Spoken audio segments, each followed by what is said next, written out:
his companions, and all who follow his guidance. O Allah, the Lord of heavens and earth, we thank you for granting us the opportunity to gather us as a nation at this important moment to reflect on our journey to envision the Kenya we desire beyond 2030. O Allah, grant our nation wisdom, unity, courage. Guide our leaders, beginning with our president and all those entrusted with public responsibility. Grant them wisdom to lead with justice, integrity, humility, and compassion, and make their decision beneficial to all Kenyans. O Allah, bless Kenya with peace and security. Protect our nation from violence, terrorism, extremism, tribalism, hatred, corruption, and every force that seeks to divide your people. Heal the wounds of the past and strengthen the bonds that unite us. O Allah, make our diversity a source of strength, not division. Bring together our communities, our faiths, our young people, our women and men, and all stakeholders in the spirit of dialogue, mutual respect, and responsibility.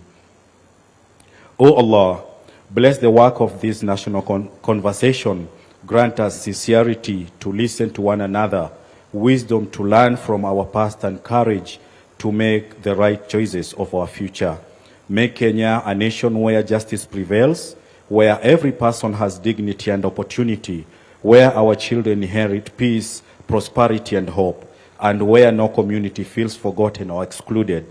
O Allah, guide us towards a Kenya that is peaceful, united, and prosperous, and just. As we plan beyond 2030, help us to remember that the future is an amana, and give us the hikmah to build it responsibly for generations yet unborn. O Allah, grant us good in this world and good in the hereafter, and protect us from punishment of the fire. ربنا تقبل منا إنك أنت السميع العليم. Amen. Heavenly Father, in the quietness of this morning, we thank you for giving us an opportunity to gather here as we dedicate and consecrate the grounds for the event today, where His Excellency leads us the international conversation beyond 2030. We pray for His Excellency the President, Dr. William Samoei Ruto, and his family. We ask you, dear Lord, to bless him, to guide him, and to give him wisdom to lead this great nation to greater heights of prosperity for your own glory and honor. We thank you for the Deputy President, the Cabinet Secretaries, the Governors, the Parliament, the Senate, the Judiciary, the National Security Teams, the private sectors, our development partners, and all who are involved in governance. Heavenly Father, hold them together in good health and in good spirit to excel in the execution of the duties assigned to them. Pray that you give Kenya to live in peace with one another, knowing we'll give an account for what we do in the opportunity of serving this nation. We pray, Father, for the youth and the children of this nation, that you give them, Father, to listen to the wise counsel from the elders and from what has happened, so that God, they will take care of the inheritance that our forefathers and us have fought for. Pray today that as we gather here, you will give us a listening ear and a heart that will uphold blamelessness, uprightness, and will shun evil. We bless your name as we invite your presence today and ask you to guide us. This we pray in Jesus' name. Amen. May we take our seats respectfully. Your Excellency, Dr. William Samoei Ruto, President and Commander-in-Chief of the Kenya Defense Forces, Your Excellency, the Deputy President, Professor Abraham Kithure Kindiki, Your Excellency, the Prime Cabinet Secretary, Musalia Mudavadi, senior government officials, which include Cabinet Secretaries and Principal Secretaries, Council of Governors, members of Parliament and the Senate, members of the judiciary, academia, youth, civil society, captains of industry, development partners, clergy, and Kenyans from all walks of life. Your Excellency, with your permission, allow me to introduce the team that is going to help us execute this conversation where Kenya is headed beyond 2030. Ladies and gentlemen, I'd like to call on Julie Gishuru, who is a seasoned moderator who has been driving Pan-African and global conversations on leadership and development. She is the CEO of Africa Leadership and Dialogue Institute. A clap for her, please. We also have Melody Sinzore, na ni mwanahabari tajika wa lugha la Kiswahili, anayeenzi na kukuza lugha ya Kiswahili. Pia ni muhifadhi na mwelekezi wa shughuli kwa lugha ya Kiswahili. Tumpigie makofi tafadhali. We also have Mark Masai, a journalist that is passionate to speak truth to power as the voice of the people. Ladies and gentlemen, why don't we welcome them to come and now take over the conversation as they guide us as a country as we look beyond 2030. Karibuni sana. Mashallah, mashallah, mashallah. Rais wa taifa letu tukufu Daktari William Samoei Ruto, Naibu Rais Profesa Kithure Kindiki, wageni wote ambao wamealikwa kwa nafasi ya uongozi ama viongozi mbalimbali, waheshimiwa wote ambao wapo nasi leo hii, viongozi wa kidini, Wakenya mbalimbali, walimu, wale ambao wanafanya biashara zao, biashara za wastani, biashara kubwa, biashara ndogo, madaktari ama wote ambao wako katika sekta ya afya, wale ambao wako katika sekta yetu ya haki almaarufu kama judiciary, wale ambao wanatushikilia katika sekta ya benki kuhakikisha kwamba hela zetu ziko sawa na pia wanasimama nasi tunapohitaji mikopo, wale ambao wametoka kule vijijini ambako wanafanya shughuli zao ndogo ndogo kuhakikisha kwamba wanaendeleza shughuli zao na mahitaji yote ya siku. Kwa pamoja naomba niwaamkue. Hamjambo? Rais, shikamoo. Rais, kwani waitwa Sadiki? Mulisikia alivyoitoa hiyo marhaba? Mmemsikia kweli? Rais, shikamoo. Wapi makofi ya rais jamani? Kwa Kiswahili hiki rais atakuwa anaitwa Dr. William Samoei Ruto Shaban. Asante sana. Umempa Shaban? Nimempa Shaban. Haya basi. Ile marhaba ilitoka vizuri ile, uliona? Haya basi. Wakenya wenzangu, twende nalo. Subal kheri. Mwaguna, hamjui kulijibu hilo? Waziri Joho. Wakenya wenzangu, subal kheri. Aheri. Nikiwapeni subal kheri, mnanipeni aheri. Yani aheri kwa Kiluo ni nakupenda, lakini kwa Kiswahili ndo jibu la salamu subal kheri. Tujaribu tena Wakenya. Subal kheri. Aheri. Mashallah, nyote mlikuwa number 1 darasani. Sawa na nilivyotambulishwa, majina yangu ya halali kwa kitambulisho ni Melody Sinzore, mtangazaji wa lugha ya Kiswahili.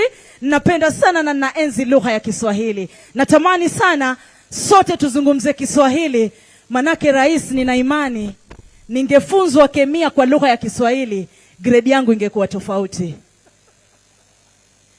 Cha muhimu ambacho kimetuleta leo Wakenya wenzangu ni kuhakikisha kwamba tunakuja pamoja na kuitengeneza Kenya yetu ya kesho na kesho kutwa. Kenya ambayo tutakuwa tumezeeka lakini hatuna wasiwasi, manake tunajua tukiulizwa wakati mlipokuwepo duniani mlifanya yepi, tutakuwa kwamba tulitengeneza mazingira mazuri na watoto wetu, vijukuu, vitukuu, vilembwe na vilembokeza watapata maisha mazuri katika taifa hili. Leo hii tunaanzisha mazungumzo ya kitaifa. Ndio mwanzo tu. Uwe umealika nini? Hamjui? Ndio mwanzo. Uwe umealika? Uwe umealika ukoko. Walimu wote wa Kiswahili hapa ndani, walimu wa Kiswahili shikamoo.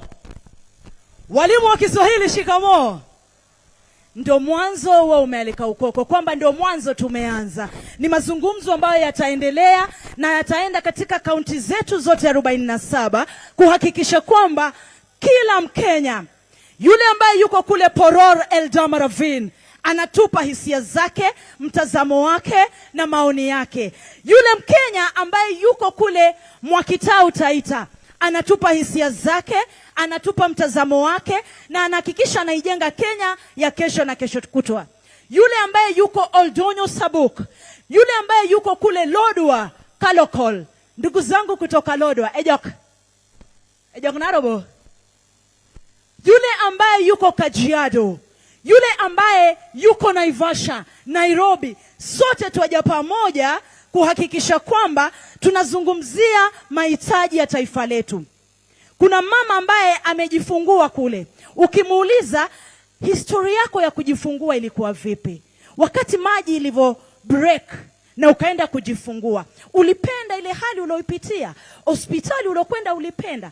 Basi haya ndio mazungumzo ambayo tunataka tuyaeke sawa. Na narudia tena, huu ndio mwanzo wa mazungumzo haya. Mazungumzo ya kitaifa. Tupo online, lakini hapa KICC tualianzisha rasmi. Mkenya mwenzangu, mwenye kupenda taifa hili, kujali kizazi cha kesho na kesho kutwa, kusema mimi nilisomea hapa lakini nina ndoto mjukuu wangu asomee mahali tofauti, kusema mimi nilizaliwa hapa lakini nina ndoto mtoto wa mtoto wangu awe na mazingira tofauti, kusema mimi nilipoumwa nilikwenda kwa hospitali hii lakini nina ndoto mtoto wangu akiumwa aende kwa hospitali ya aina hii na aina hii. Naomba niwakaribishe nyote. Tutoe hisia zetu bila uoga, bila kuuliza maswali ambayo naogopa kwamba sitauliza hili. Tutoe hisia zetu bila kero, bila chuki. Cha mno tukumbuke kwamba ni taifa letu la Kenya ambalo kikatiba tunalisogeza mbele, ambalo kikatiba tunaliendeleza mbele. Mnakubaliana kwamba tutafanya hilo, Wakenya wenzangu? Tutaitengeneza Kenya ya kesho na kesho kutwa. Asanteni sana. Kwa mengi nilowachosha nayo, yupo kaka mwenye upara na ndevu. Asante sana. Asante sana to Melody. And nafurahia kuona Joe amepiga makofi sababu ya kipara na ndevu. Unajua, unanielewa ndugu yangu Joe. Lakini pia nataka kuwashukuru wanahabari ambao wako hapa, watatusaidia kueneza mazungumzo haya, wako kule. Na pale pia wale ambao wako online nataka kuwashukuru kama wanahabari. Kama mwanahabari mwenyewe nasema asante sana.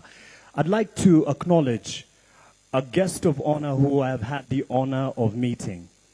Young Adrian, just to stand up and we give him a round of applause. He is 7 years old. As you would imagine, Your Excellency, young Adrian Gwethe has a very busy itinerary, perhaps even as busy as yours, but he has cleared it just to be part of this national conversation. Let's appreciate him for gracing this launch of a national conversation of Kenya beyond 2030. Asante sana, you may have your seat, young lad, and he will be on stage to share one or two thoughts that he has about the future that he is looking forward to, that he will enjoy, he will realize, and that perhaps will outlive many of us here. But he's seated not too far from a generation that has seen it before. There's Professor Nyong'o and Professor Hino, who will also be here to give us a quick reflection of what they have experienced and what we can also realize as a nation. See, we're not just starting from thin air. We have something to look back at and look forward to based on what other republics have realized and are now living as a reality. So Professor Nyong'o and Professor Hino, we look forward to your remarks as well. Ladies and gentlemen, the people who will be on stage here will not be the experts per the definition that will be prescribing anything. This is just a conversation starter that we will come signifying that we will come to the people, we'll also be coming to you, seated all around us. And that's why we have this setup. We're having a conversation that is national, looking at the future of Kenya beyond 2030.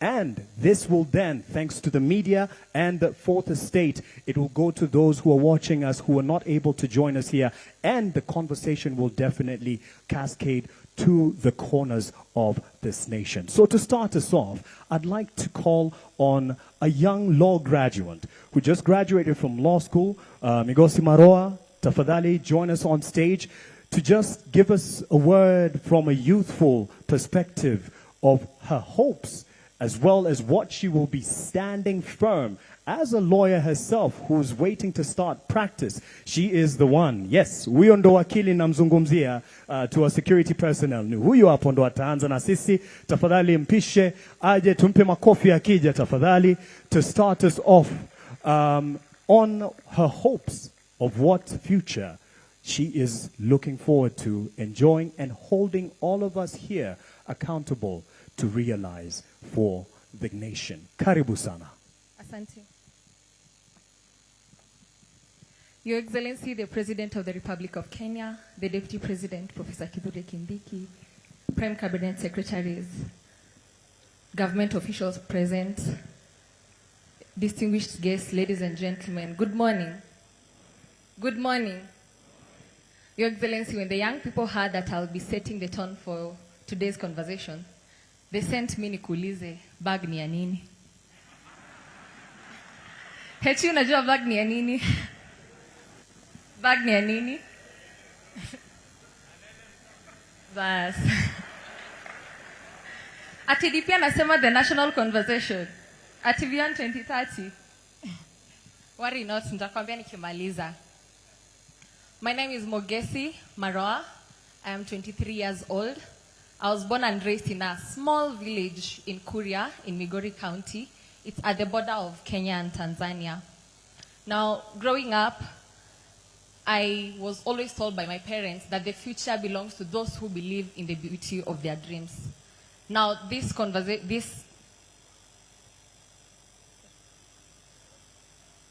right.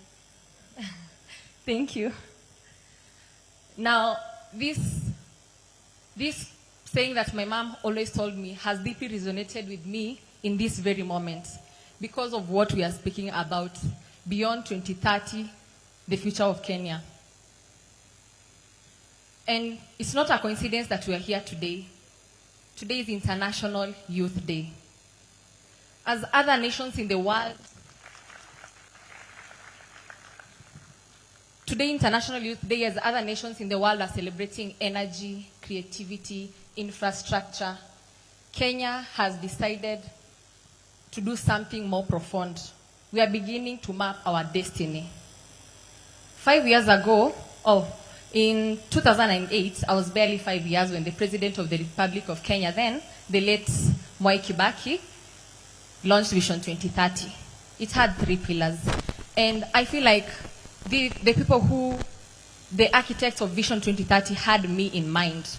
Because all my life, I have lived through Vision 2030. I went to school, to primary school, the free primary school. When I went to high school, I was in Kitui, and my home is in Migori, so I used the roads that were developed, the new roads. I went to university, Mount Kenya University, in an era of digital era. And I was reflecting as I was seated there about my little cousin. Her name is Nicole Roby. Every time I go home, she tells me that she looks up to me. She wants to become a lawyer like me. And that's really humbling, but it's also weighing upon me because it comes with a lot of responsibility. So today, as I stand on this dais, I represent Nicole. I represent all other 13-year-old Koreans in Kehancha. I represent a 13-year-old in Marsabit, in Nairobi, in Kicc, in Kisumu, whose future will be shaped by the conversations that we start having right here.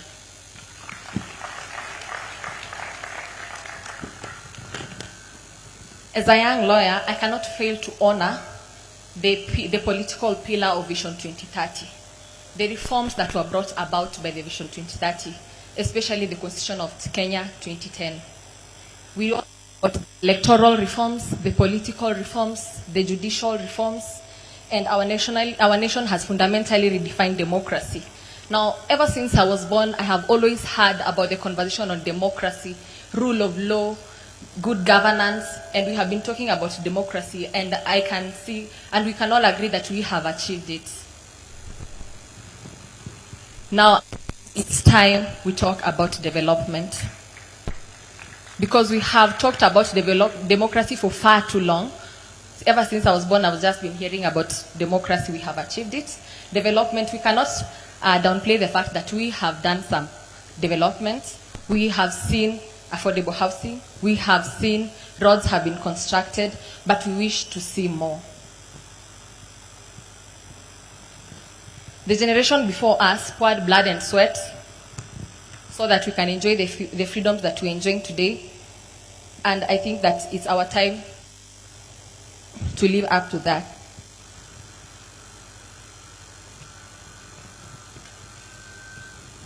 Your Excellency, ladies and gentlemen, I grew up watching tarmac road being built to my home. Now, when I talk about development, I'm not just saying development means freedom. What development looks like to me could look different to you. Development to me could look like roads. To you, it could look like building bridges. To someone else, it could look like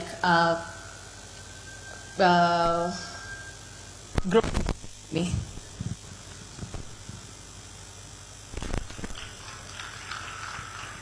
So as I grow up seeing the road grow, the road being tarmacked to my place in Kuria, it connected Kuria to Kehancha, to Migori, to Nairobi, and beyond.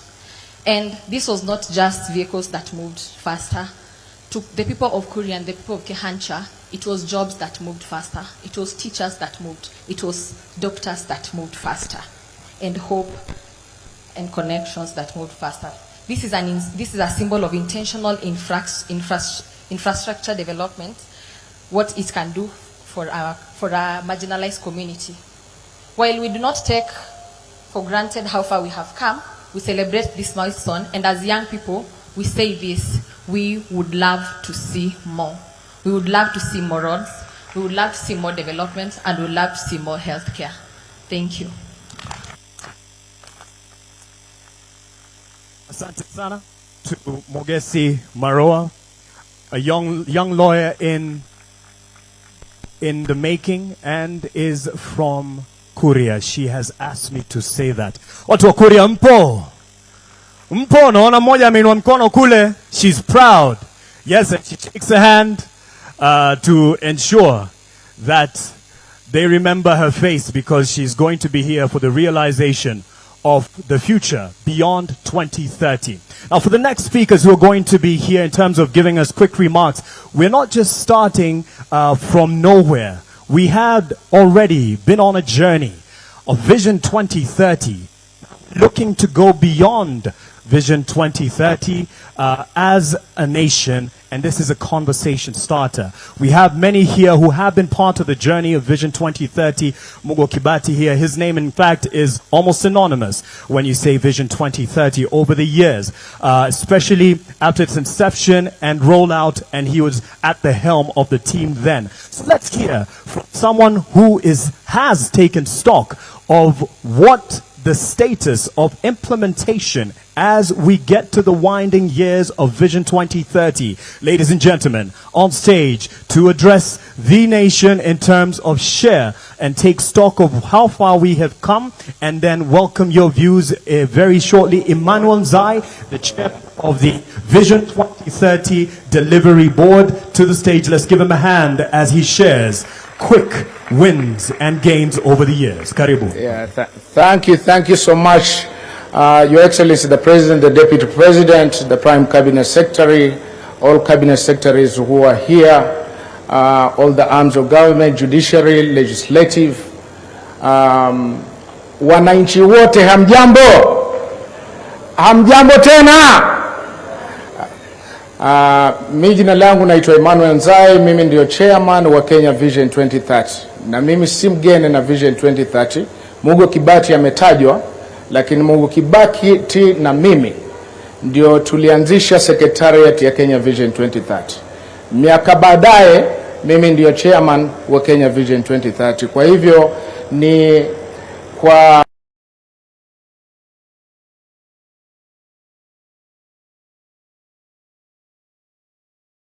We have much to talk about the Kenya Vision 2030 in terms of achievements, and we cannot do it in 1 hour, 30 minutes, or even a day. But we'll try to do this in a very quick way to see what we have done so far. As we all know, we'll talk through this. Go ahead. Sir. Thank you. So I want to talk quickly about the background. The background, as we know, we had the 4 pillars: the economic pillar, the social pillar, and the political pillar. We created the national value system because we knew that was one also of our biggest problems, especially to align with the new constitution. And then there's the foundations and enablers. Our aim was to transform Kenya into a globally competitive country, prosperous nation, and all what we have heard from this young girl here today. But a very quick perspective, what's the implementation approach of the Vision 2030? And I think this is very, very important to know why we're here today.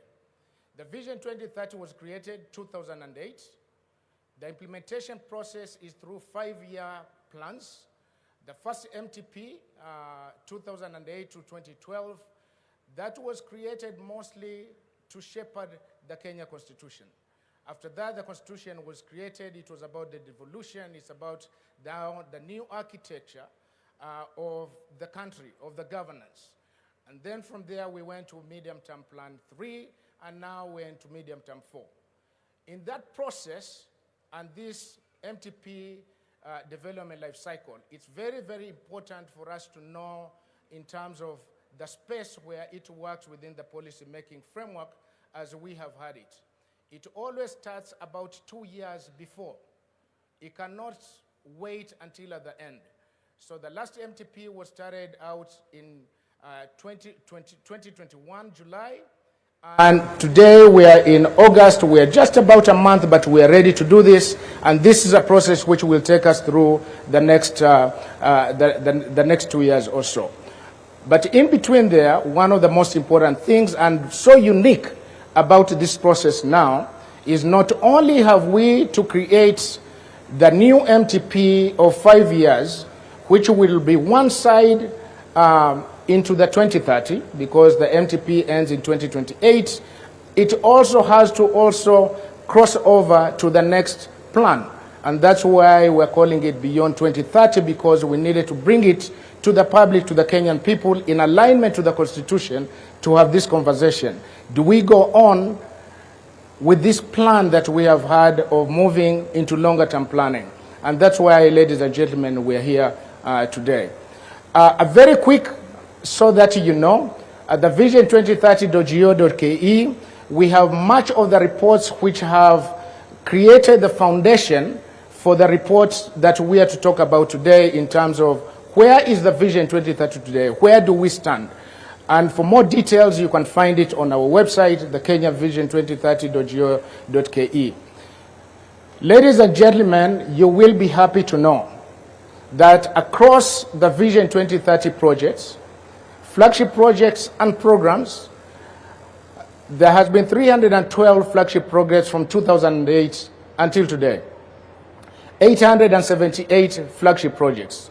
A good example of a flagship program is the LAPSET, as you know it. It has many, many components. Any project that has many, many components, then it takes a long time, and there's a whole life cycle in terms of implementation. The flagship projects are just like of the expressway, which has a beginning and has an end, and you can measure that equally. The aggregate of these projects, ladies and gentlemen, wa Kenya wenzangu, we are at 66.1% of achievements implementation of the Kenya Vision 2030 projects from 2008 until today. Hiyo makofi haitoshi. Asanteni sana. And much of this need to be appreciated to the ministry, department and agencies, and more to the Kenyan people who have worked hard to do this. Today, these projects are still ongoing today. Now, let's go to the pillars in terms of the achievements as we have. We've had the political pillar, the foundation enablers, the social pillar, and the economic pillar. The economic pillar has the lowest, and that's a conversation which there is evidence to it from where we are as a country today. The targets that we put were very, very aggressive, 10% GDP growth consistently, that we have not achieved. And there is a whole conversation that we can have about that. But let's go to the political pillar. The political pillar was mostly about the implementation of the Kenya Constitution. It was about the reforms which we needed to do, the institutional legal policies that needed to be put in place. We have been able to do that. We are at 88%, and this is 100% on the targets, the performance contracts which have been signed by the ministry, department and agencies for us to be able to reach there. The foundations, enablers, that's the infrastructure projects that we see across the country which are happening. We are 61.6%, and someone decided to move to the other one. 61.6%, and then the social pillar, a very heavy one. That's where we have education, we have health, we have the human capital. We are at 59%. Just a quick glimpse, ladies and gentlemen, and I may not be able to do this much, but some of the projects which have been moving much of this line into the good percentage and achievements that we have. Very, very quickly, the SGR, Mombasa Naivasha, which is still also in process, the Nairobi Expressway, the Lamu ports, the 3 BATs, and the associated projects. From the economic pillar, the deepened capital markets, that we have digital payment systems, the regional financial hub, and especially the special economic zones that we've had. In the social pillar, the healthy infrastructure, universal health care reforms which have been happening, the social protection funds, and growth of TVETs. Political pillar, we have discussed that. There is details for each flagship project program that we can actually offer the evidence of how this got to happen and where it is at this point. I want to quickly go through this so that you get to see some of the key components. Political pillar, devolution, 89%, national values, governance, rule and law at 81% to get that aggregate. The enablers, pillars, we can see how we got that, and in each of that we have the breakdown of the project underneath. The social pillar, again, you have the health right at the top with much of the reforms that we have had in the health sector. The economic pillar, do not want to go much into detail on that at this point, but the outcomes, and very, very key here, there has been outcomes in each flagship project that we do, and we've been tracking that. The real GDP growth, the target, like we said, it was 10%. We have fallen short of that. It's been ranking between 4.5%, 4.6%. But nevertheless, as we know, and also our cabinet secretary has been talking much about this, we've been very resilient, and much of the reforms are kind of showing some of the good progress. One of my favorite indicators is the Human Development Index. The Kenya Vision 2030 has been about transformation, and the transformation is about which human being are you transforming and to what measure. What kind of prosperity is it? So the Human Development Index, we don't do it ourselves. The United Nations does it, and that's how we rank it. We are at 6 out of 1. We are doing good. Ladies and gentlemen, I will just jump over to a last one here to say this. The Vision 2030 has changed the country. It is evidence, it is not talk. Today, as we speak, we've been talking to the Kenyan people in the last 1 month or so, and to talk and to simply listen. And one good example that came up was very, very simple. Dangote today will not say he wants to go to Lamu and put in that sort of investment if it was not the Kenya Vision 20 LAPSSET project which was done, for us to be believed outside of here, for it to guide policy, for it to have believability. And so through that, it's an example that we have across all other projects. Kenya is not just Kenya for us. Kenya is a place for the world because of our global location. And because of that, they need to see evidence of a plan, and I think this is what we have. And so, ladies and gentlemen, just to finish, on our end and our call to you has been to simply have the discussion or begin a discussion of beyond 2030. The Constitution calls that we do that. Our calendar tells us that we do that. And the time is now between the month of July and August. So we're very, very happy that we get to start this process together. I thank you so much. Thank you. Thank you so much. To Bwana Emmanuel Nzai, the chair of the Kenya Vision 2030 Delivery Board. Now, this was just a snapshot, and it's information that we have available publicly and will be able to digest as we continue, because it then informs the next steps that we will be taking. And the next steps, speaking of which, I'd like now to call on one of the vision bearers in this respect. And for this, I'd like to say karibu sana to His Excellency Professor Peter Anyang' Nyong'o, who's a governor, Kisumu County, but in this context, chairs the Vision Development Technical Committee, who will now give us a quick look at where we're looking to head as a nation and starting this conversation. Let's give a hand to Professor Nyong'o as he comes, and then he'll be followed by the young 7-year-old Adrian Gweth in a bit. Karibu sana. Makofi kwake akija kwa the rostrum as he approaches, just to give us his quick look at the future we aspire to.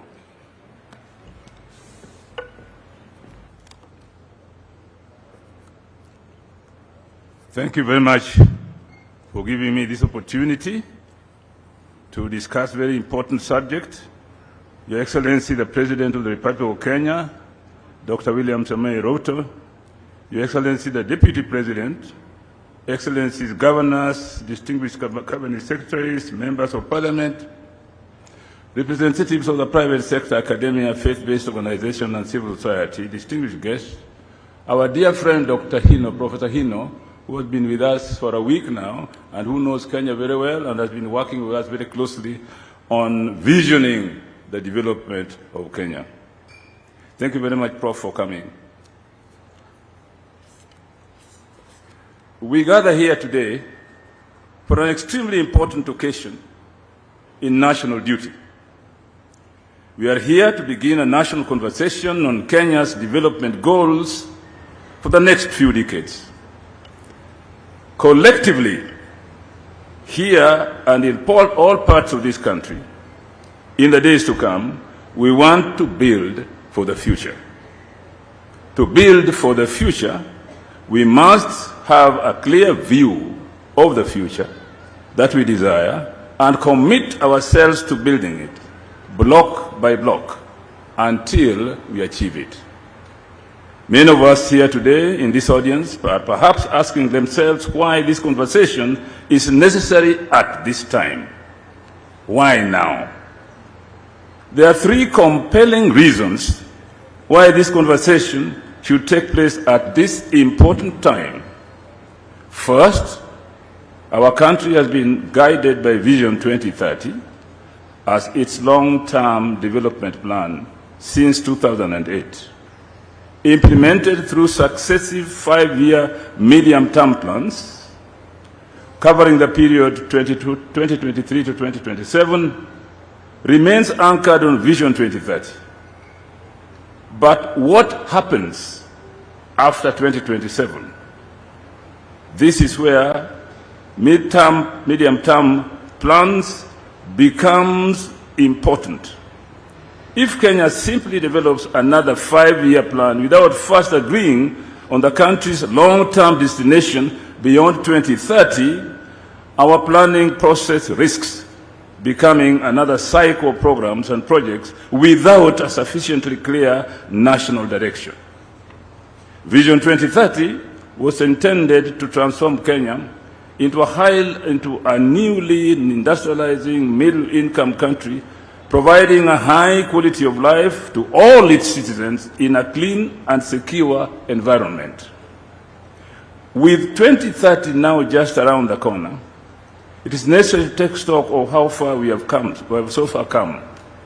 Some of the challenges that Vision 2030 was designed to address have been substantially addressed, while others remain unresolved or become more complex. At the same time, Kenya now faces new challenges that were largely non-existent when the vision was conceived. In a global and regional environment that has changed fundamentally since the vision was unveiled more than 2 decades ago. It is therefore necessary to begin planning for the period beyond 2030 and allow sufficient time to formulate our new long-term development goals through an inclusive, consultative, and participatory process in keeping with the Constitution requirement for meaningful public participation. Secondly, the context in which Kenya operates, both domestically and within the regional and global arena, has changed significantly since the implementation of Vision 2030 began in 2022. Kenya now has a younger and increasingly urbanized population, creating growing demand for infrastructure, energy, housing, and social amenities. Regionally and across the continent, Kenya also faces increased competition, including from neighboring East African community countries, as nations pursue greater economic, infrastructural, and technological competition. The global competitive environment is therefore far more intense than it was in Vision 2030, when Vision 2030 was launched. Kenya cannot afford complacency. Sustained investment, innovation, competitiveness, and strategic foresight are essential to ensure that the country does not fall behind. Globally, we are faced with new realities in economic and political fragmentation of the multilateral system established after the Second World War. Geopolitical tensions have brought crisis to our land in ways we have never envisaged.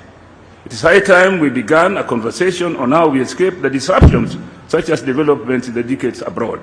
Thirdly, we have learned valuable lessons from the implementation of Vision 2030 that we need to apply in thinking about and implementing new long-term development vision for this country. Vision 2030 has guided us to some measure of industrialization, political stability, modern infrastructure. There is more to be done to enable us to transition to a high-income, high-value, resilient economy whose wealth is broadly shared among the citizens. There have been fair assessment of successes and challenges of implementation of Vision 2030 done by various state and non-state actors. Some of these assessments have gone further to attribute the limited achievement of Vision 2030 to certain explanatory factors, including but not limited to inadequate financial resources and a weak capacities for coordination and supervision of implementation. We will hear more of these perspectives in the course of this day and in future conversations. Ladies and gentlemen, let me at this point spell out a key feature of this conversation. First, it must remain a national and an inclusive conversation about Kenya. Despite the fact that general elections are due in just about a year, this conversation is not about the next general elections.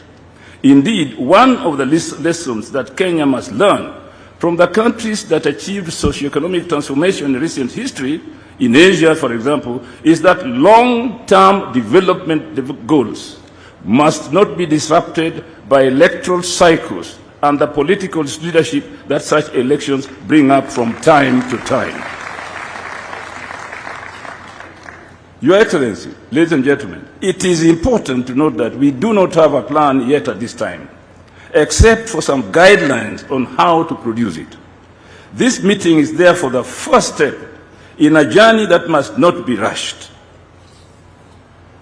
Let us give ourselves reasonable time to have an inclusive conversation among Kenyans regarding the future of our nation.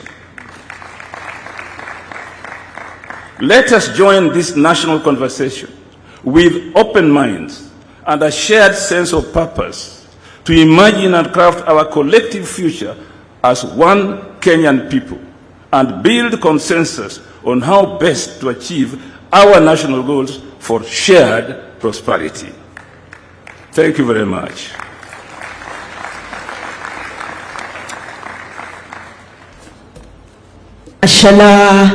Mashallah, msijifanye kama hamkunywa chajio ama hamkunywa kiamsha kinywa.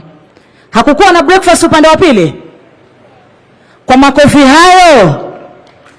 Hakukuwa na breakfast upande wa pili? Asanteni.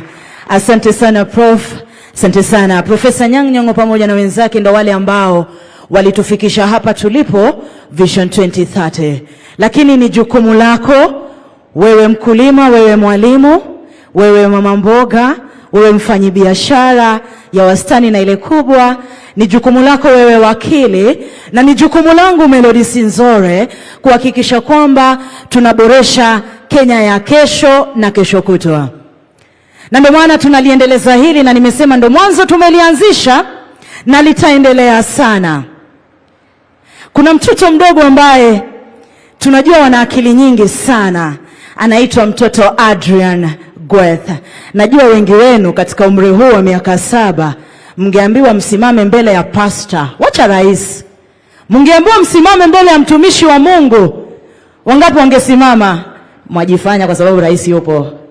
Hamngeweza. Lakini kuna mtoto hapa ambaye anakuja kutuelezea pia yake mawili matatu. Kenya tunayoitengeneza ni Kenya ya mtoto kama huyu na wenzake ambao wanaishi katika ulimwengu wa mitandao, ambao wakiingia online wanasema mbona lile taifa wanafanya vile, mbona sisi hatuna hilo. Akiingia mtandaoni anasema mbona wale wanafanya hivi biashara na sio sisi. Lakini hapa tulipo, tunapolianzisha hili, tuna uwezo wa kumpa mtoto Adrian pamoja na wenzake Kenya hiyo. Tutaweza, hatutaweza? Na kwa pamoja, this is a symbolic way ya kumpeleka mtoto kwa Kenya ya kesho na kesho kutwa. Watu wazima jamani, tumshabikie mtoto. Mashallah. Asante sana. Anaitwa Adrian Gweth. Take it away, baba. Good morning, Mr. President. My name is Adrian Gweth Ombuni. I am 7 years old. In 2060, I will be 41 years old. My dream for Kenya, I would like to see good school for all children, good hospital for everyone, clean water for every home, clean roads everywhere, more jobs for young people, happy and safe families, clean towns and cities, more trees and green spaces, our animal protected, peace in Kenya. Mr. President, I want to grow up in a happy and safe Kenya. I want Kenya to be a country where every child can dream and achieve their dreams. Thank you, Mr. President. God bless you. Wow, wow, wow. Jamani wazazi, simnigawe huyu. Asante, asante. Thank you so much. Mark? Yes. That is a leader. That is a leader. Thank you to Adrian Gweth. And now, ladies and gentlemen, would like to call on someone also who's taken up the throes of leadership in his own aspect and respect. The young lad is called Ahmed Rashid. He is a president at the University of Nairobi, and of course taking up leadership and speaking to the future that he aspires to achieve together as a nation. Ladies and gentlemen, Rashid Ahmed. Thank you, thank you.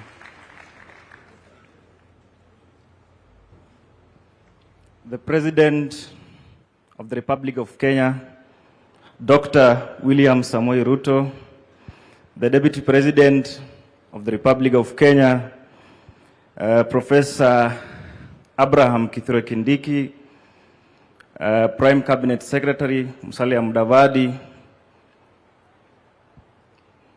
Speaker of the National Assembly, if he is present, Speaker of the Senate, Cabinet Secretaries, senior government officials from all the three arms of government, student leaders,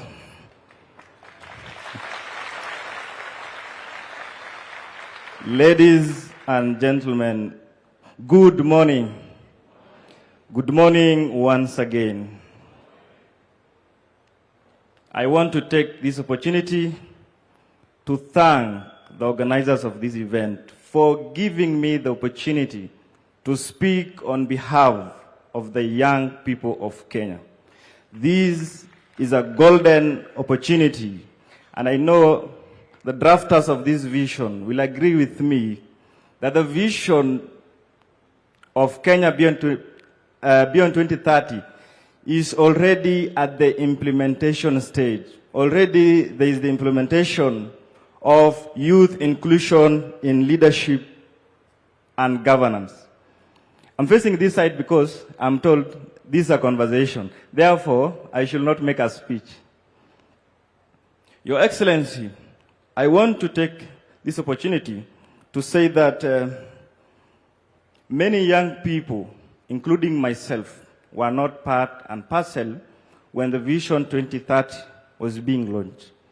But I am as well a beneficiary of the Vision 2030, the free primary education, Your Excellency.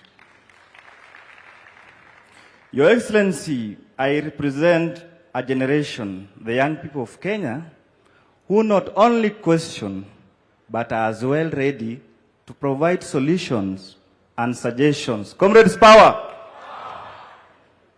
We will not only question, but we will as well provide solutions and suggestions.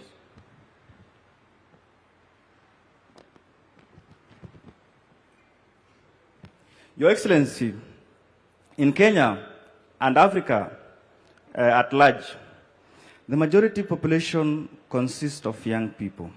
Therefore, we should see this as an advantage. I want to make a commitment on behalf of the young people that we will be at the forefront. We will be the drivers of the vision of Kenya beyond 2030. This is not about government. This is not about young people or the old people. It's about Kenya. Leaders come and go, but Kenya will remain. Comrades, power! We are already on the right direction. Your Excellency, 2 months ago, I was in South Africa, and I was really shocked to see that many people in South Africa were walking with physical cards and cash. I was like, kwani nyinyi hamna M-Pesa? Kitu naitwa M-Pesa. Something similar to M-Pesa. I was really shocked.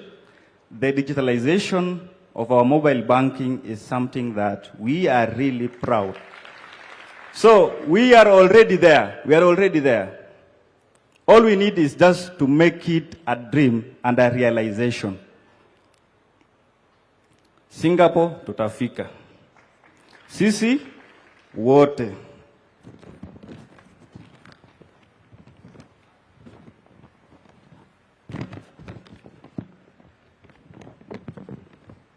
Your Excellency, and I will read this in verbatim.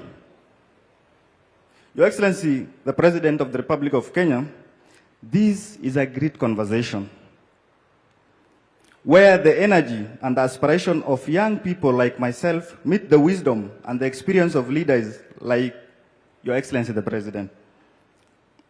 It is a conversation that goes beyond 2030, focusing on the future of our nation and the role of young people in shaping it.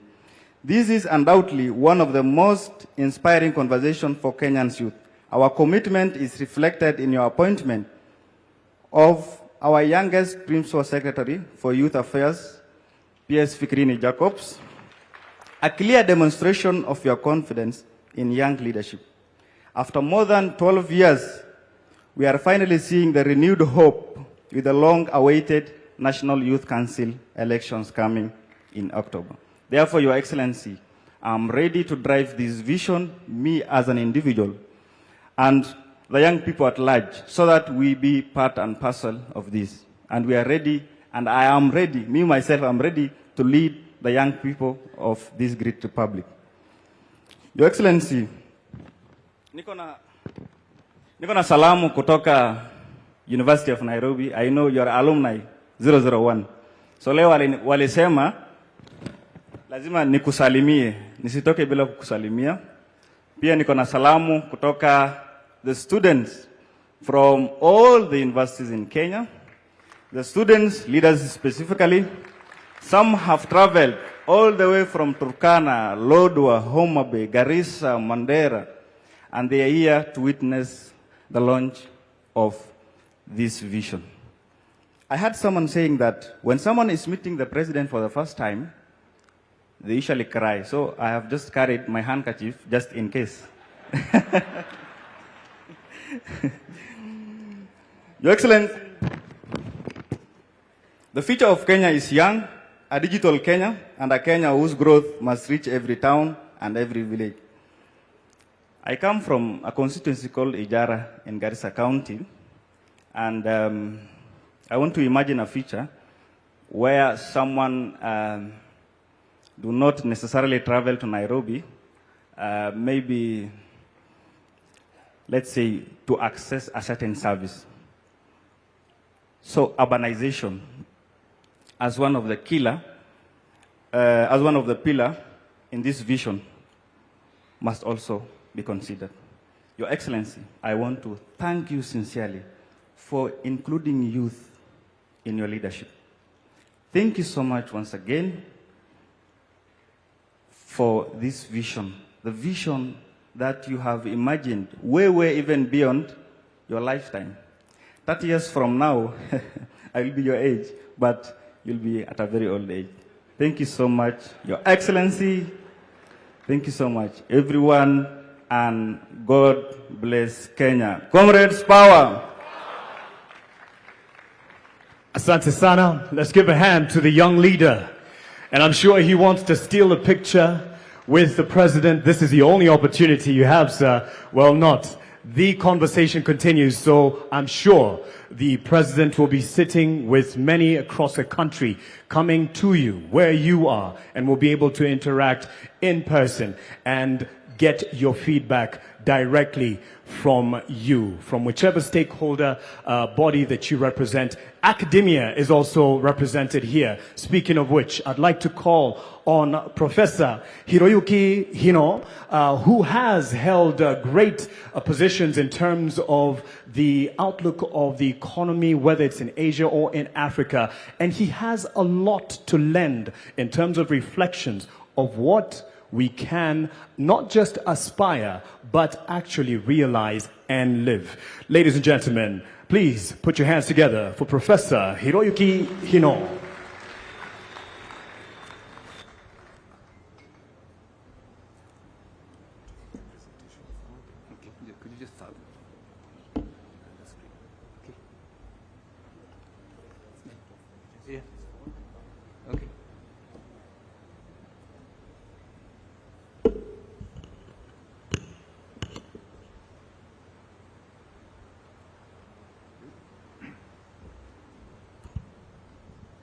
Your Excellency, Dr. William Ruto, the President of the Republic of Kenya, distinguished guests,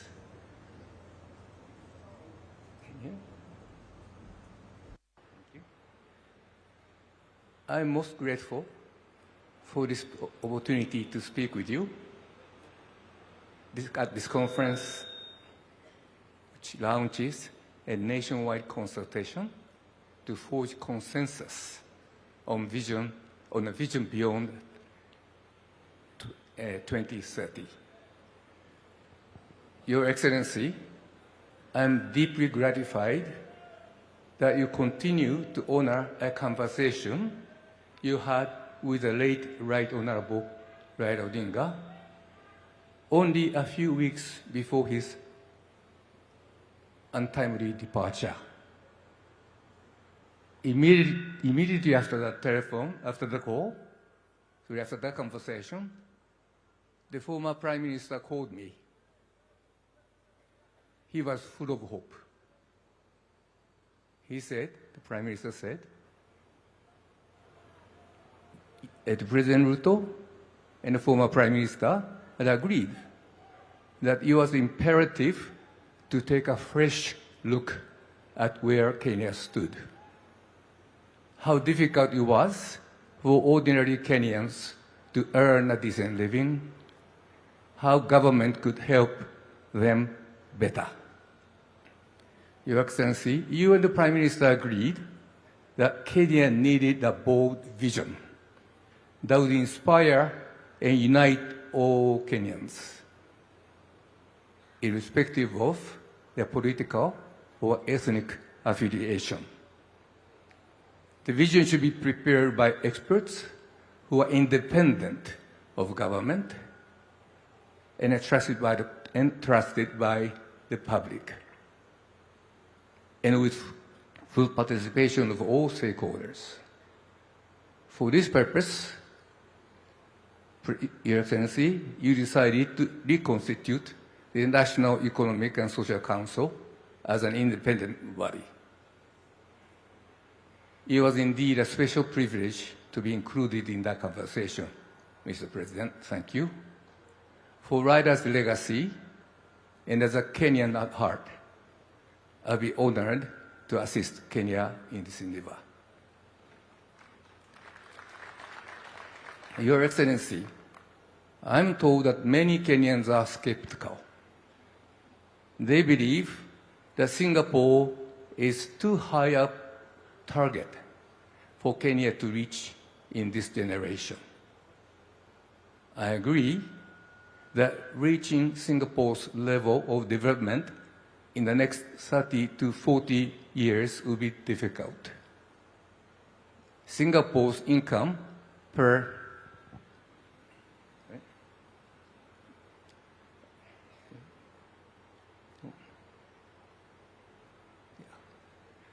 Singapore's level of income per person last year exceeded $80,000. This in Kenya, the income was just over $2,000. Huge difference. But I would say this to the skeptics. Kenyans possess personal attributes that can power extraordinary growth. The Asian miracle was driven in important part by the strength of its people. Hard work, motivation, discipline, and cooperation.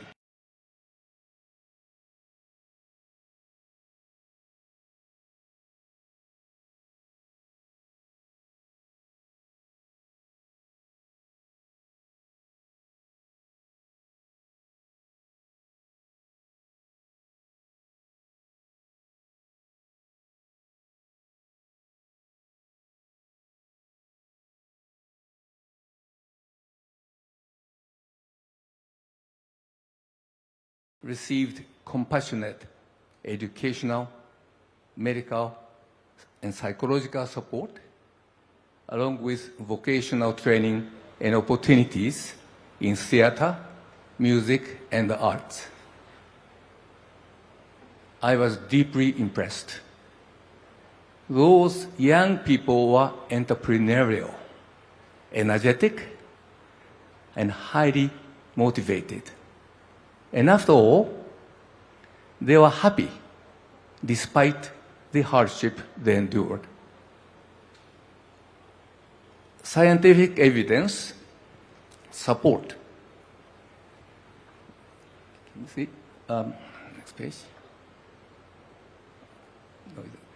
Scientific evidence supports my favorable impression of Kenyan children.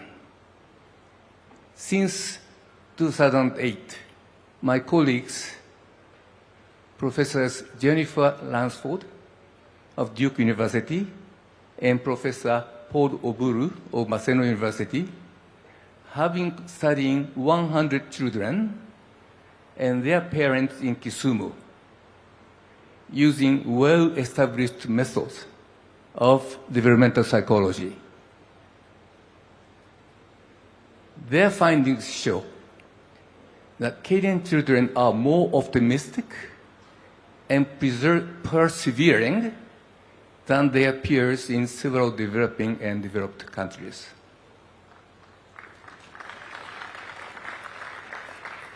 Kenyan children demonstrate greater hope and confidence in the future, as well as greater determination to pursue their goals. Kenyan children also do well in 3 other dimensions of flourishing. Number 1, engagement. That is, being involved deeply in activities. Number 2, connectedness. That is the feeling loved, supported, and valued. And happiness. That is a great general sense of cheerfulness and contentment with life. But not all is well, of course. Kenyan children perform less well than their peers in self-management, what psychologists call self-regulation. This means they have greater difficulty staying focused on long-term goals, managing emotions under stress, exercising self-discipline, and adapting to change. Strengthening these abilities can raise productivity, growth, and employment. I believe this study that is conducted by my colleagues will shed light on how learning and socialization shape personal attributes, entrepreneurial mindset, and attitude toward informality, and how these in turn influence employment and other livelihood choices. Although this is a small pilot study, we hope that its finding will help us recommend policies to Kenya to strengthen the learning and socialization of Kenyan children and thus improve their prospect as young adults. Your Excellency, economic growth and large investment projects are important. However, ultimately, a government is judged by how well it improves the economic and social well-being of every citizen. Kenya has made a significant stride. In the last 20 years, average household income per person increased from $2.24 to $3.50 per day. That is an important improvement. Access to electricity, clean cooking fuels, safe drinking water, and improved sanitation rose by 37 percentage points to 60% on average. Again, important progress. The share of children not stunted improved from 70 to 80%. These are important progress. Yet, frankly, for a country of Kenya's stature, this record is disappointing. In household income, childhood nutrition, basic services and learning, Kenya trails Vietnam, which used to trail Kenya by far, and at par is broadly comparable to Ghana. And Kenya can do better. Suppose Kenya aims to reach Singapore's current levels in these 4 indicators of economic well-being, and by its centenary, 2063. Is this as implausible as many Kenyans assume? Is it that difficult? You should give up. In my view, Kenya can reach or surpass 3 of the 4 goals. First, the remaining cases of stunting are concentrated in the south area. With concerted action, stunting could be virtually eliminated within 10 years. That I'm confident of. I recognize it may be more appropriate to use the broader measure of public health as indicators of Kenyan well-being, but for this purpose, that I chose the stunting to highlight the plight of these underprivileged in those areas. That's why this indicator was chosen. Second, Kenya's harmonized test score, HTS, a globally accepted measure of learning, was 26% below Kenya's level last year. Sorry, Singapore's level last year. To close this gap by 2063, annual improvement of only 0.63% is needed. This is achievable if Kenya continues to improve the quality of primary and secondary education. It's doable. The third,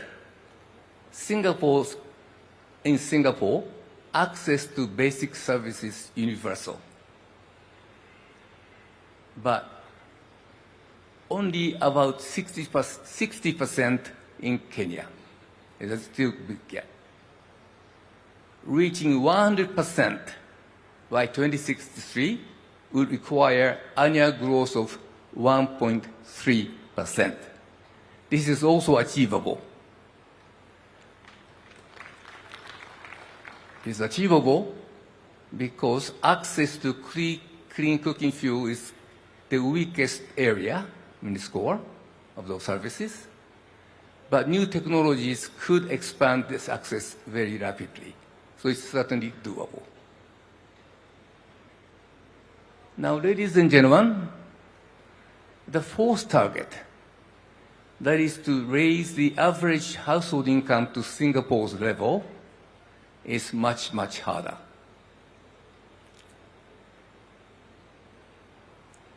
This would require income per person to grow by more than 10% per year for 35 years. That is a very tall order. So what should Kenya do? So Kenya must accelerate economic growth first. It should tighten fiscal policy, increase investment in infrastructure, on essential services, and bring public debt under control. It must also continue to support private enterprises. Reliance on private sector has been the hallmark of Singapore's development. These are the basics that has to continue. But even if this is done, without additional impetus, growth is likely to hit a plateau in Kenya. Over the last several decades, most middle-income countries have failed to cross the high-income level threshold. And this is the phenomenon known as the middle-income trap. It's hard to cross the high-income threshold. And Kenya will face an additional challenge. International trade has become less predictable.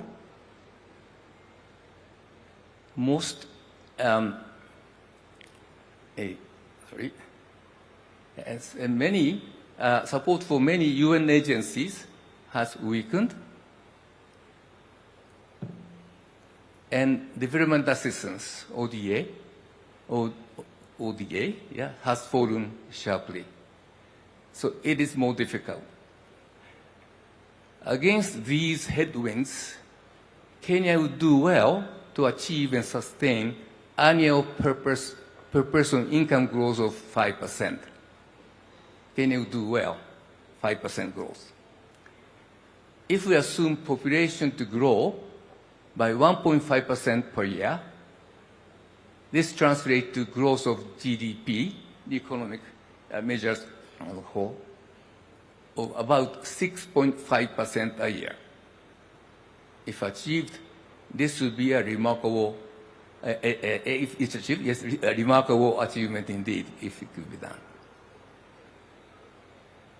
But reaching Singapore's current income level requires another 5 percentage point income growth every year. That's hard. In other words, Kenya needs a quantum jump, quantum leap to a substantially higher growth trajectory. This requires bold and transformative change. Kenyan flower, the Kenyan flower industry is an example. It illustrates the transformative change we are looking for. By adapting new floriculture technologies and faster global transport network, the flower industry became most competitive globally and achieved a huge growth in its revenue. So there is an example of a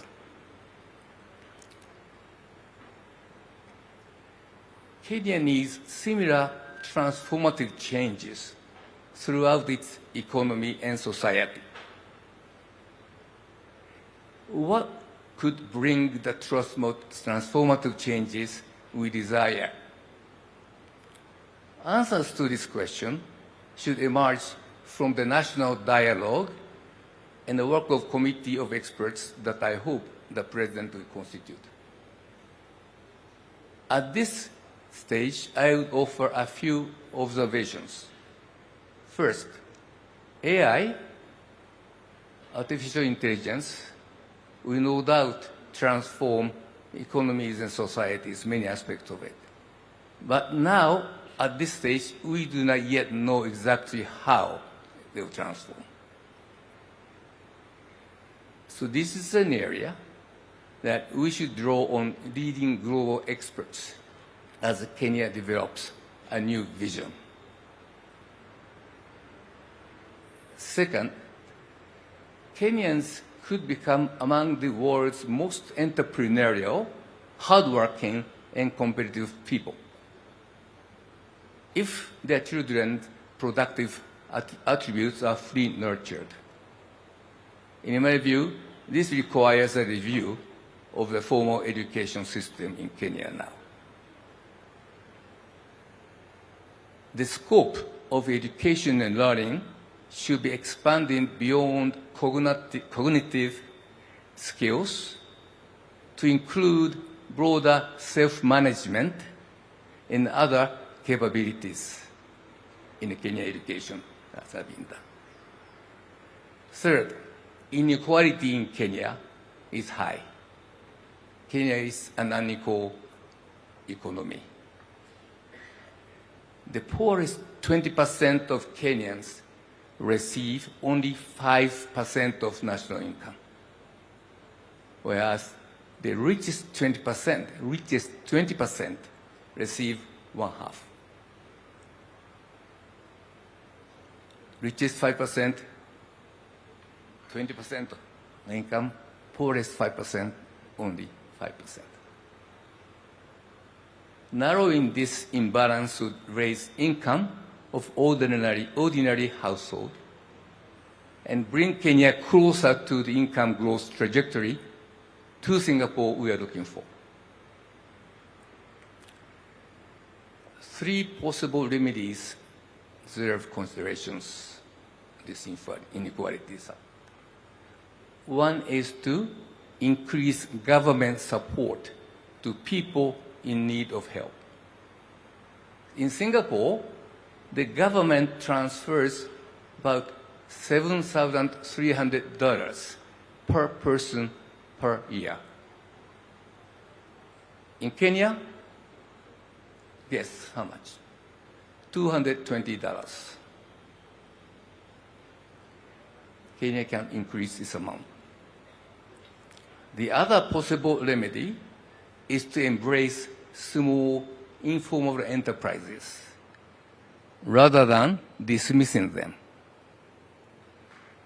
Professor Charles Piot, my colleague and I, conducted a study of informal enterprises in Kenya, Ghana, and Nigeria. The study shows informal enterprises can grow fast, especially when owners' informal characters are combined with informal ways of doing business. They can grow fast. They do not necessarily need subsidized government loans. Privately financed microfinance can work well. Inequality should be a central element of the national consultation. Finally, corruption damages the economy and weakens the social fabric. Curbing corruption will be a truly transformative for Kenya. Kenyans often say that government tolerates corruption, and public officials are rarely prosecuted. I agree, where there is sufficient evidence, those responsible must be brought before the courts.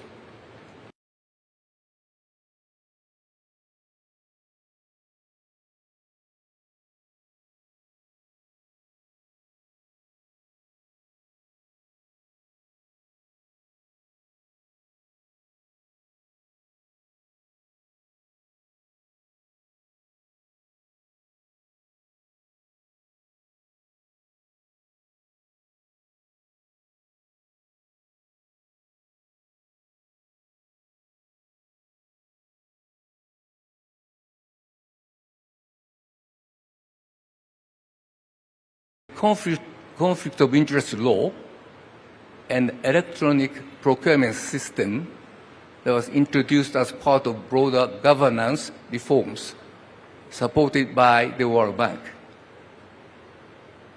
Priority now is to enforce those measures fully and consistently, and citizens should help by staying vigilant and demanding accountability.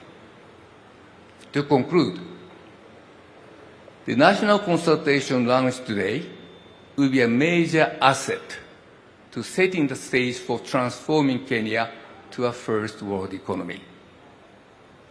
In this speech, I've highlighted 4 themes for the national consultation: childhood learning, support for the poor, micro-business development, and the fight against corruption. I am confident that other important ideas will emerge through this national process. Ladies and gentlemen, Raila dreamed of a new Kenya where ordinary citizens enjoy a decent life and look to the future with full of hope. His dream, Raila's dream, was to empower young Kenyans to live their dreams. Your Excellency, you shared the Raila's dream and had a deal with them. And that deal is a new vision.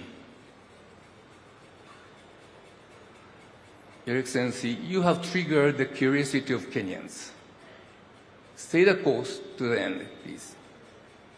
And to the people of Kenya, remember this: single reachable. Thank you.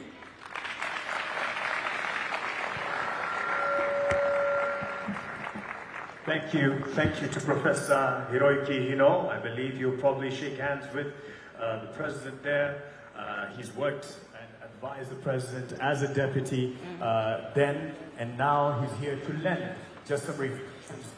We can look to as a nation. Beg your pardon for that. And the conversation continues and will be coming to you as I believe we have people following us online and on radio and on television. And this is a conversation as much for you as it is starting for us here convened in this meeting. Kwa wasioelewa sana alichokitamka ndugu yangu, anasema kwamba ni mazungumzo ya kitaifa ambayo tayari yameanza na yataendelea. Hapa tupo katika ukumbi huu wa KICC, lakini mazungumzo haya yanaendelea kwenye mitandao ya kijamii. Nimechungulia nikaona live handle ya X ya Mr. President is live. Haucheki nao? Wapi makofi kwa X handle ya Mr. President jamani? Wako macho, wako na sisi sana, na nikajuzwa pia handles zote za afisi zote za Ikulu pia ziko live, na ndo ulimwengu ambao tunawishi, ulimwengu wa kileo. Nataka tujishebedue kidogo, tunyoshe misuli kidogo, manake tunajua kwamba upande wa nyuma umri umesonga, miguu kidogo inaanza kufaganzi, si ndio? Kuna mtu hapa nikimwambia nyanya mkuu Kabogo, sinaangalia hivyo, kimguu kijaanza kufaganzi. Mheshimiwa Kabogo, hebu fanya hivi kidogo. Niliwaambia ona ameshindwa. Najua miguu imekufaganzi kidogo, kwa hiyo nataka tusimame tuweze kujishebedua, lakini kidogo niwakumbushe hili. Kitu ambacho kinanifurahisha sana kuwepo kwenye jukwaa hii leo hii, nilipokuwa mtoto mdogo, mamangu ndo huwa anaelezea hiki kisa kwamba nikiwa na umri kama miaka 6 vile, nilimwambia mamangu ninataka kuwa mtangazaji siku moja. Na nikamwambia mama, natamani nisiwe mkubwa kama wewe kwa kuwa sitatoshea ndani ya redio. I'm happy mmenielewa. What does that mean? Kwamba kipindi hicho ningeulizwa, Melody Sinzore, unataka kuwa mtangazaji, tukusaidieje siku za baadaye uwe mtangazaji? Ningesema nataka mtengeneze redio kubwa ambayo nitatoshea ndani. Si mmenielewa? Ndio kitu tunachokifanya leo. Tunatengeneza kesho na kesho kutwa ya watoto wetu na wajukuu wetu wenye ndoto tofauti tofauti. Tuwatengenezee mazingira mapya na mema katika taifa hili. 2030 imetufikisha hapa, lakini tuna hatua za mbele za kuendeleza. Kati yetu najua yupo mwanamuziki ambaye anatutumbuiza, lakini kwa wasiojua, najua pia media houses tayari zinapeperusha matangazo haya moja kwa moja. Na wanauliza huyu Melody Sinzore ni mtangazaji kutoka wapi? Ni mtangazaji wa Radio Citizen FM. Chemichemi ya ukweli, stesheni nambari. Mmesema wenyewe. Stesheni nambari. Asanteni sana. Mabibi na mabwana, wachumba, wanaopendana na wanaovumiliana, wanaotafuta wachumba, wanandoa na wanandoa watarajiwa, kwa pamoja naomba tumkaribishe the one and only Guardian Angel kwenye wimbo wake Kenya.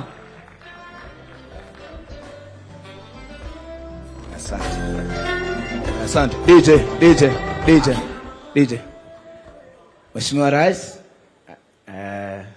Daktari William Samoei Ruto, Deputy President, Professor Abraham Kithure. Mimi naitwa Guardian Angel ama Waingo. Ni msanii. Katika uchezaji wa mpira usually sisi wale tunakaa nje ndio tunasemanga angepiga hivi ama angefunga namna hii ama huyu mtu anatuuza, lakini ukiwekwa ndani ya kiwanja ndio utajua kumbe ile kiwanja ni kubwa, si ni kweli? Kwa hiyo leo Mheshimiwa Rais, nakushukuru sana kwa sababu ya kuturuhusu tuwe na mazungumzo na wewe pia, na kuturuhusu kwamba sisi kama wananchi tuje pamoja kwa ajili ya kuzungumzia ujenzi, kwa sababu nchi yetu ya Kenya ni kubwa sana, haiwezi kujengwa na mtu mmoja. Kwa hiyo asante sana kwa kuturuhusu tuwe na mazungumzo. Hata Biblia inasema Mungu ilifika wakati akasema njooni tusemezane. Kwa hiyo tunakushukuru sana kwa kuturuhusu kusemezana ili tuweze kujenga taifa. Sasa nataka tu sisi wote, kila mtu ainue mkono ya mwenzake, mwambie tushikane mikono tujenge Kenya. Asante. Tushikane mikono tujenge Kenya. Akina mama hoye, vijana hoye, akina mama hoye, vijana hoye, wananchi wote, viongozi wote, tushikane mikono tuijenge Kenya. Tuungane sote, wananchi wote, viongozi wote, tushikane mikono tuijenge Kenya. Tuungane sote tuijenge. Wanaolala tutoke kwa vitandao, akina mama tufunge maleso, tusiwatukane viongozi kwa mitandao. Let's take a step ya kuleta mabadiliko.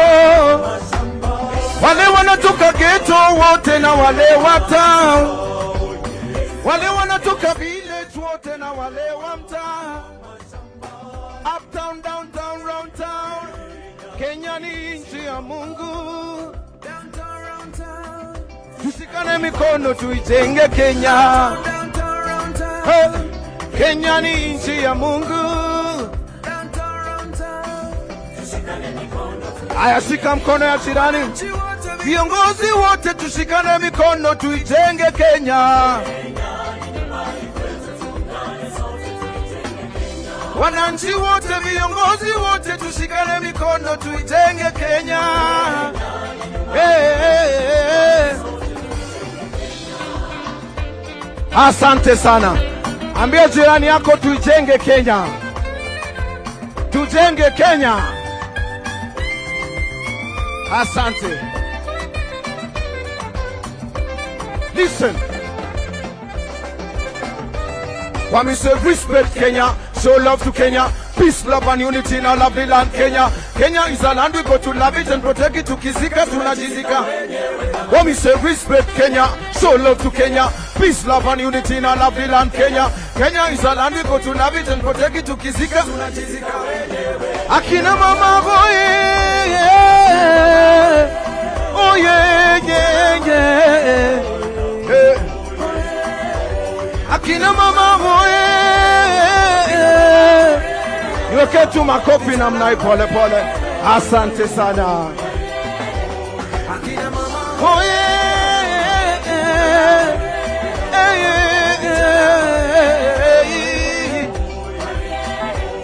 akina mama boye.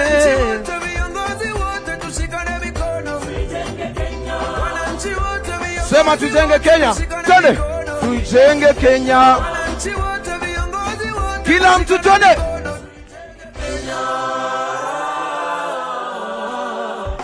Tuijenge Kenya. Asante. Mashallah, asante. Naomba tuketi jamani, asanteni sana kwa heshima hiyo. Naomba tuketi, asanteni sana. Ndugu yangu Mark, kama uko karibu, ndugu yangu Mark, kama uko karibu, karibia kaka mwenye upara huyo. Everyone is accommodated, wanao vipara, wale wanao wamebarikiwa na nywele. This is an inclusive conversation. So, asante sana, Melody. Now, ladies and gentlemen, speaking of an inclusive conversation, we just want to start it off. It's not conclusive, it's inclusive. And it's not thorough in the sense we are not ending it here. We're just starting. And for that, I'd like to call on Julie Gishuru, ladies and gentlemen, who will be steering that conversation. As she stands by, we'll put some things into context in terms of the journey that has been on the screens that are around this room, and I'm sure those following us from home will be able to follow this. It is just a true testimonial from wananchi ambao wengi wao hawako hapa, but they have had the impact of the journey that we've had so far. And right after that, Julie Gishuru will be taking stage to steer the conversation that starts today. Asante sana.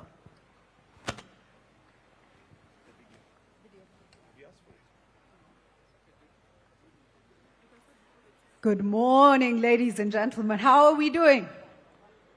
Siski? How are we doing?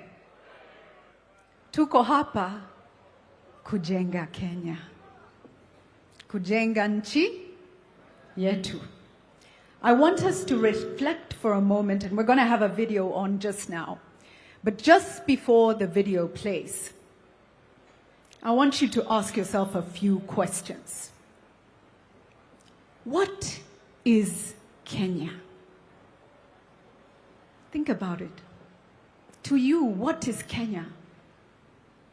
The other question I want you to ask yourself, how many nations enable their people to come together in a collective conversation on who we are and who we seek to become?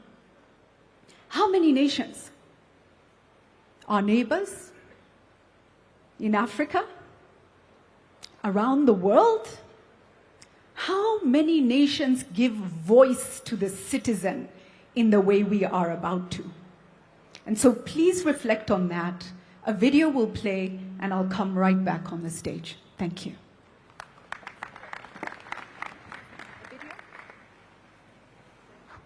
Please, studio, let's have the video. Naonekana studio yetu hawajafikisha Vision 2060. Twende kazi.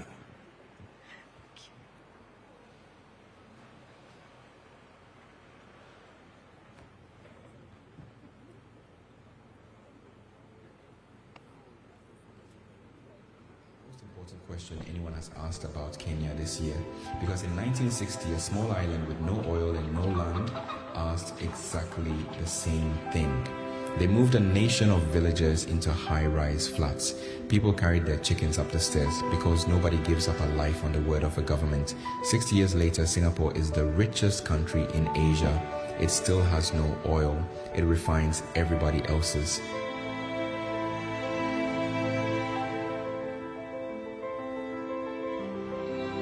In 1965, a Kenyan and a South Korean earned the same money, $110 a year each. Today, the Korean earns $36,000. The Kenyan earns $2,400. China passed us, Vietnam passed us, Bangladesh passed us, Ghana passed us. Vision 2030 promised a middle-income country by the end of this decade. 4 years out, the government's own verdict is one word. So a plan for 2060 must survive a harder question than economics. Why trust the future to people you do not yet trust with the present? Iyo maneno ya Vision 2060 is a con. The critics are not a footnote in this film. They are half of it. National development must never be left to chance or short-term politics. A charter written by Kenyans, built to outlive whoever is in State House, but paper is only paper. What does it look like on a Tuesday morning? 5 million people, 12 million journeys a day, a road network designed for a town. 30 kilometers underground, 25 stations, East lands to town in the time it takes to finish a phone call. Nairobi first drew this line in 1948, and again in 1972, and again in 2014. This time it is cabinet approved, county approved, and priced. 1 trillion shillings. We are growing the wrong way. Outward, plot by plot, eating the farmland that feeds us, then running a road, a sewer, and a power line to every plot. 1 sewer serving 50,000 people instead of 500. Housing and food security are not competing for the same land. They are competing for the same decision. Living is the simplest test there is. A tap that works, a roof that is yours, a clinic in walking distance that has the medicine, a school where the teacher has been paid. The levy has taken 212 billion shillings off Kenyan payslips. By the government's own count, 8,367 homes are finished. That gap is not an accounting error. It is the whole argument. Africa's most famous slum, taken down block by block and rebuilt on the same ground for the same people. 10,000 people in Zone C and D were given 13 days and 60,000 shillings to move. The building is the easy part. The question is simpler and harder. Who gets the keys? For 60 years, farming here has been a bed place twice a year on rain. 1 million acres under irrigation is not a poem. It is a decision about whether we eat what we grow. Galana Kulalu has been announced and re-announced since Vision 2030 was young. Here is the thing we keep apologizing for. We have no oil, our neighbors do. Singapore has no oil either. You do not need the resource, you need the position, the port, and the people. We have all three, 700,000 barrels a day. The crude, our refinery, sold back to the region and onward to the world. A duty-free port and 60,000 jobs if the promise holds. There is one thing we have never needed a plan for. The best in the world at running on dirt roads in borrowed shoes with no system at all. Imagine what happens when we build one. Sport is not a medal, it is a pitch in every ward. So the next one is found on purpose instead of by accident. 11 months, the stadiums are not finished. Nigeria turned Afrobeats into an export. South Africa did it with Amapiano. We had the talent. What we never had was an industry, a studio in the estate where you already live, and a royalty statement that is not zero, because a country that cannot pay its artists doesn't have a creative economy. The same bill that promises artists their royalties also carries the power to take content down. Half of us are under 20. By 2050, there will be 85 million of us in cities that have not been built yet. Every one of those pictures is a decision someone has to make. Not a dream, a decision with a budget line and a name on it. They laughed at Singapore too, then they visited. It turns out you can build a country and still keep the chicken. You just have to decide to.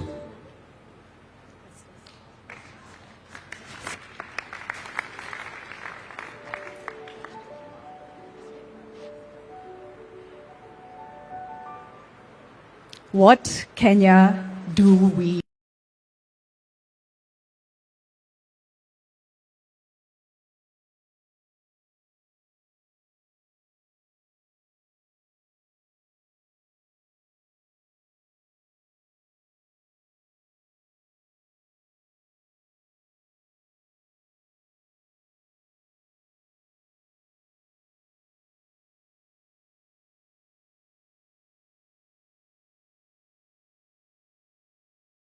Pushed and pushed together as a country.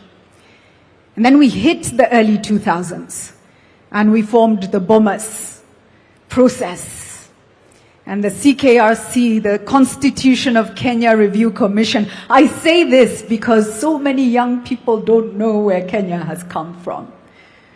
The Constitution of Kenya Review Commission spent years at Bomas of Kenya in Lang'ata, taking the views of Kenyans from all over the country, through their representatives, through civil society, spoke and spoke and spoke, and argued and argued and argued, and debated and dialogued. And we got our first draft, which did not pass the scrutiny of Kenyans. Do we remember? It did not pass the scrutiny of Kenyans because it was taken back to Kenya. And then we went back to the drawing board. And then we had a new constitution. 2010, was it? But Vision 2030 had already been birthed. And now we get to birth a vision under our new constitution. And many a time we are frustrated in Kenya. But how often do we stop to say, thank you, Lord, for a country where we can push for what we want? And for that, before I invite our panel, I want to ask us to celebrate our country and ourselves in ululation. I am so proud of being Kenyan because of processes like this. Ladies and gentlemen, leo we are all wananchi. Your Excellency, today we are all citizens. Is that okay? Thank you so much. Allow me now to invite our panel to come up and take their seats, and we will start a dialogue. Dr. James Mwangi, please come up. Let's give him a round of applause as he makes his way up. Daisy Amdani, who's the Executive Director of CRON, focused on community advocacy and awareness. Give her a round of applause. Dr. Mwangi, I didn't give your role because everyone in Kenya knows who you are and what you do. Please take your seat. Please sit where you are most comfortable. Next, let me ask Betty Maina, former CEO of the Kenya Association of Manufacturers, to come up and take her seat. Faith Beatrice, President of Daystar University Students Association. Faith, where are you? Please come up. Give her a round of applause. Mwita Ian Matiko, student leader, Kenya Methodist University. Let's give him a round of applause as well. Festus Mwanza Kaluki, youth leader from Machakos, representing people living with disabilities. Let's give him a round of applause as he comes up as well. And also with us, Ambassador Bitange Ndemo. Please do come up and take your seat. He's Kenya's ambassador, I believe, to the Kingdom of Belgium and the European Commission. Please do take a seat. Thank you all so much for joining this conversation. I will start with a simple question. How far have we come as a nation, in your view? And what have our greatest achievements been? And then from there, for you, where are we going? Where should we be going? And how do we get there? Can I start with a youth voice? Faith, kick us off. Thank you. Thank you so much for this opportunity. So one great achievement that we've seen is the development in terms of roads. We've seen Thika Highway and Vision 2030. That's one of the developments for Vision 2030.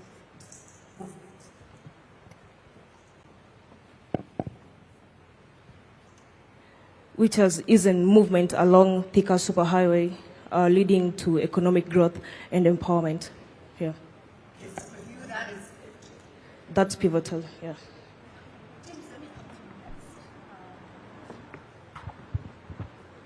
Sorry, Kenyans are adaptable. When things don't work, we figure it out, right? So that's another wonderful thing about us. James, take us to your journey. Of course, you are part of Vision 2030. You have also been part of building Kenya, private sector, but also wings to fly, and development-wise, you've done a lot. How much have we achieved? And where are we going? Thank you very much. Thank you very much, Jury. Looking back, we have made very significant progress, but progress is always relative. You only appreciate how far we have gone if you look at our age of 60 years relative to other economies and their age. That's how you really appreciate. But at the Vision 2030, the data was out there. We are ranging between 50 and 80 in terms of achievement of targets. So when you get 50, you have passed. If you get 80, you have done very well. So it is really a question of relying on data. Could we have done better? I think Professor Hino's feedback, he held the mirror for us. There are areas we could have done better. And that is why it is important to formulate Vision 2063 so that we can do better in the areas that we did well, but also continue to do well in the areas we did well. But I would like to single education and health. To me, while the indicators have not really been what they should be, getting 1.2 million children to sit for an exam in 1 year and graduate to the next, that to me is a huge achievement because we have moved from a very low number. I think where we are going is, and I was sitting next to Adrian, is fulfilling his dreams. This vision is not about our generation. This vision is about our children and our grandchildren. And he reflected where we are going. And it's, as he spoke, I was amazed that he's helping us to see where we didn't get it right, that we could have been more people-centered. It's really him, it was all about people. Education, security, health, neighborliness, environment. That is all about people. Yes, we did lay foundation in infrastructure, but Adrian representing the people for who we are here wants a people-centered vision. Very powerful, very powerful. Let me come next to you, Daisy. Tell us what you are most impressed with in terms of what we've achieved, and tell us where are we going. Let's try. Let's see if the mic is working. Okay, thank you. Try again. Just hold it. No. Thank you so much, Julie, and thank you for the opportunity to have this conversation. I think, and I'm going to speak as a woman, that in Kenya, I think we've made significant strides.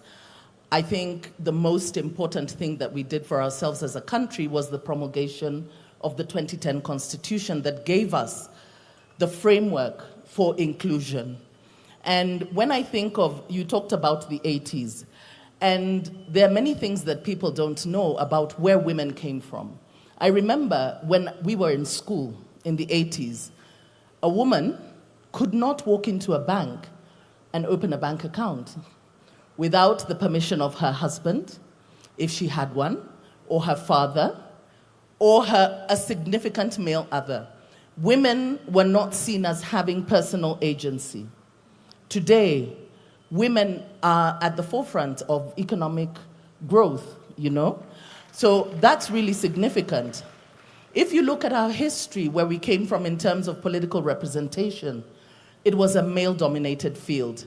Women who aspired to be leaders were considered somehow wayward because it was really considered a male domain. Today, we have women at every level of our governance, at the county governments, in parliament, in the cabinet. I see here we have 2 female governors of the 6 governors that we have in our country. So we're changing the face of what leadership and governance and power looks like.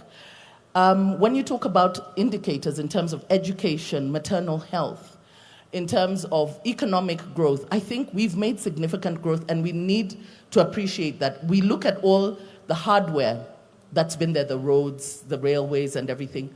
But even in terms of income generation, I think we've come a long way as Kenyans. So somebody talked about, the young man talked about democracy, the freedom. You know, I really don't think we appreciate the kind of freedom that we have in this country. Angel sang about how Kenyans shouldn't insult their leaders on social media. The freedoms that we have in Kenya, the ability to be able to speak and express yourself.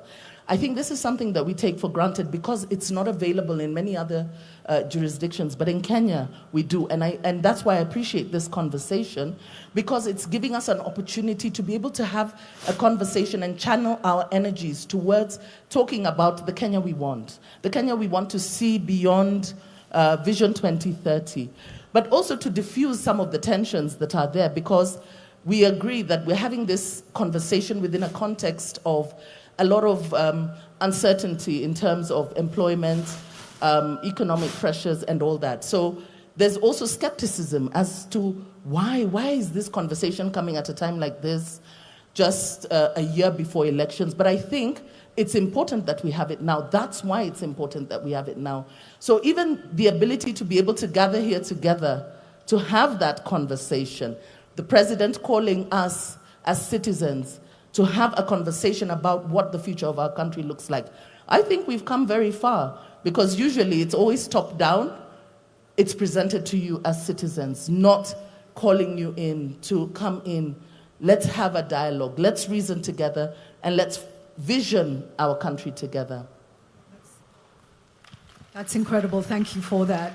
I think it brings me to Betty. Let me come to you next. And, you know, we were at the forefront of a lot of dialogue over the past 20 to 30 years. And maybe one of the most important things about this country is the ability to sit together and listen to each other when we need to, in the most difficult moments. Let's walk through for you, what are you most proud of?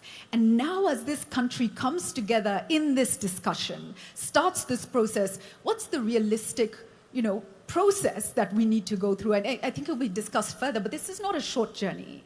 This is to tell us what you see, and ideally, where do you want us to land as a country? Well, thank you. Well, thank you, Julie, and referencing how far we've come in this conversation about the future. And like you, I'm actually very excited that we're having this conversation in this context, because we've had conversations about Kenya in the past, and it's not from the 60s, when we think about the futures work that was done by the NCCK. So Kenyans have been thinking about... We adapt. Sorry. Kenyans have been thinking about themselves. We gave ourselves a vision at independence. We gave ourselves the goal of eradicating poverty, disease, and ignorance. And therefore, we've been shaping our futures over different times. We've seen, as James has said, if I think about our childhood, when we grew up, I'm thinking it's my age or slightly older, the differences in, our experiences as children then, and where we are and where our children and grandchildren, because now we have grandchildren, are growing up, that's a totally different society and a better quality of life. So I think we need to give ourselves credit that we are not where we were in 1963. But we are not where we would like to be. So we've accomplished a lot socially, politically. We've celebrated the Constitution. Economically, we've seen better livelihoods than we experienced. Education, health. There are many things that we can talk about and celebrate as having accomplished as Kenya. But we are also aware that there are things. We gave ourselves 80%. Somebody might be less generous, James, and say maybe we should give ourselves 70. So 70 gives you an indication of how far you are. And Professor Hino has clearly told us this is where you could be if you did different things. And I think when we now think about the future, we need to think about not focusing on the things that have worked. We like to look at buildings. We think development is capital projects, roads, which is true. It facilitates that. But there is something within that we need to work on. What sort of economy do we have? We focus a lot on, and we are aware of how unequal our society is. So if you ask me, what should we aspire to? We should aspire to a lot more of an equal society. What are the things that will get us that? Professor Hino points out, but history also points out that hard work, clearly, discipline, integrity are critical for building, as building blocks for the future. Everybody wants to become rich, but how do they want to become rich? And do they become rich at somebody else's expense? We need to fix the institutions that offer equality for Kenyans. Thank you.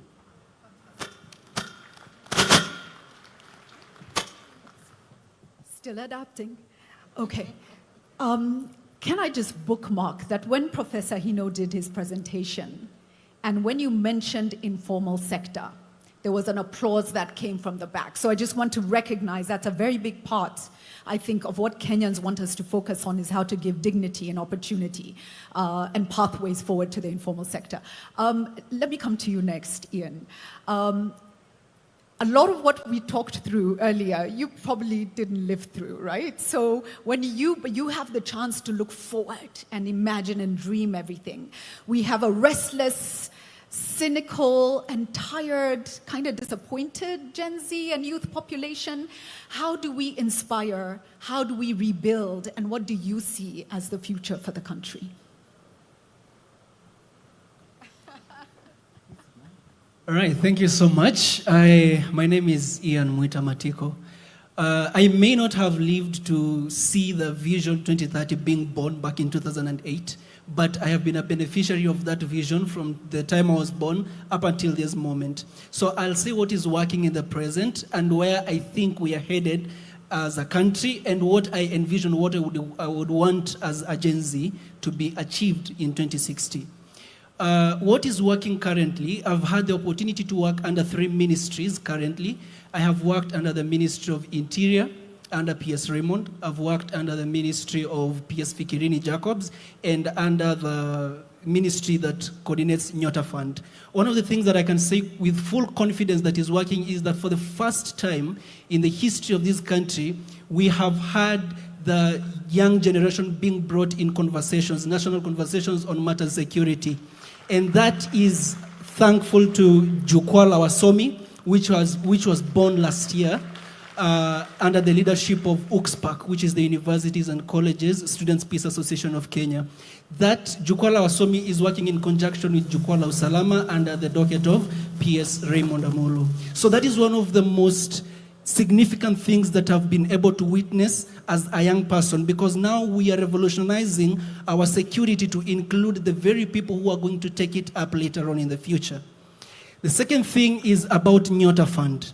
Now, people may see it as a very small thing, but when you look at it keenly, it is inspiring millions of lives. Because for the first time, we have a president who's thinking about the hustlers out there. This Nyota Fund is revolutionizing the way in which we think, because we don't want just to tell people that we're giving you employment. We want to show them that this is how we are creating these job opportunities for you and inspiring you to a future. And the third one is, when you look at the National Youth Council, NYC, the last time the elections were held were 10 or 14 years ago. For the first time, we had it gazetted this year that the youth are going to elect their council to represent them in terms of government. And that is thankful to PS Fikirini. So that is what I've seen that is working currently. But what do I envision? Which Kenya do I want in 2060? One of the fundamental things that we need to underscore is the Kenya that we are building. We are not merely building Kenya for 2060. We are building a Kenya that we will want to leave behind for generations that are coming in. One of the things that I'd want to highlight is especially the health sector and the education sector. Let me begin with education. We must revolutionize the way in which we educate our people. We must not educate our people to seek for jobs today or to want jobs today, but we should position them to tackle problems that will arise in 2060. And that means we need to bolster our education system. We need to position our people in such a manner that we will not be consuming things from outside, or we will not be consuming knowledge from other states. We will be instead exporting knowledge to other states. We will be inventing and we'll be inventing things and sending them outside. So that means we need to invest more in our education sector. The second sector is health. We cannot be 60, now for 2060 will be 100 years, yeah? We cannot be 100 years old and we are still relying on external aid in terms of medicine, in terms of vaccine, because we are 100 years old. So we should invest in the health sector such that our young scientists, our professional doctors, our brilliant minds can come up with research. That research can be sponsored into the future, and they can dream about a Kenya that can, also innovate. We don't want to go to other states to compete in events. We also want to host those events, and we want to be better at those research competitions. So that is the kind of Kenya that I envision. And if I've been following the mind of the president, when you look at the trajectory that he's trying to build, he's trying to turn Kenya away from consumer country to a producing country, if you look at it keenly. So that is my input for now. Thank you so much.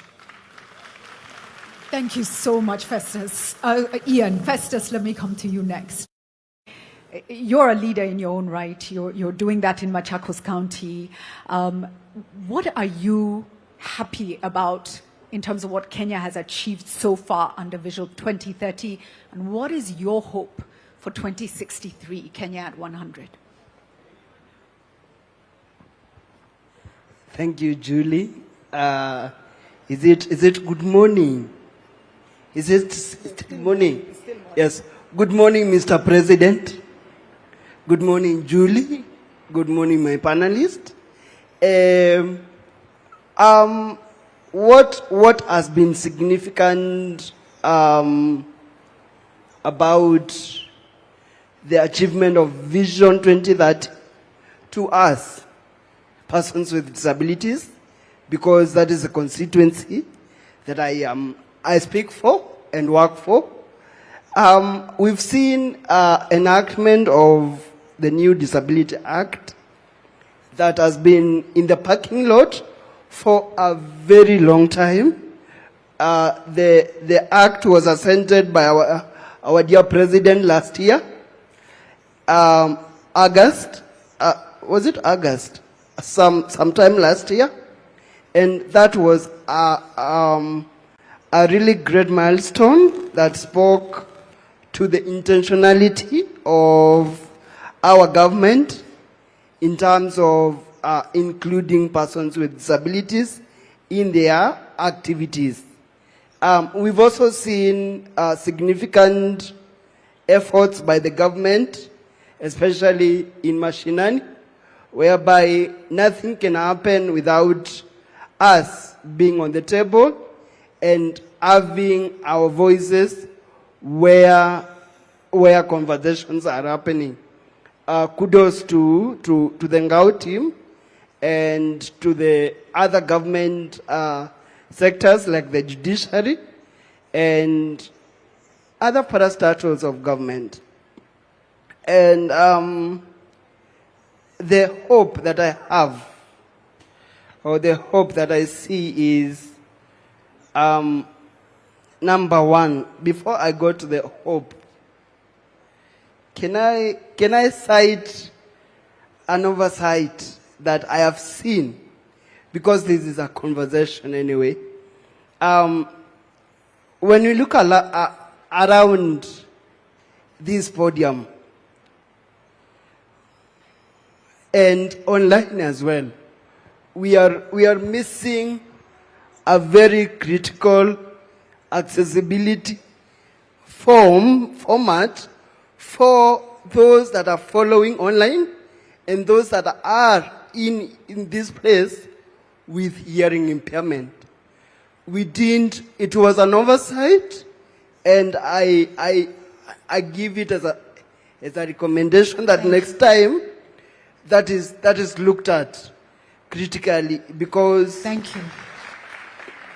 This being a national conversation, then it ought to carry us all to the other side of the river. And the other observation that I have made, I'm moving to my hope. I have also observed that in most of our activities or our events, we are not intentional about including persons with intellectual disabilities. When I speak about persons with intellectual disabilities, is the people that we sometimes shun away from because of their complexity of their disabilities, in that the way they take concept in and the way they give output out is a little bit different from everyone in our midst today. And I believe that is something that in our next roadmap, we should have an intentional way of targeting, really targeting persons with intellectual disabilities and those with autism.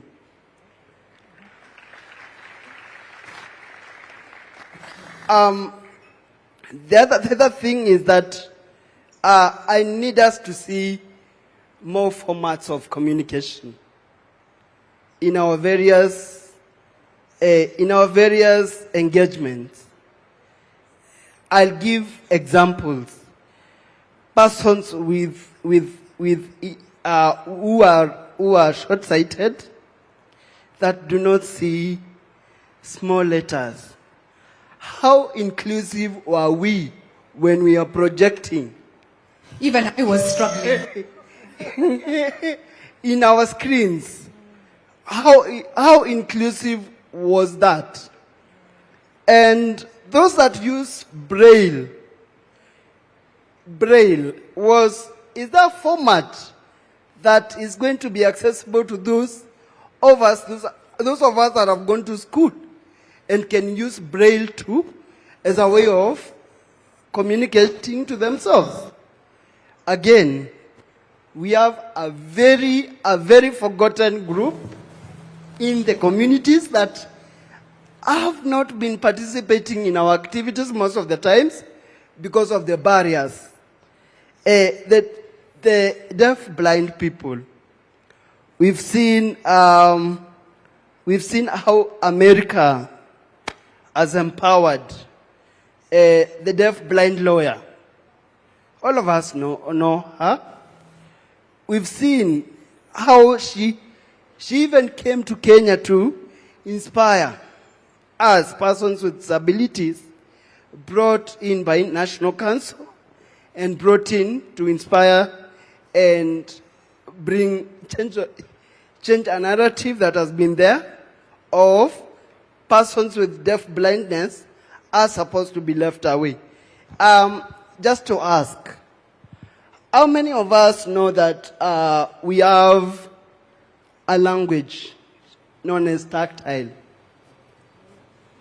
Tactile. How many of us know that? Mr. President, do you know tactile? Do you know how it is used? Please, it is actually embedded in our national book, our reference book, the Constitution of Kenya, whereby it's a mode of communication for those who are deaf, blind.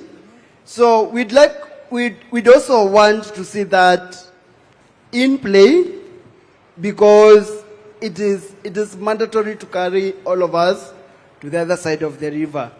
Now, yes. I am going to my hope.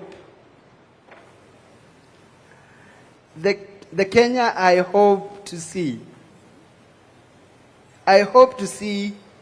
a Kenya that is inclusive, a Kenya that is intentional, a Kenya that is led by us with diverse perspectives and disabilities. We need to be included, not integrated. We don't want integration. We want to be at the center of where conversations are happening. Thank you. Thank you so much. I think the humanity, even in how you started Festus, and you took a moment to recognize and greet us, and you've taken us through a comprehensive view of what's missing and where you need us to go. Thank you so much for that. I want to also just recognize, you mentioned somebody from a different country who inspired you, but we have our own in Kenya, do we not, who is a senator? Honorable Crystal, yes, and I don't know if she's here, but she's incredibly inspiring, and so I just wanted to also mention that. Thank you so much. Let me come to you, Ambassador Ndemo.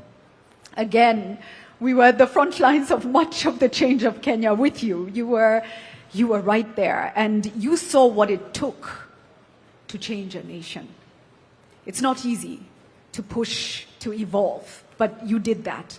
Take us through the learnings you had in delivering Vision 2030, the part you played in development of Kenya, and where you think we really need to be going for 2063. Thank you, Julie. Let me recognize His Excellency the President, Deputy President, Prime Cabinet, Cabinet Ministers, and all guests and governors I saw here. The question I have to answer it from the problems that I had before we saw the changes. When going to high school, I would board a bus and leave, and my mother would only expect to hear my voice when I came back. There was no communication, there was zero. To get a telephone, Wangi can testify here, it took so long to get, if you get anything like that. But the government invested in ICT infrastructure. This ICT infrastructure completely changed the way the world works in Kenya. A lot of young people take it for granted when they get their passport within 2, 3, 4 days. For us, it used to be 6 months, 1 year before you got the passport. There are so many other government services that have been digitized since that time. I think 100% of the government services are online. We are able to pay our taxes online. We are able to communicate online. We are doing several things online because of infrastructure. I'm emphasizing this because Hino also said, going forward, we must look at the infrastructure that will take us forward. Today, with the little infrastructure that we have in northern Kenya, a mother takes a smartphone on a child's chest, and through AI, they are able to identify the kid has tuberculosis. The nurse can do that. This is something that used to be done by radiologists and other things. We need to expand that throughout the country. And what I'm saying, what we need going forward from today is actually to build the future infrastructure for AI, because AI is disrupting education, disrupting health, disrupting agriculture, and that we need to have its own infrastructure. And because of geopolitical contestation, there is a problem that we must begin to solve now. That what every country is doing is to build their sovereign AI, but there is a problem which the president knows very well, energy. We need to have energy. We cannot talk about AI going forward without significant amount of energy. I think we're at less than 5,000 megawatts. We probably need another 10,000 megawatts within a very short period. Companies like Microsoft try to invest in that space. We need to work with the private sector and build the infrastructure. The same way we put the fiber in the undersea and also terrestrial to every county, we must invest in the future infrastructure for Kenya's competitiveness. Our education has done very well. Mwangi talked about it. We need to leverage AI because what the studies are showing is that most of us who have been teaching, we teach an average student. But with AI now, we can identify the needs of every child and actually provide the right thing. It is not going to destroy teachers. It's going to facilitate teaching. I would stop here because I can say. Thank you so much. The simplest way, I think, to understand AI is to see it as a tool. Ni kama jembe, yeah? It doesn't replace the person who needs to do the work. Maybe jembe is wrong in today's environment, but it's a tool. Your Excellency, I do want to come to you before we open to the floor. As a leader, same question. What are you proud of in terms of what we've achieved so far? And where are we going? But as a citizen, as a farmer, where do you really want us to go? Please tell us. Thank you very much, Julie. And good morning, everybody. Vision 2030 in 2008 became the roadmap for us as a nation to think long-term about our development. Maybe I see some people straining to see. Long-term for us to plan our way into prosperity. And we must commend President Mwai Kibaki and the vision bearers then, who provided a platform for us to put together what today is finally in the sunset years. Vision 2030 has provided a framework for us to figure out our development. It set out that Kenya should be an industrialized nation, middle income, high quality of life in a safe environment. All the targets we set for ourselves, we have been given a review of where we are on the economic pillar, on the social pillar, on the political pillar, and the enablers. And we have been given a scorecard by the Vision 2030 Secretariat. We have done fairly well in many aspects. We've done well in others more than others. We've been given the figures on the political pillar. We are at 80 plus. I think we have an A. And you can see it. We have a new constitution. We have a robust Bill of Rights. We have a democratic state. We have an open society, a rule of law.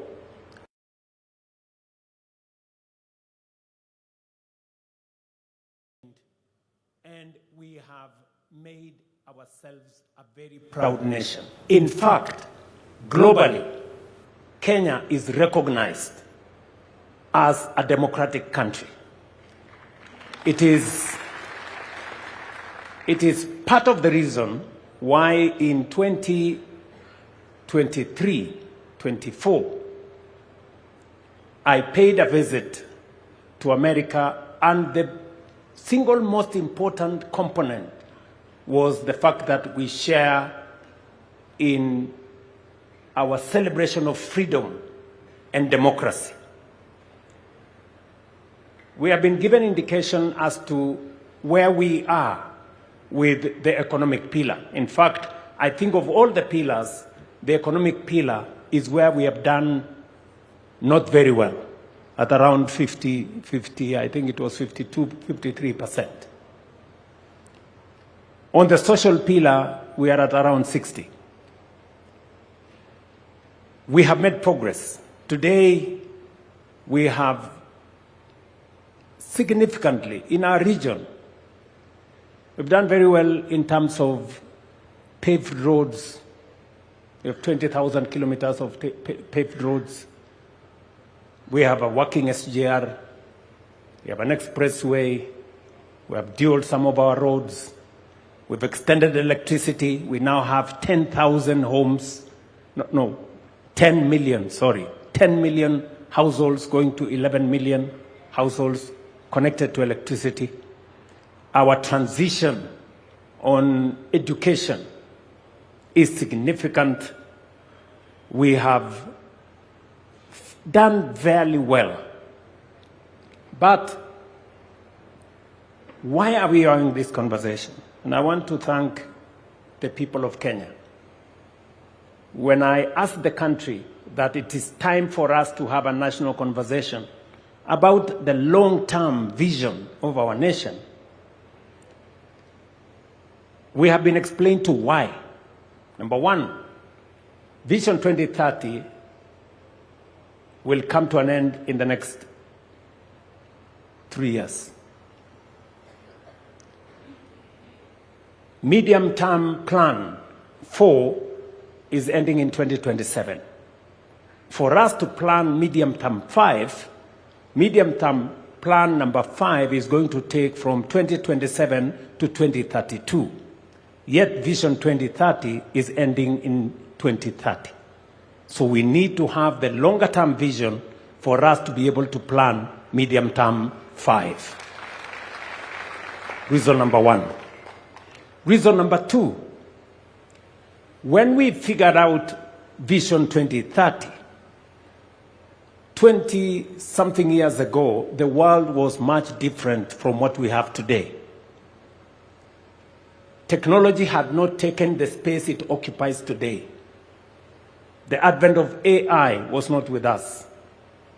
We didn't have the serious effects of climate change the way we have today. We had a completely different situation. It is important that at this point in time, we give ourselves another opportunity to think about the long-term development of Kenya in the context of the world that we live in today.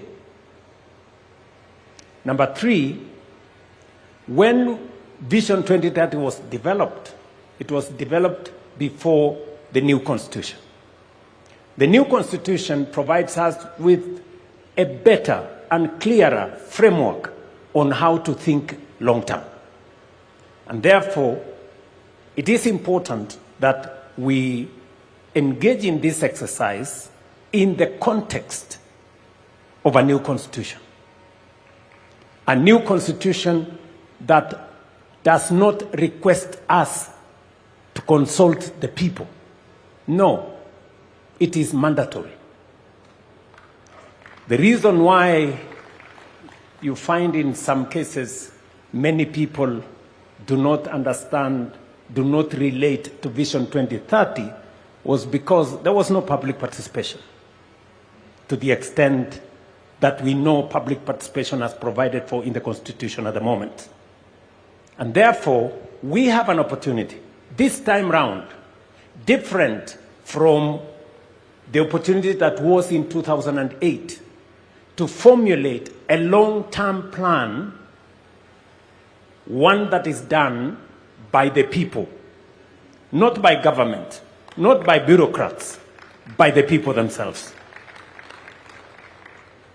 And therefore, we need to give ourselves the opportunity, and this opportunity that we have to think about Kenya long term. We want to pick the minds of everybody. The farmers, entrepreneurs, students, technocrats, everybody. Let them tell us what kind of future that we all want to think about. And nobody should assume that any one of us has the monopoly of knowledge.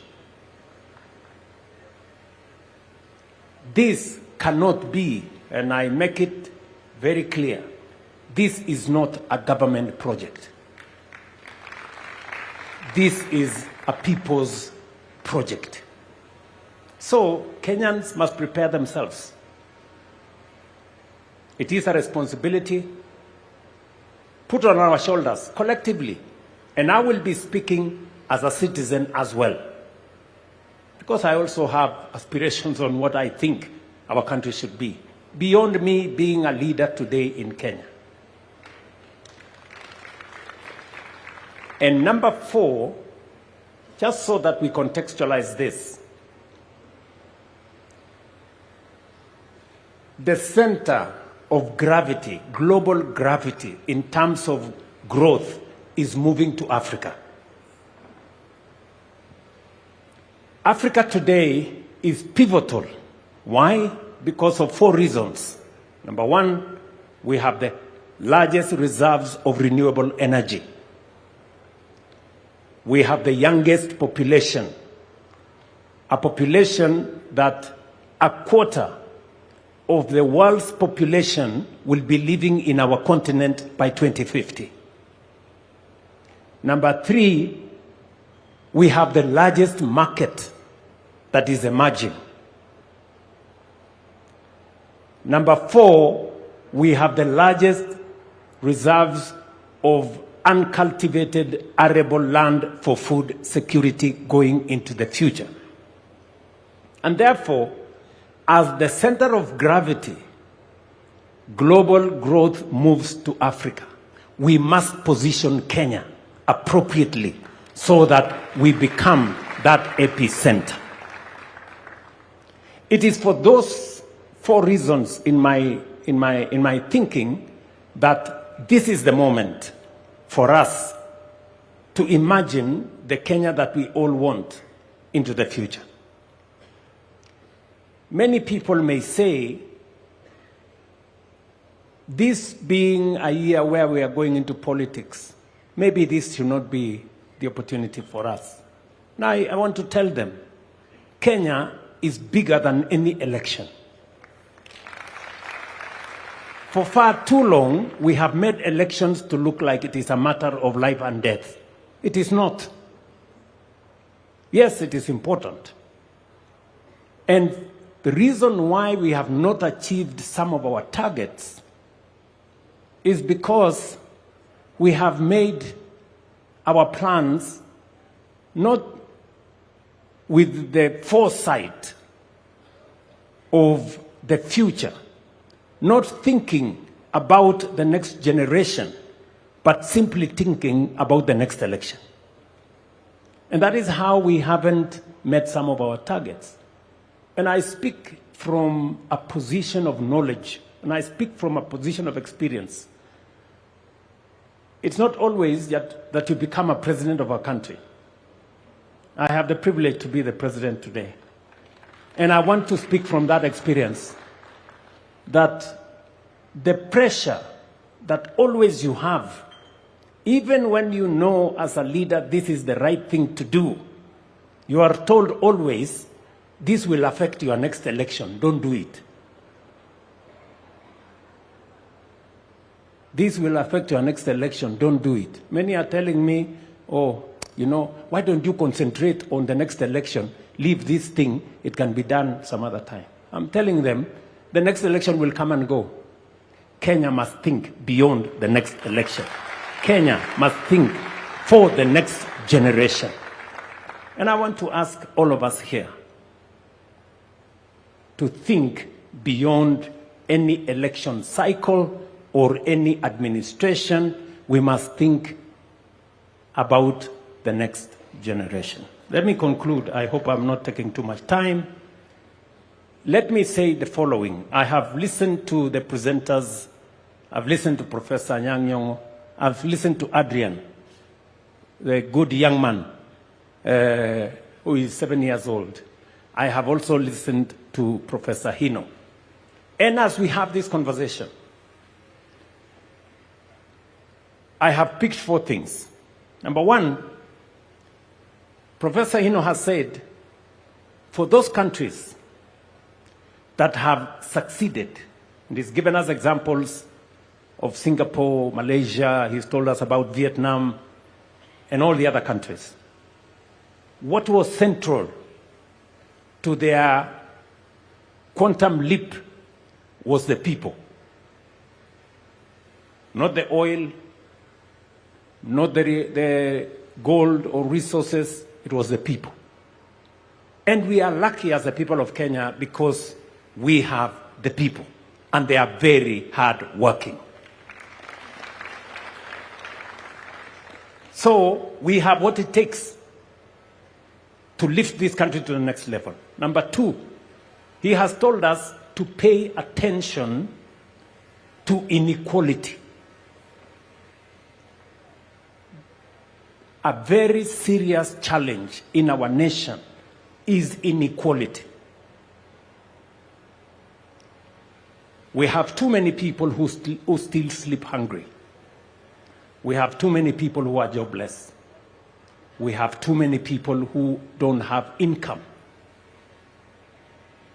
We cannot progress as a nation when we cannot take care of the vulnerable. So Professor Hino has told us 20% of the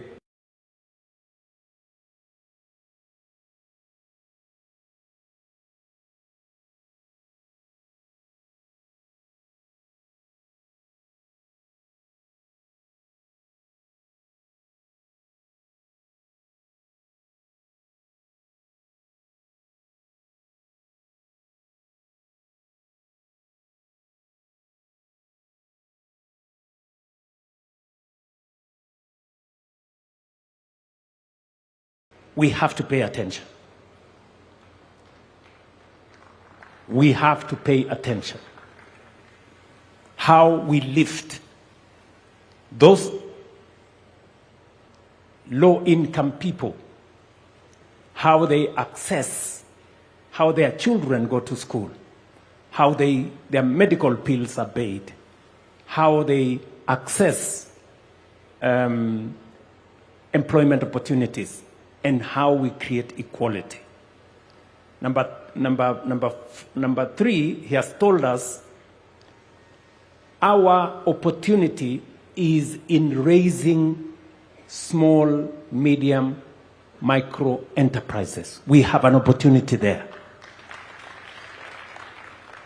Sometimes we think they don't matter. But the good professor has told us that is where our opportunity is. How do we make micro, small, and medium enterprises grow? How do they access credit? How do they access opportunities? How do they access business? That should be we should pay attention. And then number four, he has told us to pay attention to accountability, to dealing with corruption. He has told us three things. We now have a conflict of interest law, which we signed into law. There are many people who want to challenge it because it closes many doors on the people who have access to power, who want to use that power to access contracts and many things and many things. Number two, he has told us about EGP. We have been trying to implement EGP for many years. I am very happy that finally we have moved government procurement to an electronic platform where contracts can be transparent. We can know who is being allocated, which contract, for how much, and whether it matches the market parity. And he has told us that technology must play a very central role. I was listening to Mercy Mwangangi, our CEO of SHA, and he was saying the single most serious challenge he faces is how to stop fraud. You know? And we are very happy that finally, using technology, we are able to stem theft, fraud, and corruption. And to the good professor who has said here, going forward, technology is going to play a significant role in us taking this forward. So, in conclusion, let me say this. To the people of Kenya, nobody has a monopoly of good ideas. Beyond Vision 2030 is our collective responsibility. We must step up. It is a constitutional responsibility to each one of us. It is an obligation to each one of us to implement the Constitution. And part of implementing that Constitution is to figure out how we appropriate, access, and avail all rights that are provided for in the Constitution to everybody in Kenya. Whether it is human rights, electoral rights, rule of law, access to water, access to education, freedom from hunger, making sure that the Constitution, what the Constitution says, that every citizen must access the highest standards of health, the highest standards of education, the highest standards of housing. It is our responsibility collectively for us to have a plan on how this is going to be attained. And we have the opportunity. I want to pledge here that government is not going to lead the talks. It is going to facilitate. This is about the people. Whatever platform that is required to be provided, we are going to provide the platform. Let the people, in their diversity, the religious community have ideas, private sector have ideas, farmers like myself have ideas, students have ideas, the academia have ideas, our good friends in civil society, they have ideas. Let us bring the cocktail of ideas and have a plan for our country into the future. It is our opportunity. Let us not abdicate. Let us not delegate. Let us not run away from that responsibility. It is our duty, it is our obligation constitutionally to make sure that we think about the future of our nation so that Adrian, sitting here with us, 7 years old, will know what the future is going to look like. Thank you very much. I hope I have not taken too much, but this is the opportunity for us, and I am very happy to be part of this as a Kenyan myself. And believe you me, I will be part of it as a Kenyan. Thank you very much. Thank you so much for that, Your Excellency. Thank you for the context. And Mark, just be on standby. I will be coming to you. That context is very important. We've heard that the center of gravity for growth in the world is shifting to Africa. The world doesn't want it to shift to Africa, but inevitably it is shifting. And African countries, through their strategic actions and positioning, will determine whether it shifts on the world's terms or it shifts on our terms. Kenya today, and Your Excellency will confirm, has been tasked with building an AU that is fit, informing the build of an AU that is fit for purpose for Africa today and the Africa we want. Kenya is doing that. Yes, and it is important. Kenya today has been tasked by the world with convening around the issue of trust. The Trust Summit is being held in Kenya under the Ministry of Foreign Affairs. And the world is looking to Kenya to tell the world, what are we learning about how we rebuild trust? in communities, in societies, between citizenry, with government. How do we rebuild trust? So Kenya has a responsibility to think deeply about where she is going for ourselves, but also for Africa. Does that matter to us? I hope it does. I hope it does. Mark, I'd love to come back to you now to take us round the room. Yes, I see wananchi hands. We're ready to speak. Thank you. Thank you, Julie, and thank you for those who. So I'll just start here, and then you'll pass it back to the lady right behind you, young lad. So crisp and short. Good morning, everyone. My name is Sean Karanja Kinyanjui. I'm an investment professional, born, raised, and living in Nairobi. I'm a portfolio associate at a Pan-African venture capital firm. So on a day-to-day basis, I get the privilege to speak to entrepreneurs across Kenya and Africa and deploy meaningful capital into their businesses. I give you this context because every day I get to see Kenyans and their talent and ambitions on a day-to-day basis and even back and support these businesses. But I also see a lot of strong ideas and entrepreneurs held back by gaps in capital, infrastructure, and execution as well.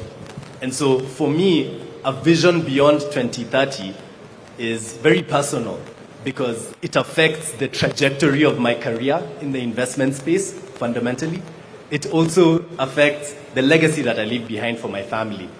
I'll be not so old, but approaching retirement by the time 2060 comes about. And so I need to personalize these goals for you as my leaders so that you understand what needs to be done for me as Sean. I can't speak for everyone here, and the mic will go around the room, but I have 3 key goals that I need to achieve by the time I am 60. And the first one is to be a captain of my industry. I want to sit like James Mwangi here on the podium and say, I'm a global allocator of capital, that people can come to Kenya and say, where's Sean? Let's give him capital. And under this framework of investment that we'll lay out for 2060, I will be able to manage and deploy that capital into our entrepreneurs and spur our economies. But for that to happen in this plan, we need to make sure that there is predictable monetary policies, strong and transparent institutions, investor confidence, so that when someone says, I am domiciling my fund in Kenya, they're not scared that most of it will go away to punitive measures or lack of transparency or get lost entirely because there's no strong ecosystem to support the businesses they invest in. And Mr. President, I do agree with you. Fundamental to that goal of mine is going to be eradicating poverty, because businesses and the investors behind them are only as good as the income that the everyday mwananchi has to spend on the products and services that these businesses offer. So that needs to be a thing. And Mr. President, just like you, I have a love and passion for agriculture. At our fund, we get to invest into agriculture products and projects across the continent. And I've seen the math, I've seen the data, I've seen the capital flows.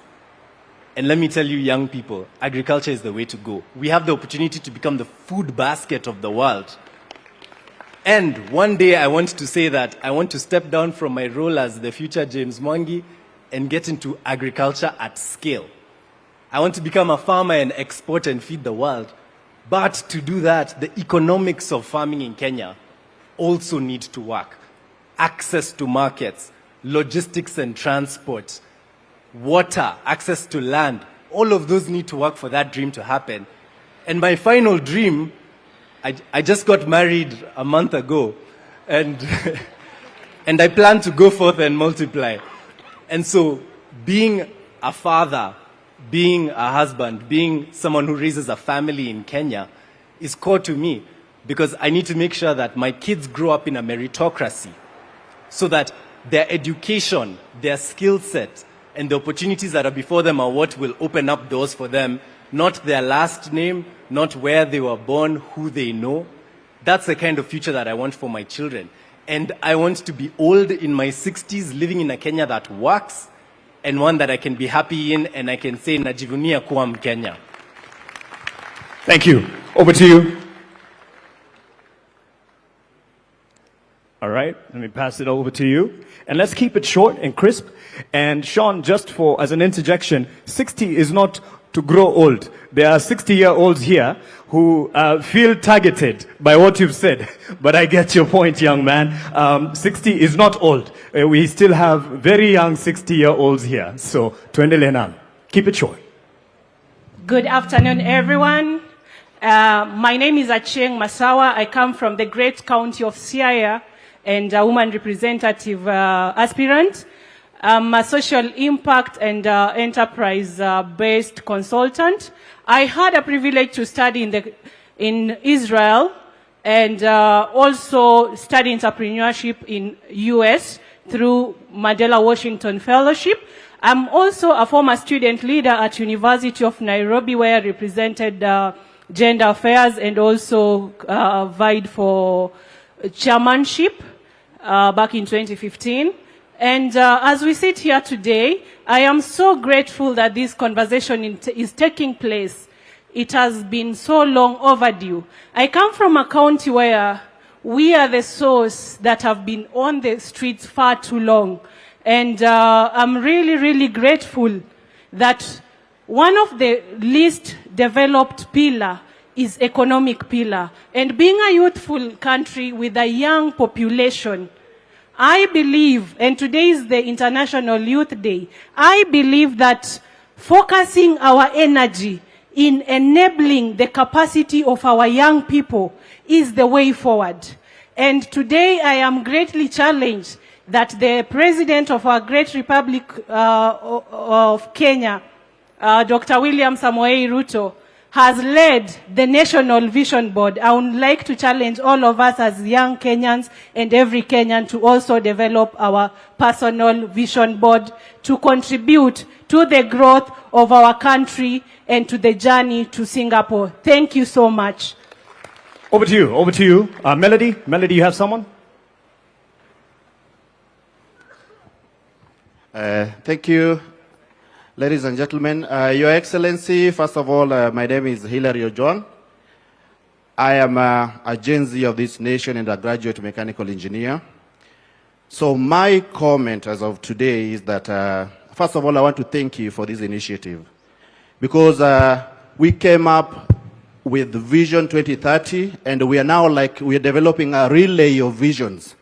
So we have Vision 2030, handing it over to Vision 2060. So as we hand it over to Vision 2060, we really just have to reflect and check back and see what is our progress in the social pillar. We have made some progress. Our progress in the political pillar has been significant. But our challenge, Your Excellency, which is the key and the core of changing the life of our people, is the economic pillar. And as a young person, as a Gen Z of this country, I want to thank you because you are saving us in this, guys.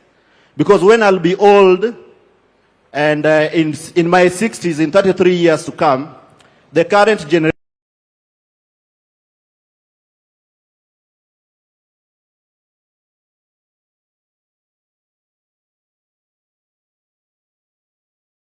by Vision 2060, we are trying to solve the solution of creating jobs for our people. My comment is that as our president, and we are praying for you, and we are going to hand over the job to you once again in 2027. I just want to ask you that in that last term, Your Excellency, focus on the economic aspect kindly. Our young people are still hungry. We still have few opportunities in our country. We want our economy to be strengthened. You say that a significant percentage of our country, our land, which is arable, is still underused. Let us utilize that. Let us have more food in our country that we can export. We can even process it and export final goods to the global market. That way we'll have solved a lot of problems for our people and create opportunities. When you look around you, majority of the things we use here are imported. If you look at the speakers, the cars around here are imported. We will only empower our people if we can do much of the job here and export to the global market. Thank you so much, Your Excellency. God bless you, and I appreciate us for gathering here today. Asante sana, naona sasa kipaza sauti upande huu pia kimeruhusu. Kuna dada hapa, jitambulishe kwa dakika 10 nawe toa mchango wako. Before you hand over the mic, ningependa participate. And to me, Your Excellency, I will say thank you very much. Kama si wewe, vijana wewe kwanza. Your Excellency, remember I'm a clinical student from KMTC, student leader. Na pia hii angalia mahali uangalia wanafunzi wamemaliza course zao za KMTC, and pia Masi Mwangangi angalia mahali hawa watoto pia. Tuangalie sisi wanafunzi wa KMTC, please. Hello. Before he just adjourns it, I'm Brian. I'm the founder and CEO of B. Malsons. I just have one review to just ask. We've been actually trying to say how are we going to create more jobs. Currently in Kenya, we have almost 11,000 startups. So if the government can just, let's say back up these 11,000 startups and just, let's say they just get funding, for example. Each startup can just employ almost 50 people. So those 50 people, as in, if they are now given actually money, they can actually now create more employment actually now for the young youths now. Hello, I'm sorry, let me talk. My name is Anne Adhiambo Onyango. I am a volunteering secretary actually for a community-based organization known as Tekeleza Mtaani Initiative.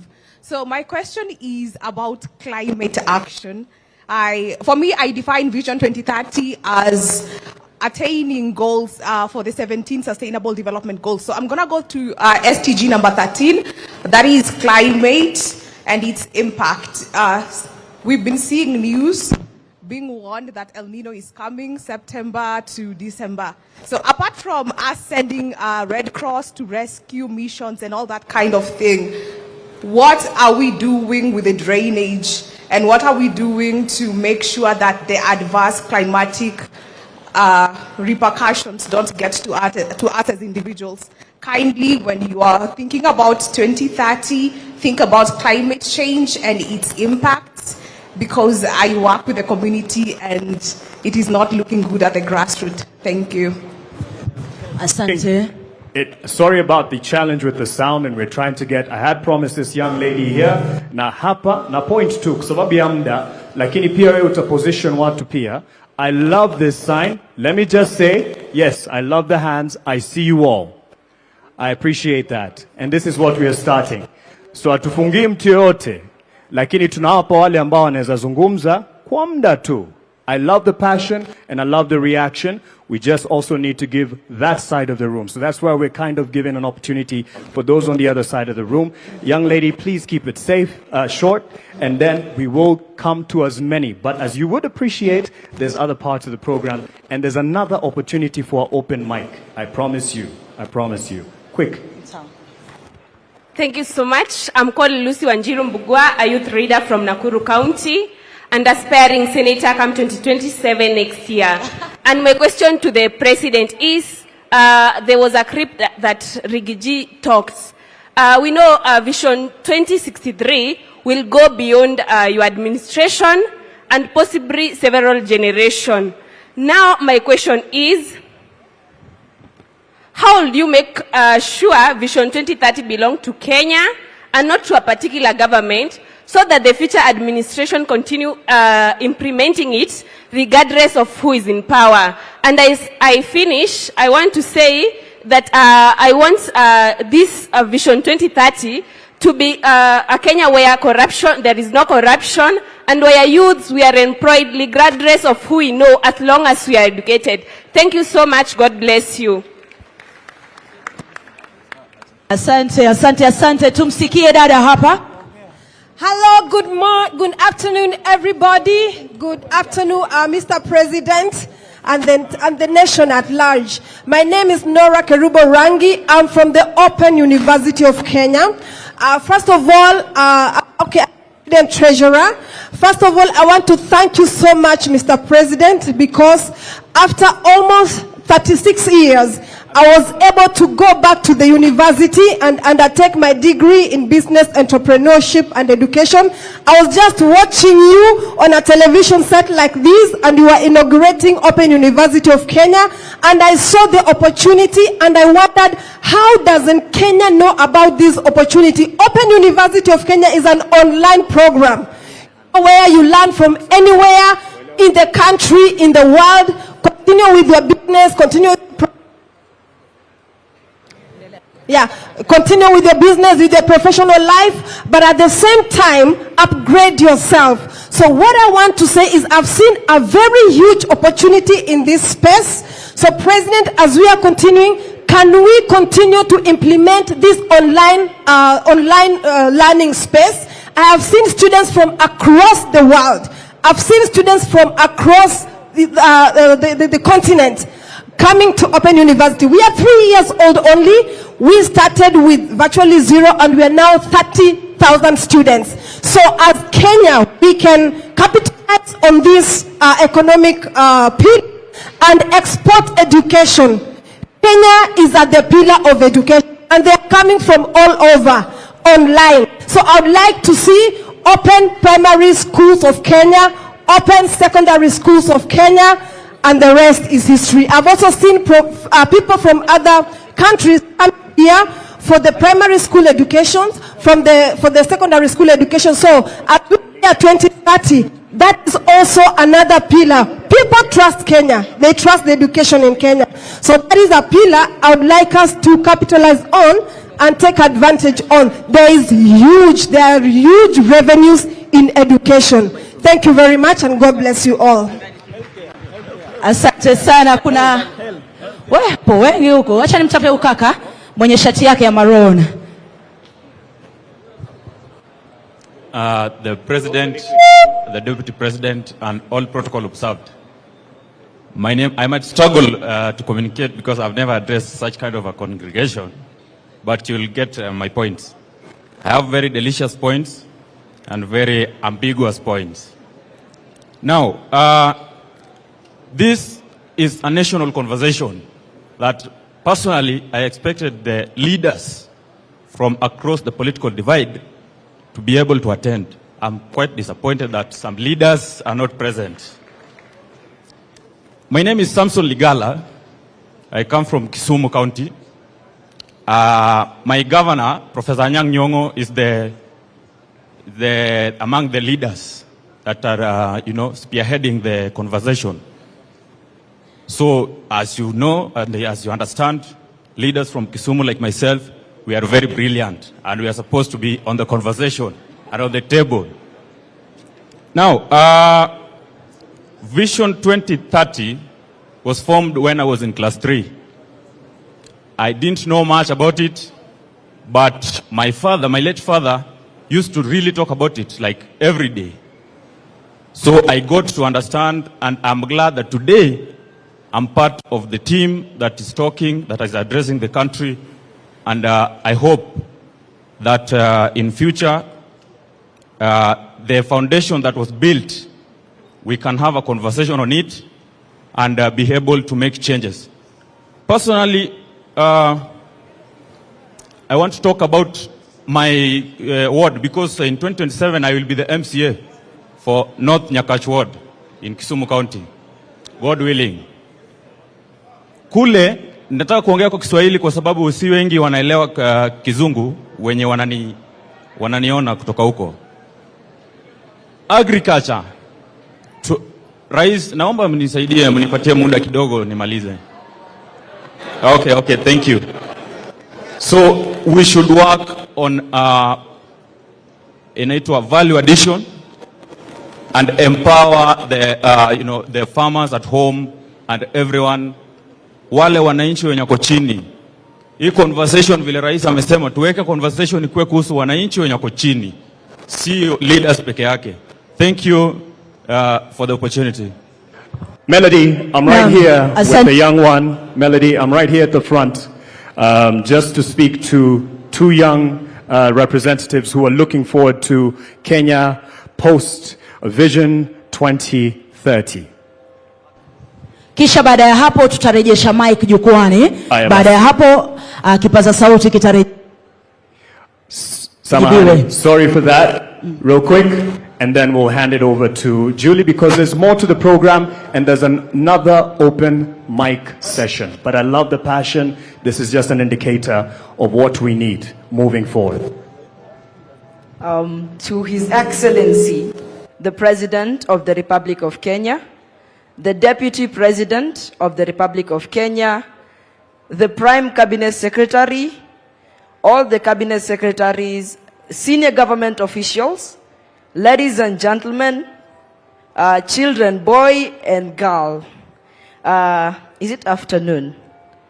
Yeah, good afternoon. So, my name is Blessed Barak Juma. I'm 15 years old. Actually be speaking in front of the President today as an advocate. I advocate for the rights of the children, especially child participation. And first of all, I would like to thank the President because I would say he's really considering the children because of bringing up the first State Department of Children's Services in Kenya. So, Mr. President, we really thank you for that. And I would like to also thank him for this vision 2060, beyond 2030, because as of 2060, I'll be 49 years old. And hopefully, God willing, if all of you will be there, all the children, they'll give me an opportunity to be the President of the Republic of Kenya. And I would say that this dream is going to continue, and vision beyond 2030 is going to be a great impact, not only to the people of Kenya, but to the children of the Republic of Kenya. So I will request child participation, not only by the voice, but children be included in decision-making, implementation of the vision beyond 2030.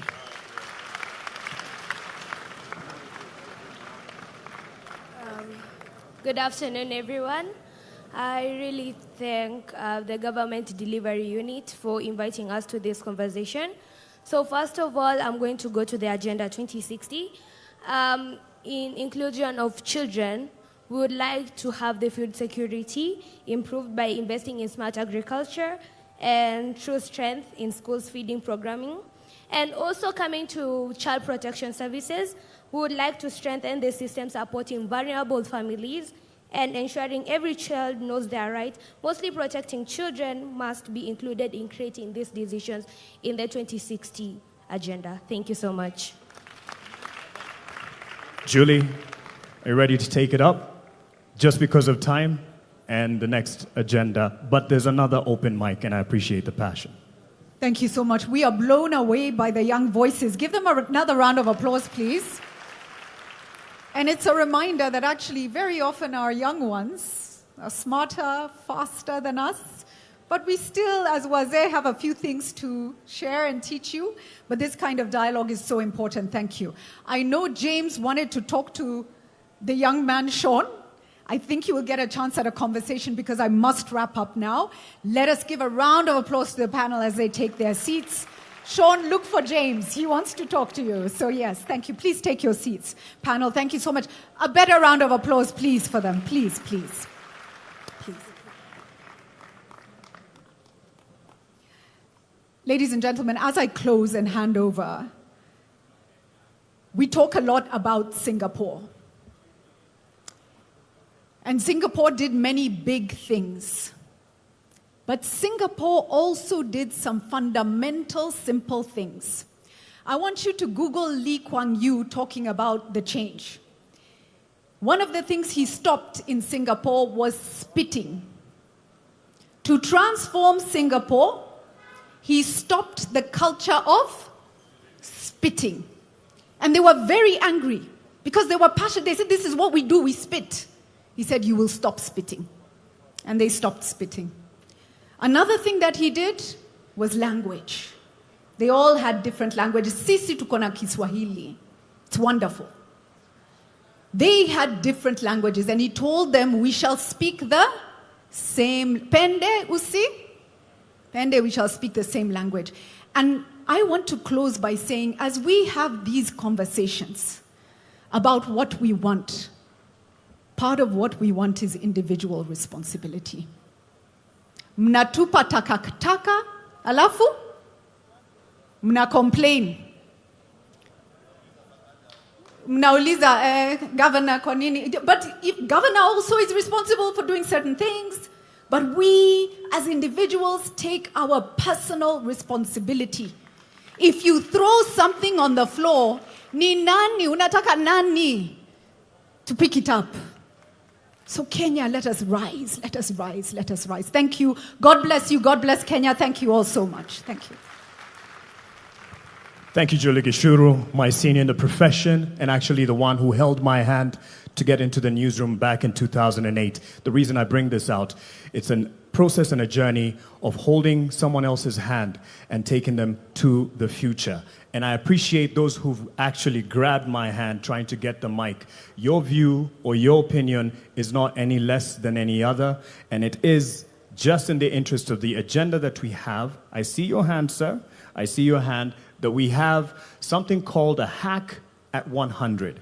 There's another open mic session, and I appreciate the passion, just to be able to accommodate those who prepared, something that we can envision in terms of the digital capabilities of hacking a future beyond 2030. And for that, I'd like to call on Bernard and Mika and team, tafadhali wakijiunga nasi hapa mbele, tafadhali tuwape makofi. Bernard and Mika, hack at 100. How can we hack this? We hack Nairobi every time we are moving around with traffic. When someone told you how they got somewhere, ulisema uli hack traffic by taking a boda. Vijana, halo, halo.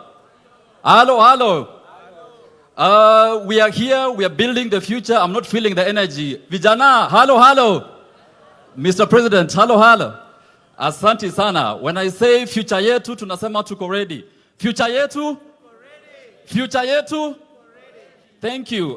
We need to have the energy so that Adrian, who spoke here so well, can feed off our energy. If we are building the future where everyone is bored, there is nothing to build. So, by the way, we are live on all platforms. We have a lot of creators who are live on X, Meta, Twitch. There's a matatu parked outside, 2 of them. They are streaming on all platforms. So Hack Kenya 100 and Beyond Vision 2030, hackkenya100.com. We are live. Go online. We'll plug you with all the latest updates. Your Excellency, Dr. William Ruto, Your Excellency, Deputy Kithure Kindiki, thank you for organizing this session. And all protocols observed. And I have to say, Vision 2030 is the only foundation or structure that got me out of a village in Keroka, in Kicc, and took me to Alliance High School. Hashtag, I went to Alliance. We went to Alliance, and without free education, I wouldn't be here today. So Vision 2030 team, Mugo Kibati, Alliance High School, we see the dream and we are to build today. And nataka mnishikie namba mbili. Namba ngapi? Namba mbili. 75 and 100. 75 and? After we are done, mwenye atakumbuka zinamaanisha nini, utaniona nyuma ya tent. I'll give you something. But before we jump into it, I would like to introduce my team who has been behind an activity we've been doing for the past 1 week. We are running a Hack 100 hackathon where we had over 10,000 young people all over the world applying for them to propose bold ideas, bold visions in terms of where they want to see Kenya at 100. We had applications from San Francisco, California, Frankfurt, Shenzhen, all over the world, because everyone wants to be part of building our future. So I would like to introduce my team, starting with Kevin, and we can jump into the next 15 minutes or so to show you what we have. Kevin? Thank you, Bernard. My name is Kevin. I work with young people to help them articulate their ideas and their passion so that they can be understood by people who want to build them out, invest, and I'm here to do strategy and coordination. Hello, everyone. My name is Shannon Oduor. I am an advocate of the High Court of Kenya. I'm representing the legal team on this Hackathon 100. Right, my name is Naini Lankas. I also work with Shannon, and part of what we do for Hack 100 is that all of the hacks, the solutions and the innovations that are coming our way are anchored in the Constitution. So we are keeping that in mind in everything that we are doing for Hack 100. Thank you. Good afternoon. My name is Jane Martha. I work under Hackathon and I'm part of it. I conduct issues on strategy and governance, and I also deal with the creators that you've heard. I'm one leading them. Thank you. Good afternoon, everyone. My name is Arthur Kamau, and I'm part of the team handling the sports sector. Good afternoon. My name is Micah Mathenge. I'm a CEO of a company called Venture Money. I work in the investment banking space, and I work with young entrepreneurs who are looking for investment in Kenya and abroad. Thank you. Asante sana. They'll come back to stage shortly. Don't worry about my dressing. I was told to dress down to represent the youth. So si suti sina, niko na suti kadhaa. Remember the numbers I gave you. How many were they? How many were they? 2 numbers. Which one and which one? This side, which number? This side? Aya shikilia hivyo hivyo as we watch this clip for you to understand what those numbers mean. Media team?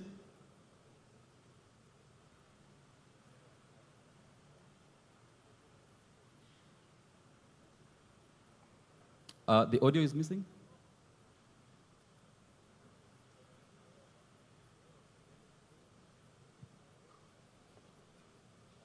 As they play the video, those numbers mean 2 things. 75% of Kenya's population are under the age of what?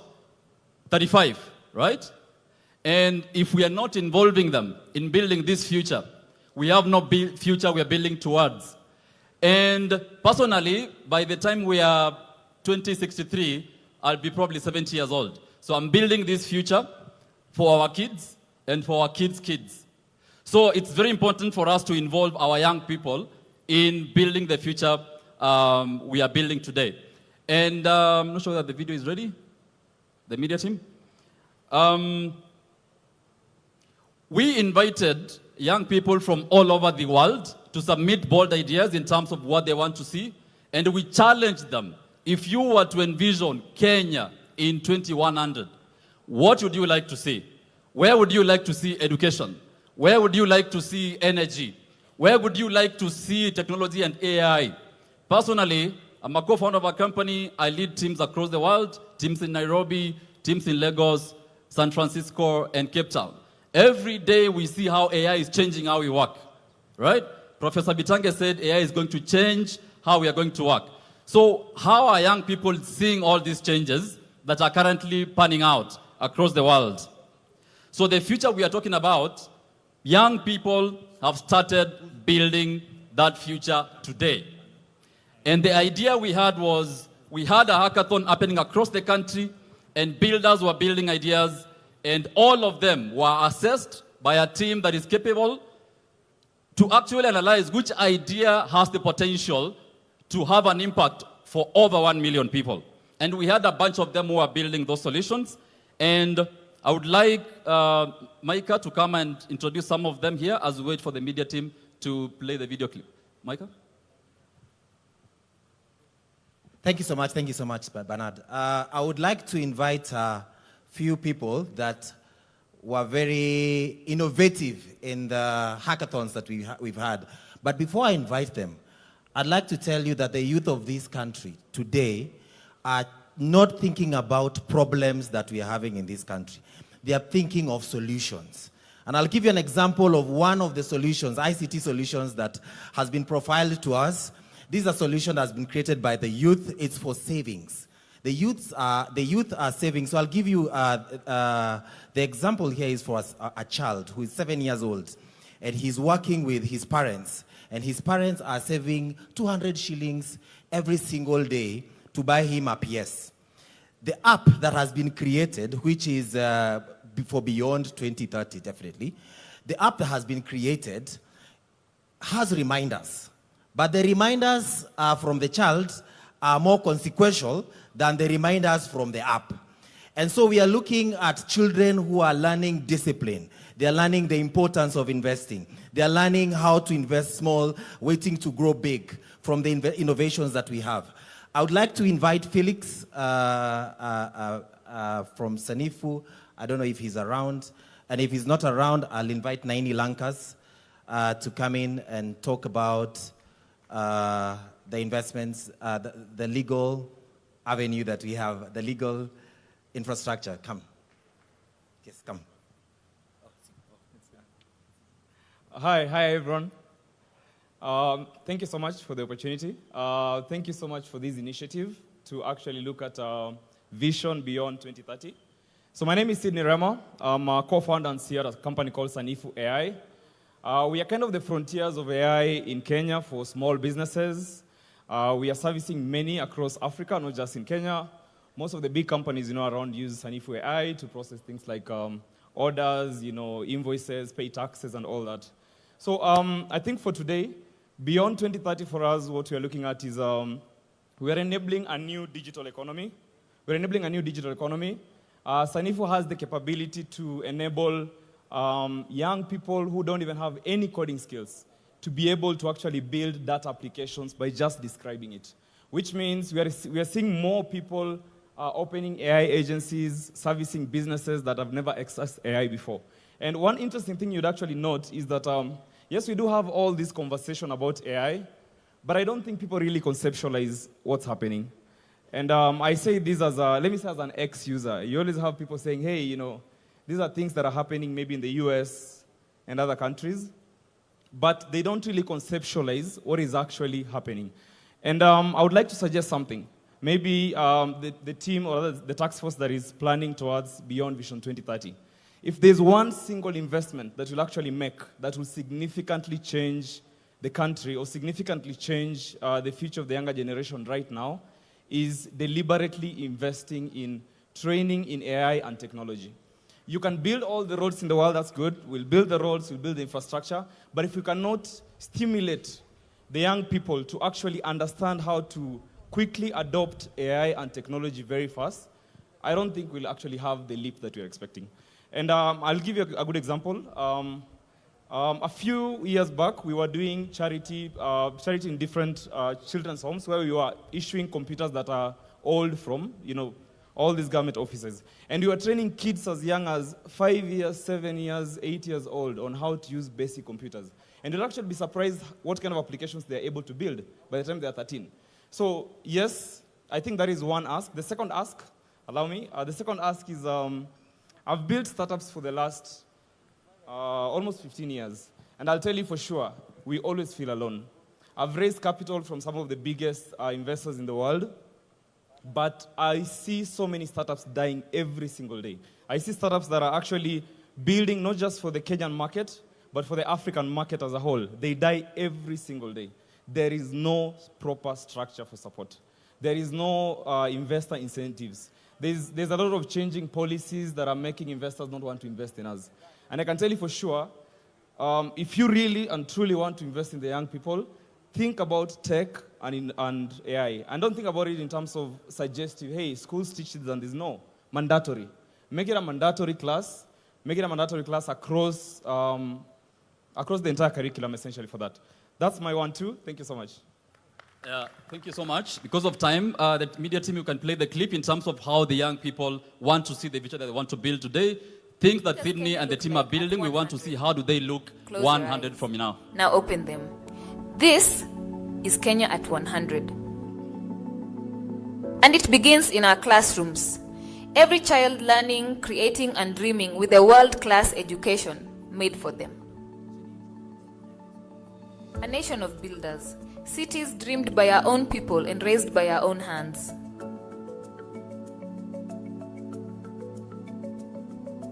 Every corner connected, from the lake to the ocean, no Kenyan left behind.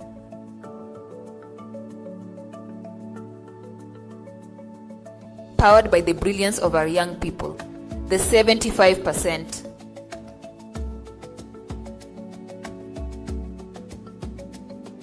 Feeding ourselves, sustaining our land, prosperity grown at home.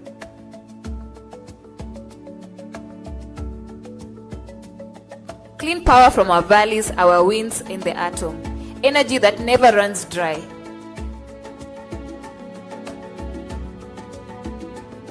made in Kenya, built by Kenyans, traded with the world.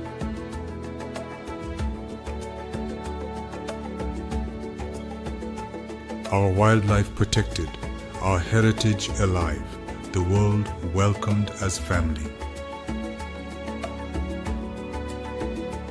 A thriving blue economy, from the port of Mombasa to every fishing village. Health and dignity for every Kenyan, from the first breath to the last.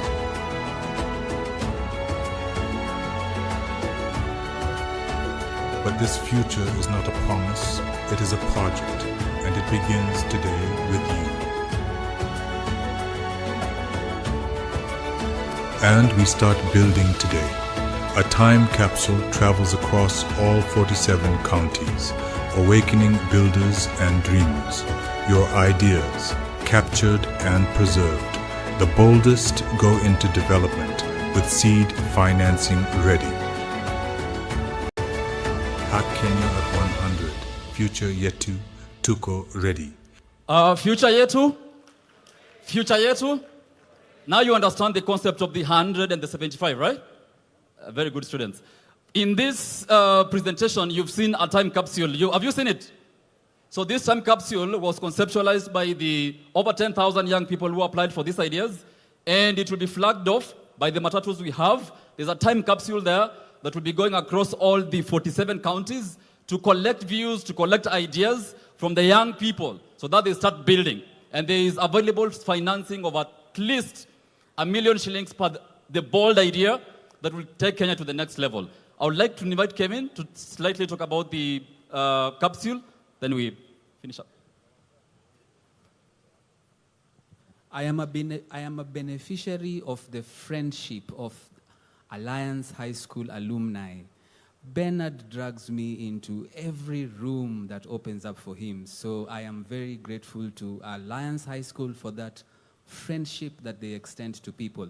My young creators also tend to speak very quickly, and so I get the work of explaining things a bit carefully because we are required to bring everybody along. So will you allow me to do that? So what didn't land before the video happened is a website that has been created by this able team. The website is live as we speak, hackkenya100.com. This website is being populated and advertised by a group of young people who you may not have met because they are in the far end where there are two matatus. Now, what is happening, many people who are picking up the mic, they are addressing His Excellency. What these young people are doing, they are saying, Your Excellency, we have a solution to help because the government cannot create jobs for everybody. And in our presence, we have a 16-year-old who has already announced his intention to eye the same seat. So young people who are in our midst, we must quit asking the government and we must start building solutions. And what this team has done, they have provided a website where if you see a shortcoming in any service delivery, propose it as what they are calling the hack. Are we together so far? So you would be saying, Your Excellency, we have provided a hack. Can we get funding for this hack? Now, these ideas are not limited to Kenya. I need you to know we have a community of over 400,000 Kenyans in the diaspora. In the interest of time, I may not go through all of them. So the hack involves how can we interact with Kenyans in the diaspora? We have very many Kenyans who, many years, we've been exporting our brains. We export our brains from Nyeri, from Kericho. We export our brains everywhere. Somebody said when you're in front of the head of state, there is heat. The heat is acting on me. Allow me to gain my composure. Aya, sawa. So now what is going to happen is that there are communities of Kenyans in the diaspora. How are we connecting with them to link up with them and solve these solutions? Because in our interactions with Kenyans in the diaspora, they want to come back to Kenya, isn't it? You know Kenyans in the diaspora want to come back to Kenya, isn't it? What will they find?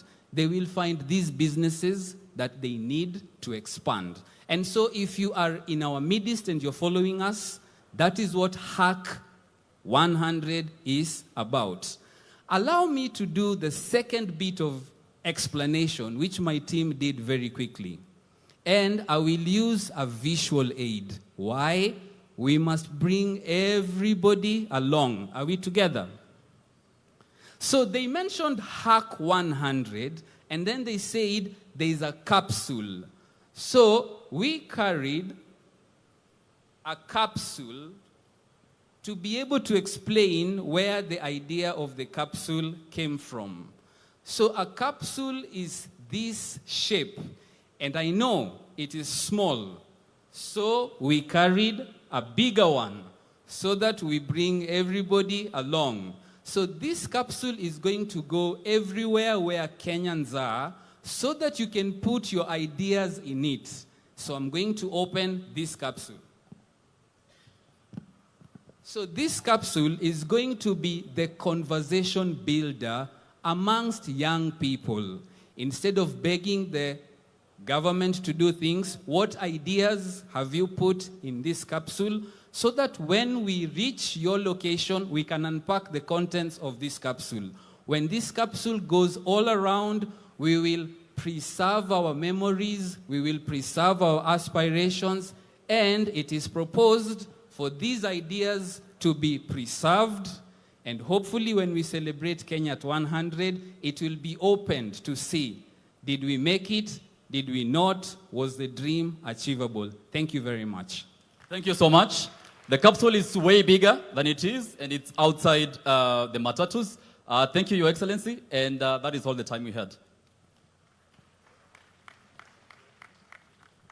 Asante sana. Thank you to the team, Bernard, and the rest of them, Mika and all. This is just the beginning. There's an online platform where you can interact with all the features that they have showcased here, and you'll be able to do that. And again, just to reiterate, as I call on the next round of stakeholders who are here in many ways as representatives, as citizens, but also with the bodies that they represent, the sectors that they represent, I should say. And as we do that, as we set up this particular sitting for them, I'd like to call on the Deputy President. Deputy President, Professor Kithure Kindiki, if you may, because just as a quick word, because in this conversation as we move forward, we are looking at where do we go from here? How will different stakeholders engage in the national conversation? So we do have representation from a Kenya Association of Manufacturers. We have from the National Securities Exchange. And just as well as someone who has seen the journey over the years with the previous administrations, much as what we are charting forward is going to surpass and go beyond just particular governments. But we have seen the contribution of the previous government to the Vision 2030. That was led by the late President Mwai Kibaki. That was led by President Uhuru Kenyatta. And now that this particular leadership has contributed to in bringing success to Vision 2030 and pushing it forward. So how, in your view, you would say we have an outlook to build beyond Vision 2030, just as we set up this stage, and I'll call on those stakeholders to come up and speak. Just as the President gave a quick word here, karibu sana to the Deputy President, Professor Kithure Kindiki. Tumpe makofi tafadhali. Wakenya hoye! Wakenya hoye! Mheshimiwa Rais, nimeulizwa ya kwamba kwa dakika 3 niseme hatua ambazo serikali imepiga katika kupeleka Kenya mbele na ruwaza ya kuboresha maisha ya Wakenya ili tuwe kati ya nchi zilizoendelea katika siku za usoni. I am proud to report on behalf of the government of Kenya that the last 4 years, under the leadership of President William Ruto, we have been able to do a number of things. And I want to highlight some of the steps that we've taken as a country in taking the development of our country forward from where President Ruto found it. Number one, this administration has been able to stabilize our economic fundamentals that underwrite our long-term development path. The pillars of development, agriculture, industry, business, enterprise, and so forth, infrastructure, must rest on strong, stable economic fundamentals. All the indicators are showing to a stable economy, a strong currency. For the last 2.5 years, the Kenyan currency has been stable. We found it at 162, 165 to the dollar. It has been stuck at 129 for 2.5 years, showing economic stability.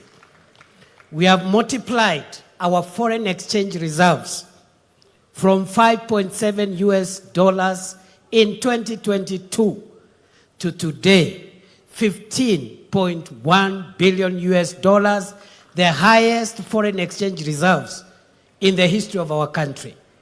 When President Ruto took over, we didn't have enough foreign exchange. And of course, foreign exchange is a factor for international trade and stabilizing the economy.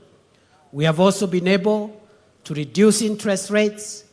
We have also been able to be rated favorably, not by ourselves, but by international sovereign rating agencies. Standards and Poor, Moody's have now upgraded the economy of Kenya to a stable economy. And there are many other fundamentals that I can speak to, including moderating inflation from 9.6% where we found it to now a stable under 6%, and we are still working on the issue of inflation. Of course, on that front also, we have been able to attract last year the highest amount of foreign direct investment in the history of our country, $3.2 billion US. This is a report of the United Nations agency, UNCTAD, last year. And all these things put together are showing a stable economy. The central bank lending rate to commercial banks has come down from 13.5% to 8.75% at the moment. The price of government paper, government bonds, and treasury bills has come down, and now that means private sector can access credit and so forth and so on. We have stabilized the economy. Number two, we've been able to work on the agricultural transformation, and we have achieved a number of things under the agricultural transformation pillar. We have been able, for example, to register our farmers. We used to work on guesswork. We didn't know how many farmers we have, where they are, what they grow, the size of their farms, the kind of fertilizer they need. Now we have a register of 7.2 million farmers. We have also been able to increase our production of some of the major value chains in agriculture. Maize production has grown from 44 million bags in 2022 to 75 million bags last year to underwrite our food security. Unga prices have also been moderated from 250 shillings to right now around 140, 150 for 2 kilograms. We've also been able to transform the coffee sector by removing cartels and increasing our production of coffee, and also the income to coffee farmers has now grown from 60, 70 shillings a kilo of cherry to about 120 to 160 per kilogram of cherry. Our tea production has grown from $138 billion shillings, 138 billion shillings in 2022 to last year's 215 billion shillings. Our sugar production has grown from 472,000 metric tons in 2022 to last year's 815,000 metric tons of sugar. And therefore, that is a big milestone in terms of that value chains. And we have now more farmers benefiting in that sector. We have revived the industries and the factories in the sugar sector and so forth and so on. So we are also now the largest producer of processed milk in Africa, because we have moved our milk production, processed milk, from 4.6 billion liters a year in 2022 to currently, by last year, 5.5 billion liters. Kenya now has overtaken 3 other countries, and we are the #1 producer of processed milk in the African continent. So we have done some progress. We are vaccinating our livestock to make sure we get herd immunity so that we can promote exports of livestock products.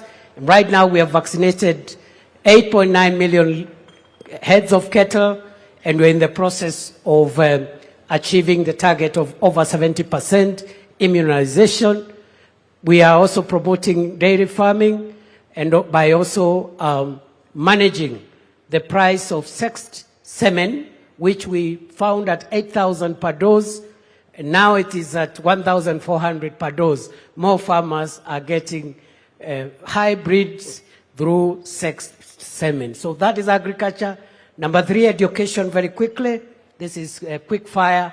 In education, we've done a few things. One, we've been able to streamline CBC curriculum. The uncertainties which were there around the curriculum have now been stabilized. We have transitioned from one level to another, which is seamless. Number 2, we have increased funding to education from 500 billion shillings 2022. This year, it's 784 billion shillings. And that is a big leap in this sector. Funding for universities has increased from 42 billion shillings in 2022 to 82 billion shillings last year. Scholarships to university students was increased from 17 billion shillings in 2022 to 41 billion shillings last year. We have employed 100,000 teachers. We have constructed 23,000 classrooms. We have improved on the funding model for our universities, and there is a bill before Parliament now to make sure that every young person, every student who qualifies to join university is funded fully and completely without any regard to the kind of background they come from. So those are some of the highlights we've done in the education sector. Work in progress. Universal health care, we have moved the number of Kenyans with public medical insurance cover from 8 million under NHIF to currently 32.2 million Kenyans. We are working to modernize the equipment, enhance drug supply, and make sure that our health professionals are motivated to make sure that we perfect the universal health coverage. Number 5, on public infrastructure, we are working on roads, railway, airports, seaports. On the roads sector, when President William Ruto took over, many roads are stalled, and we didn't have money to unlock that funding. Through innovative resource mobilization, we've been able to pay all road contractors the pending bills. And today, the roads that are stalled across Kenya, which amount to 6,000 kilometers across the 47 counties, we've paid all the pending bills, 177 billion shillings, and the contractors now are back. Every county is experiencing road construction, including areas of our country that for a long time had been left out. You have heard about the famous Ruto Road from Isiolo to Modogashe to Kulamawe. You've heard about that road? Barabara itoke Isiolo, iende Kulamawe, iende Modogashe, iende Samata, itoke Samata iende Wajia, Wajia Tarbaj, Tarbaj itoke hapo iende Kotulo, itoke Kotulo Kobo, Kobo Elwak, Elwak Gare, Gare Ramu, itoke Ramu iende Mandera. Rais Ruto ni fire, si fire. You must also be aware that under this administration we are connecting the port of Lamu through Ijara to Garissa to Isiolo, areas of our country that for a long time had been left out. But we are also working on extending the SGR from Naivasha into Kisumu, Busia, Malaba. That project is ongoing as we speak today. We are building a new terminal, a new airport at Jomo Kenyatta, something we had not imagined we could do it. 155 billion shillings, again through innovative funding arrangements to make sure that we have modern infrastructure. Right now, we also have a port modernization program, which is about 60 billion. And that is taking place at the port of Mombasa, seaports, airports, railways, roads, because that is what will take us to the first world. The so-called shiny things. I had a not so informed critic saying that we don't want shiny things. The difference between the third world, where we are, and the first world, partly is the shiny things. There are better roads, better airports, better facilities across the board. So that's what we are doing around infrastructure. Energy, the president has mentioned, we have moved connectivity to 10.3 million households, up from 8.9 million households. The target is to reach all the households of Kenya, the 15.6 million homesteads. And in the next 4 years, we'll have achieved that target of universal electricity connection. But we need our production capacity to go up, and that's why President Ruto has come up with the National Infrastructure Fund to be able to rejig the agricultural transformation agenda, to rejig our energy production capacity, and also to help us with irrigation and to help us with the infrastructure as we continue expanding on what already has been done. As you are aware, ladies and gentlemen, very quickly as I wind up, you have a few other highlights. We are trying to create as many jobs as possible to the people of Kenya. We have a number of programs. The Kazi Kwa Ground program through affordable housing, 650,000 Kenyans already working in that space, working towards 1 million Kenyans plus. We also have Kazi Mtandaoni, about 300,000 Kenyans who are earning a living through digital jobs. How have we created digital jobs? By increasing connectivity of the fiber optic cable. Right now we have built over 30,000 kilometers of the fiber optic cable terrestrially on our land to make sure that we have connectivity. And we are also doing ICT hubs, already completed 382 ICT hubs, and another 416 hubs are under construction to be completed in the course of the year. But we are also creating jobs through the Overseas Employment and Job Creation Program, Kazi Maju, 538,000 Kenyans, facilitated by government, which has put in place a transparent program of promoting overseas labor.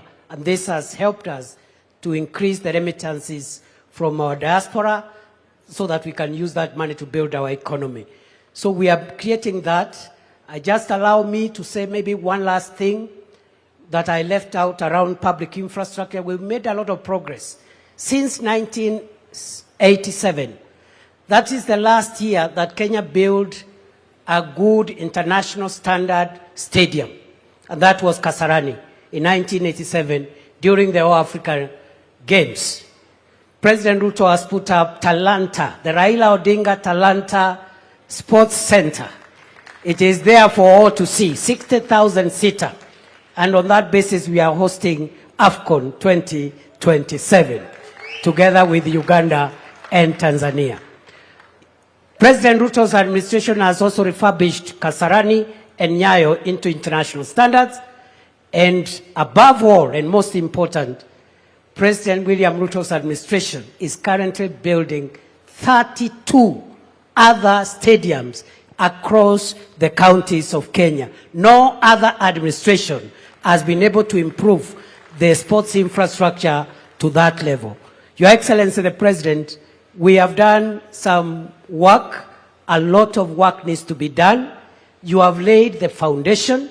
We now, as we have this conversation, we want to see what levers we have to take our country to the next level. And already, the coming into force of the National Infrastructure Fund and the Sovereign Wealth Fund, those two instruments of financial and resource mobilization will take Kenya to the next level. I believe that, as Professor Hino told us, Kenya and Africa is able to venture into the league of wealthy, developed nations. We just need good leadership. We also need confidence in ourselves that what other nations can do, what other races can do, the African race can also generate countries that can move from poverty and move into progress. It is possible. And therefore, Mr. President, as I sit down, I want to challenge ourselves as Kenyans not to be dismissive and skeptical all the time, and to depoliticize the development of our country. We can politicize everything else. Let us not politicize the development of our country. Because if we do so, then we see some of the results that have created the kind of gaps that we have seen. So we need confidence in ourselves, the ability of our nation to rise. We need strong leadership, and we must insulate, as we have this conversation, this country from policy disruption. The biggest threat of African countries, the biggest threat of the developing countries is policy disruption, where some of the things that I've talked about have been put in place, but they are disrupted when there is a change of administration. Somebody comes with their ego as opposed to the national interest, and they want to change this, to change the other, to disrupt this, instead of perfecting the foundation on which our country has been raised. Thank you very much. God bless you. I submit.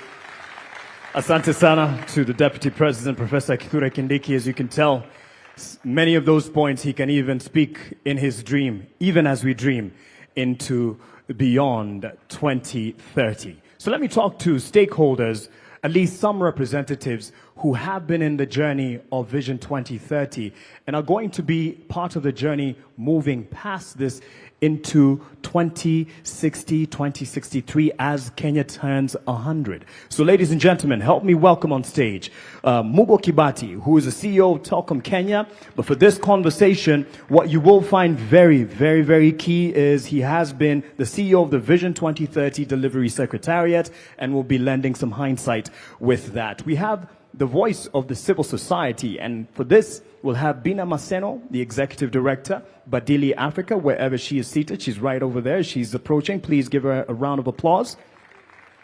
We also have from faith-based organizations, Bishop Mark Kariuki, who is Bishop at the Deliverance Church of Kenya. Mali yako aweze kuungana nasi, ndio hapo. Karibu sana Bishop. We also have representation from the manufacturers. And for this, I'd like to call on Marianne Musangi, the Vice Chair of the Kenya Association of Manufacturers. Ladies and gentlemen, from early this morning, one of the first people here, he's really used to being up early for trading. I'm talking about Frank Mwiti, the CEO of the Nairobi Securities Exchange. And he has been here waiting to give us what he feels is the vision going forward. And we also have Jean Gidinji, who is a strategy consultant as well as an entrepreneur from the creative side of life. As you can see, she has a lot of creativity around her, and you're looking beautiful. Karibu sana to the panel. Thank you all for perhaps just for purposes of hindsight, from where we have come with Vision 2030, now we are surging forward. Yes, there has been a lot of achievements, but there's a lot of work still to do, especially for the young master here, Bwana Adrian, over there, who's still with us, taking points as you were speaking. Mugo, how do we determine, because a question to the Deputy President was, there's what was achieved with the administrations then as Vision 2030 was coming into fruition and to be rolled out. But how do we determine that there's continuity beyond whatever leadership is in charge for the betterment of the nation? Thank you. Thank you very much, Mark, and good afternoon, everybody. We're now on the 18th year since the launch of 2030, and on MTP4, the fourth medium-term plan. And the Deputy President has done a good job of explaining MTP4 achievements. I would like to say that there have been achievements in MTP1, MTP2, MTP3, as well as MTP4. And it is important that we all remember that the administrations that have come from 2008, from the late President Kibaki, President Kenyatta, now President Ruto, have all been on the Vision 2030 program through the 5-year development plans.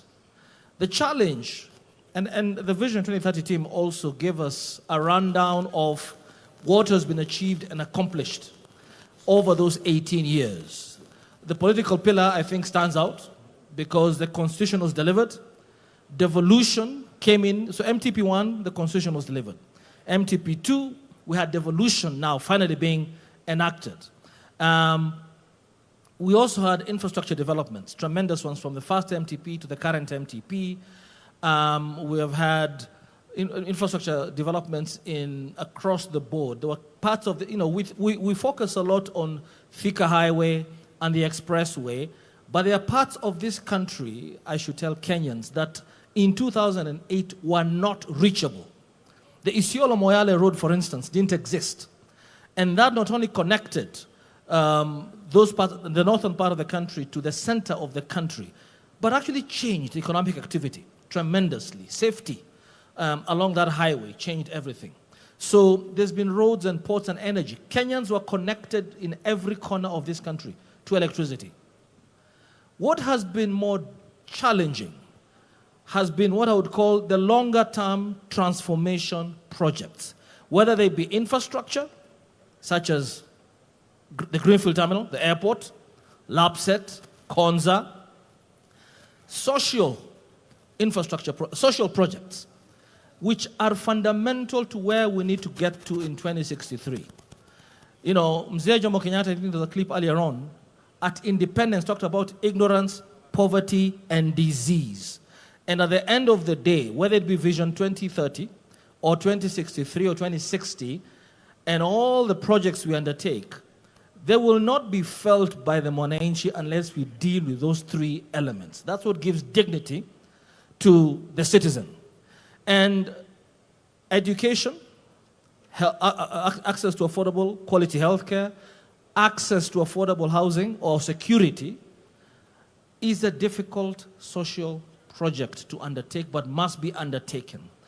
And we have had, you saw that the social pillar is not as high up there as a political pillar, because for some of those social programs, funding was a problem. And funding for universal health care, funding for affordable housing, funding for our retirement, our pension fund, funding our savings, a savings culture in this country so that we can be able to deploy our savings rather than borrow money for these big infrastructure projects has been challenging and requires continuity. So you find that in MTP1, there was quite a bit of thinking around that, how do we enhance our savings rate to 30%? How do we ensure education, healthcare, affordable housing and universal, but the political will to really raise the funds was challenging. It not only happened in MTP4, in this current administration, and I know that there have been a lot of debate about the execution, but first and foremost, it's important to acknowledge that as we move into the post or beyond 2030 period, we have done this in this current MTP, forced ourselves. I've been taxed a lot higher than I was taxed 4 or 5 years ago. Why? Because for shared prosperity, and it has got to be shared prosperity, we have to have everybody in this country, wherever they are, accessing those social amenities, healthcare, education, and a rooftop. Now, back to your specific question about continuity. Yes, the challenge has been that with each successive administration, and I'm glad that the Deputy President himself alluded to that, him being one of the leaders of one of the administrations, have not necessarily hewed to continue the programs of the previous administrations. That's number one. Vision 2030 as a holistic program has sort of been lost to the public. So we had the big four, we had the better in the current administration, but sometimes the public doesn't understand that this is part of the holistic Vision 2030. So I think it is important, Your Excellency, that we have, and constitutionally, Article 43 doesn't give us an option for some of these services to be delivered to wananchi. So I think that we must move beyond the Constitution and create a law, enact a law on national planning and economic development that forces each successive administration to actually continue with the programs that, in this particular case, take us to beyond 2030 to 2063. And if there's a review to be done, because every 5 years, every administration has a right to have its own political priorities. Actually, Vision 2030 was designed with that in mind. Why have an election? You must have your own priorities. But they must be geared towards achieving the national development plan, the national vision. And if any changes have to be undertaken or tweaked, they must be according to the national development plan or economic planning law. And that is why I feel very strongly that this conversation is important, because a robust conversation must be held by the public. The Hack 100 Years group is an example of why we must involve everybody. Because that wouldn't come from me and my generation. That comes from a younger crowd who know how to speak to the majority, the under 35, 75% so this year. Allow me to interject on that point, and you could pass it then to Bina Maseno, the Executive Director of Badili Africa. You ran for office earlier at 22, I believe, and so you've seen what has happened in successive governments. But in the same breath of making sure this reaches the people, because this is not just a conversation here, it's just starting. How do we ensure that this indeed is owned and bought in by the people, wananchi? And the president has committed and said, this is not a government project. We are facilitating, but it's not a government project. How do we take it to the people? They own it because they will take it beyond successive governments. Thank you very much. And thank you so much to the organizers of this particular session. Mark, I'd first of all like to point out 2 things that I haven't heard, but also appreciate the conversations that are happening. I think just going from what has been presented here in terms of development, I'd like us to interrogate further how we look at development from the traditional sense of it. And so as I sat behind there, of course, I heard about our plans when it comes to roads, when it comes to housing, when it comes to agriculture. I kept asking myself, how useful would that road be if as a young woman or just as a woman, I can't walk on it safely at night? I kept asking myself, when it comes to even us discussing about the 24-hour economy, when we are struggling with the safety conversation in this country, and we're not able to look at safety as an infrastructure. For women in this country, it doesn't matter where you come from, whether it's in the rural areas, in the community, every other day you're negotiating what time you're leaving the house, what time you're coming back home, who you need to share your details with in terms of where you're going. You're taking the number plate of the Uber you're riding on. You're being harassed at the matatu sector.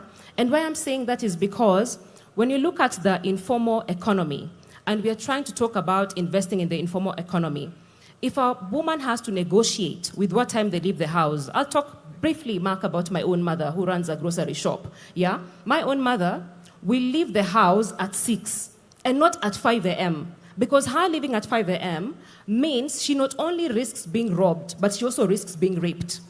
Not many men think about being raped at 5 a.m. And at 5 a.m., I'll tell you the truth, transport from Kayole to Marikiti is cheaper than taking matatu at 6 a.m. when it's 100. If you take it at 5, it's about 50 shillings. And so she's losing money in terms of capital because of safety, yeah? And so when we don't integrate that, when I think about care work, and we've done research in this country, women spend about 4 to 6 hours on care work. And care work is the bedrock, it's the foundation of how this country runs when it comes to economic development. Who takes care of our children, who feeds our children. Most of us are here because someone is managing most of those details at home. I'm comfortable here because someone is taking care of my son at home, yeah? And so when we talk about development and don't expand it in terms of how can we reduce the amount of time women spend on care work, especially if we say they are the backbone of our economy. And so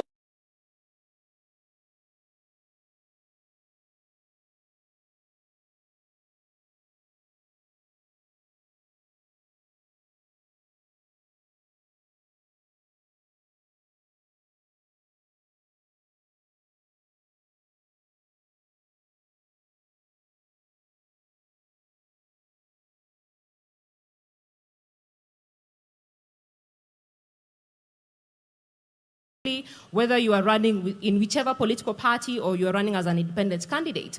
14,000 were men, only 2,000 were women. So if we talk about even achieving the 2/3 gender rule, it means even if the 2,000 women, all of them won, we still would not have achieved the 2/3 gender principle. And so then that begs the question, what are some of the structural issues that we continuously need to deal with so that we level the playing field for both women and young people? Because if we don't have representation when it comes to Kenya at 100, then it means the future we are building is incomplete because it leaves half the population out.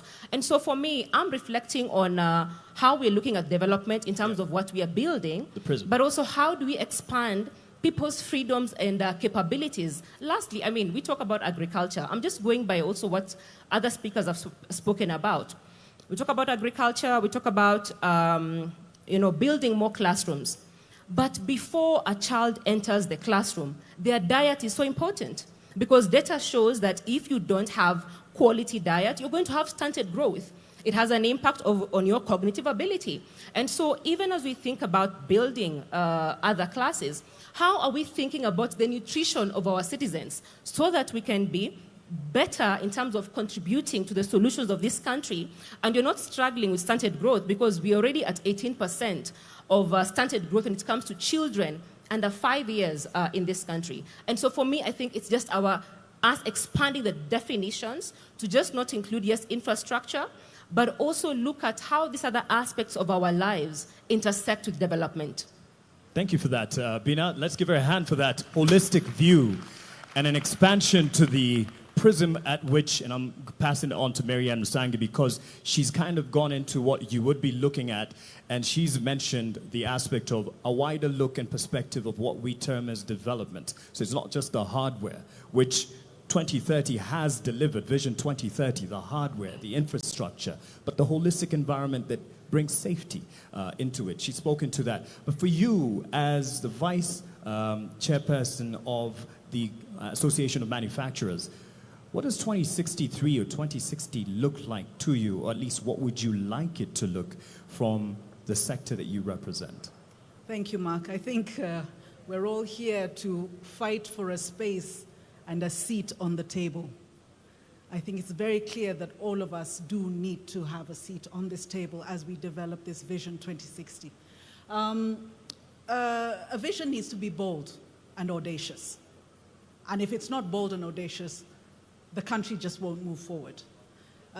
Coming from representing Kenya Association of Manufacturers, the manufacturers, watu wangu, watu wetu, I've been sent here to say our vision for the manufacturing sector is to be the leading manufacturing nation in sub-Saharan Africa. Why is this critical? This is critical because currently today, the manufacturing sector has stabilized at the 7% mark contribution to GDP. Some may look at the glass half empty and say, oh, you're not growing. But you know what? We've been resilient. We have sustained at least that 7%. How do we grow to the next level? And why is it important we grow to the next level? It's important because even though we only contribute 7% to GDP, we actually contribute 16% to revenue KRA collections in terms of industry. We are one of the largest contributors when it comes to taxes. Employment, manufacturing sector is the second largest employer after government in this nation. So you can see, if we were to move from the 7% mark to where Singapore or Vietnam is, which is the 20% mark of their GDP, we're talking about employment of, direct employment of over 2 million people, if not higher, on an indirect perspective, because indirectly we create traders in the field. We create the matatu industry because we're the ones manufacturing the matatus itself. We would be far larger with regards to employment. And what does development mean in terms of a nation building, industrialization? It is driven by the manufacturing sector. And we can look at the history of that from many countries. The manufacturing sector is extremely critical. So truly, I am here to say that manufacturing does require a seat on the table because we impact all these industries, whether it's through backward integration. She talked about looking at nutrition, levels of nutrition. How do we add value to the foods that we grow? And not only that, how do we take that food and export it to China, export it to Spain, export it to the US? We have trade agreements with 70% of the world. Are we currently taking advantage of those trade agreements? No, we're not. Not even a third of that is being leveraged today. So what am I saying? The infrastructure is in place, but it just needs to be looked at. It needs to be prioritized from the top, from the leadership, that manufacturing must be developed. We must support the people who have been here since the 40s and the 50s. We have local families who have been here for a long time. How do we support those to show that this industry can thrive? Because when that situation looks beautiful, that's when others are attracted into it, right? And as it grows, it will also be able to pull in the small-scale enterprise workers, the small-scale, the mzee who's chongaing a door on the side of the road over there, the lady who in her kitchen is doing personal care and beauty products. They will then be included in the full economy and the industry to grow this nation. Thank you. Thank you for that. And yes, as we look at a 2060 or 2063, you'd hand it, oh, he already had a mic, but just keep it handy in case there's a audibility issue. She's looked at a figure, 7%, which we can do better. Some may look at it half full or half empty. I'm sure you're looking at your glass as half full, or actually more than full than empty, based on your accolades in the recent years. As CEO of the Nairobi Securities Exchange, there is quite some achievements that you have gotten over the years. However, what do you want to guarantee as an environment to ensure that we keep it on the up and up? Not just sub-Saharan Africa. Even globally, we have been given our credit where it's due. So what do you see availing a brighter future for the Nairobi Securities Exchange? Thank you, Mark. I'm going to mention 3 things, and that will probably confirm why I was here very early in the morning, seated and waiting for this dialogue to happen. But I will start by confirming that, in fact, the Nairobi Securities Exchange, as part of the larger capital markets ecosystem, has benefited quite a lot, both from Vision 2030, as well as the current administration led by His Excellency. Case in point, just 3 weeks ago, we crossed a historic milestone in our market capitalization, 4 trillion shillings. Okay? Earlier this year, as at end of June, the NSE was ranked number 4 in the world, ahead of the likes of Singapore that we aspire to. The only African country that was ahead of us was Nigeria. Otherwise, the people we are competing with is now Japan and Taiwan. On top of that, the previous year, 2025, the NSE was second best performing behind Egypt in Africa. The year before, 2024, we were the top performing exchange in the continent in dollar terms. Now, there's something that is important to actually share with people that they may not know about matters capital. You will know that capital likes return, capital likes dividends, capital likes profit. What people sometimes forget is capital is actually a coward. Capital is a coward. Part of my role leading the exchange is to go out there and speak to investors. There are 3 things that usually happen when you go to interface with serious investors. Think about the likes of BlackRock, Vanguard, Fidelity. These are big boys managing trillions of dollars, bigger than the economies of Africa combined. They give you 1 hour, only 1 hour.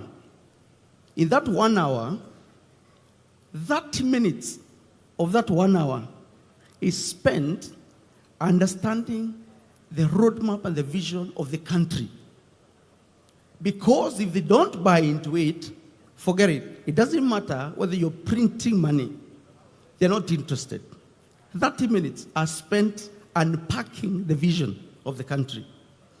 The next 15 minutes are spent unpacking the macroeconomic environment, which is why for us as a capital markets, we've benefited a lot from the stable macroeconomic environment that the current government has underscored.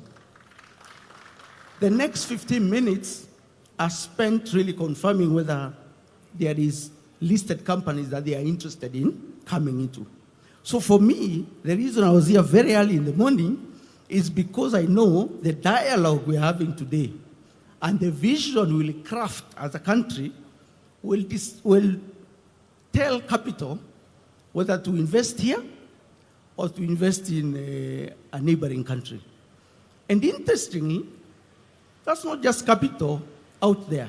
Even local capital here, pension funds, insurance companies, Mugo's money, your money, if you think that you believe the neighboring country has a better vision and a better roadmap, that's where you'll deploy capital. So why do I say capital is a coward? Because the minute capital thinks you don't have a plan, or you're unstable, or you're undecided, it votes with its feet and it goes. Number 2, we are here to craft 2060. But today at probably 2 p.m., when we finish, His Excellency the President will stand up, we will also stand up, and we'll sing the national anthem. Pay attention to the last sentence of the first stanza of our national anthem. For those of you who are aware, it says, plenty be found within our borders. The more you interrogate our national anthem, the more you understand that's actually the original vision of this country. This republic every day stands up and sings that national anthem, which actually speaks to the vision we have. Of course, the question now is, as capital markets, what do we want? What we want is, instead of saying plenty be found within our borders, we wanted to say plenty be owned within our borders. What we want is to move people from stakeholders to shareholders. Our market understands ownership. And so Vision 2060 should also be about ownership. We need you and everyone else to have a stake in the country. Our capital markets support that. So I was here at 6 in the morning because it's relevant to the sector that I'm supporting. Thank you. Thank you for that perspective. And it will be a perfect segue, because Jean, you'll have the last word on this in terms of where we're going. The national anthem is in many ways a prayer.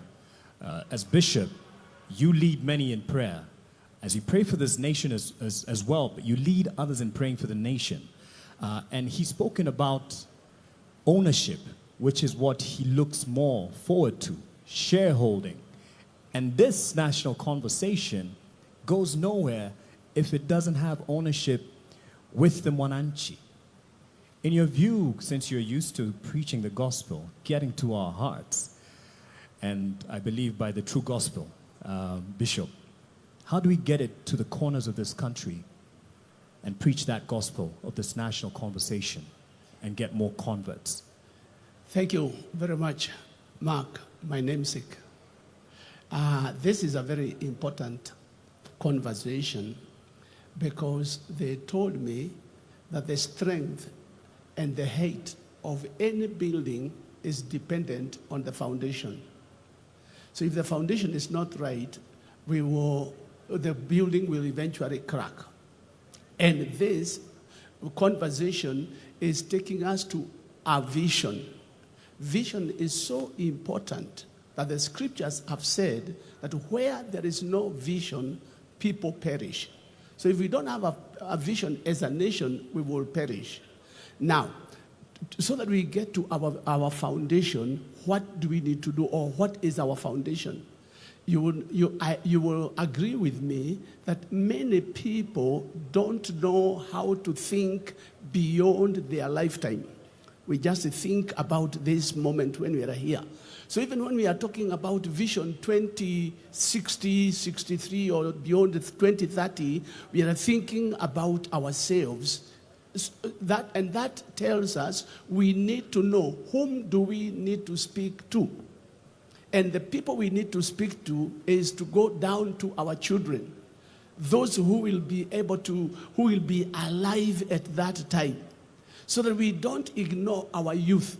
We go back to school, we go back to the children and ask them, how would you want to see Kenya?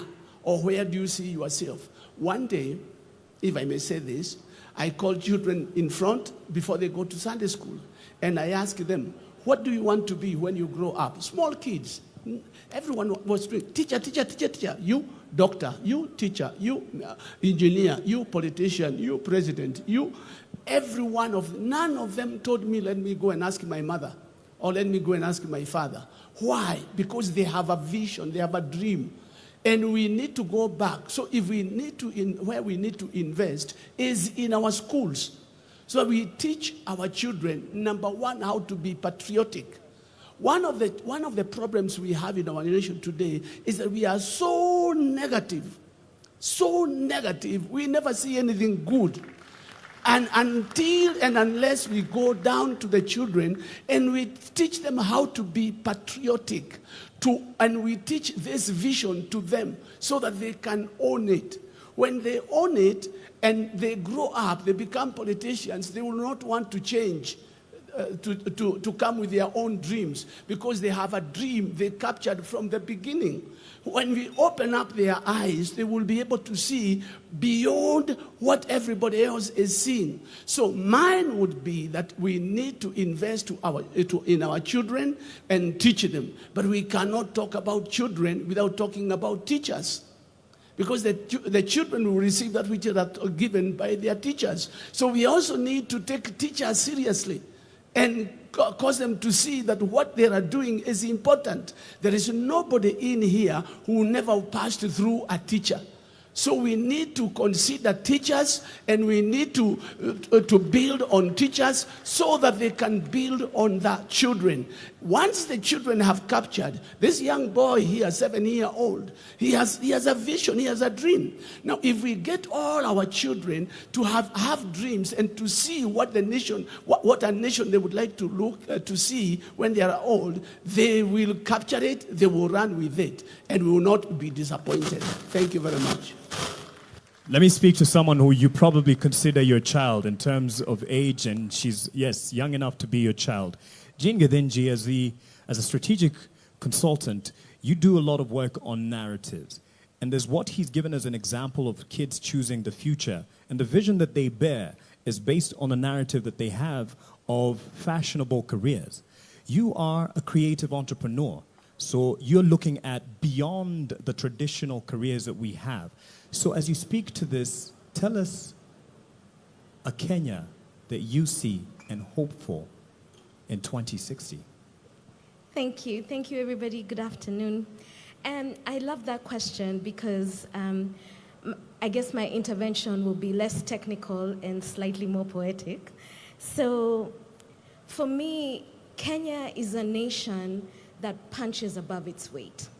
So if you look at our contributions from our scholars, our writers, our innovators, you know, we give the world M-Pesa, right? Our athletes, we break world records all the time, and even our contributions to World Agenda. The World Urban Forum was first held here in Kenya. This is the forum that actually gets the world to globally dream about sustainable urban development, and we birthed it. So Kenya punches above its weight. So for me, Kenya at 100 is about getting to a point where this excellence that comes to us that we demonstrate is part of our lived experience across the nation. So at the risk of sounding repetitive, allow me to share what that means, okay? So you'll dream with me a little. I want only simple things. So in my version of Kenya in 2063, our youth don't have to leave Kenya to see the world. The world comes to them. In 2063, a Kenyan is able to live in Turkana as easily as they would live in Nairobi or Shanghai or New York City.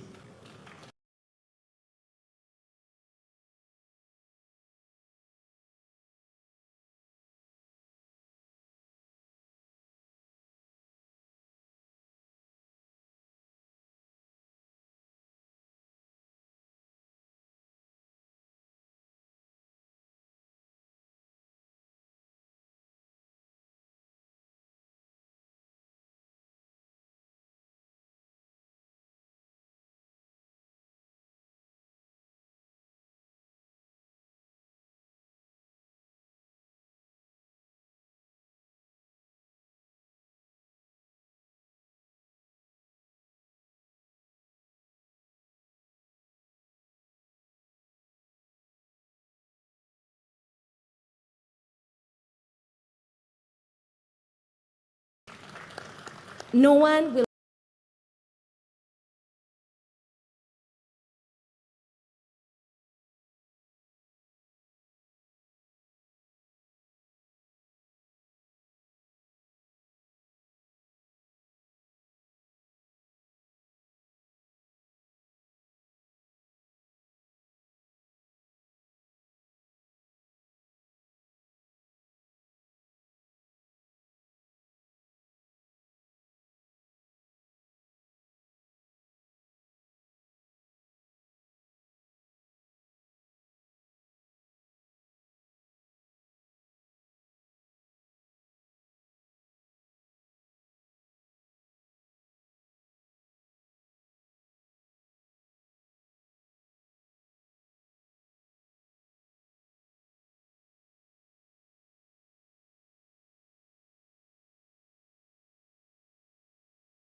the green Mama Ali's kiosk.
We have the best anti-missile, defense systems. You see, I really just want simple things. So Kenya in 2063 for me is not about abstract plans, right? It's about making sure Kenyans experience excellence.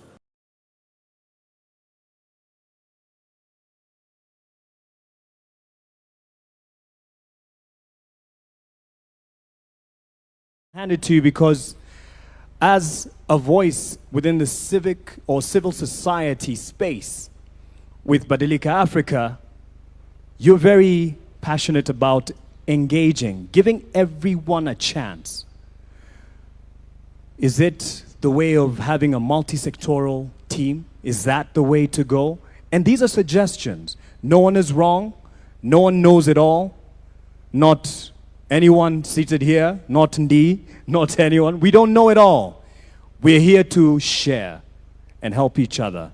And as we do that, as you give us that, what do you think? Is it to give everyone a chance in this conversation? And now Melody will also help us with passing on the mic to the people. What do you think is the next step to take? Not conclusive, but just as a way forward.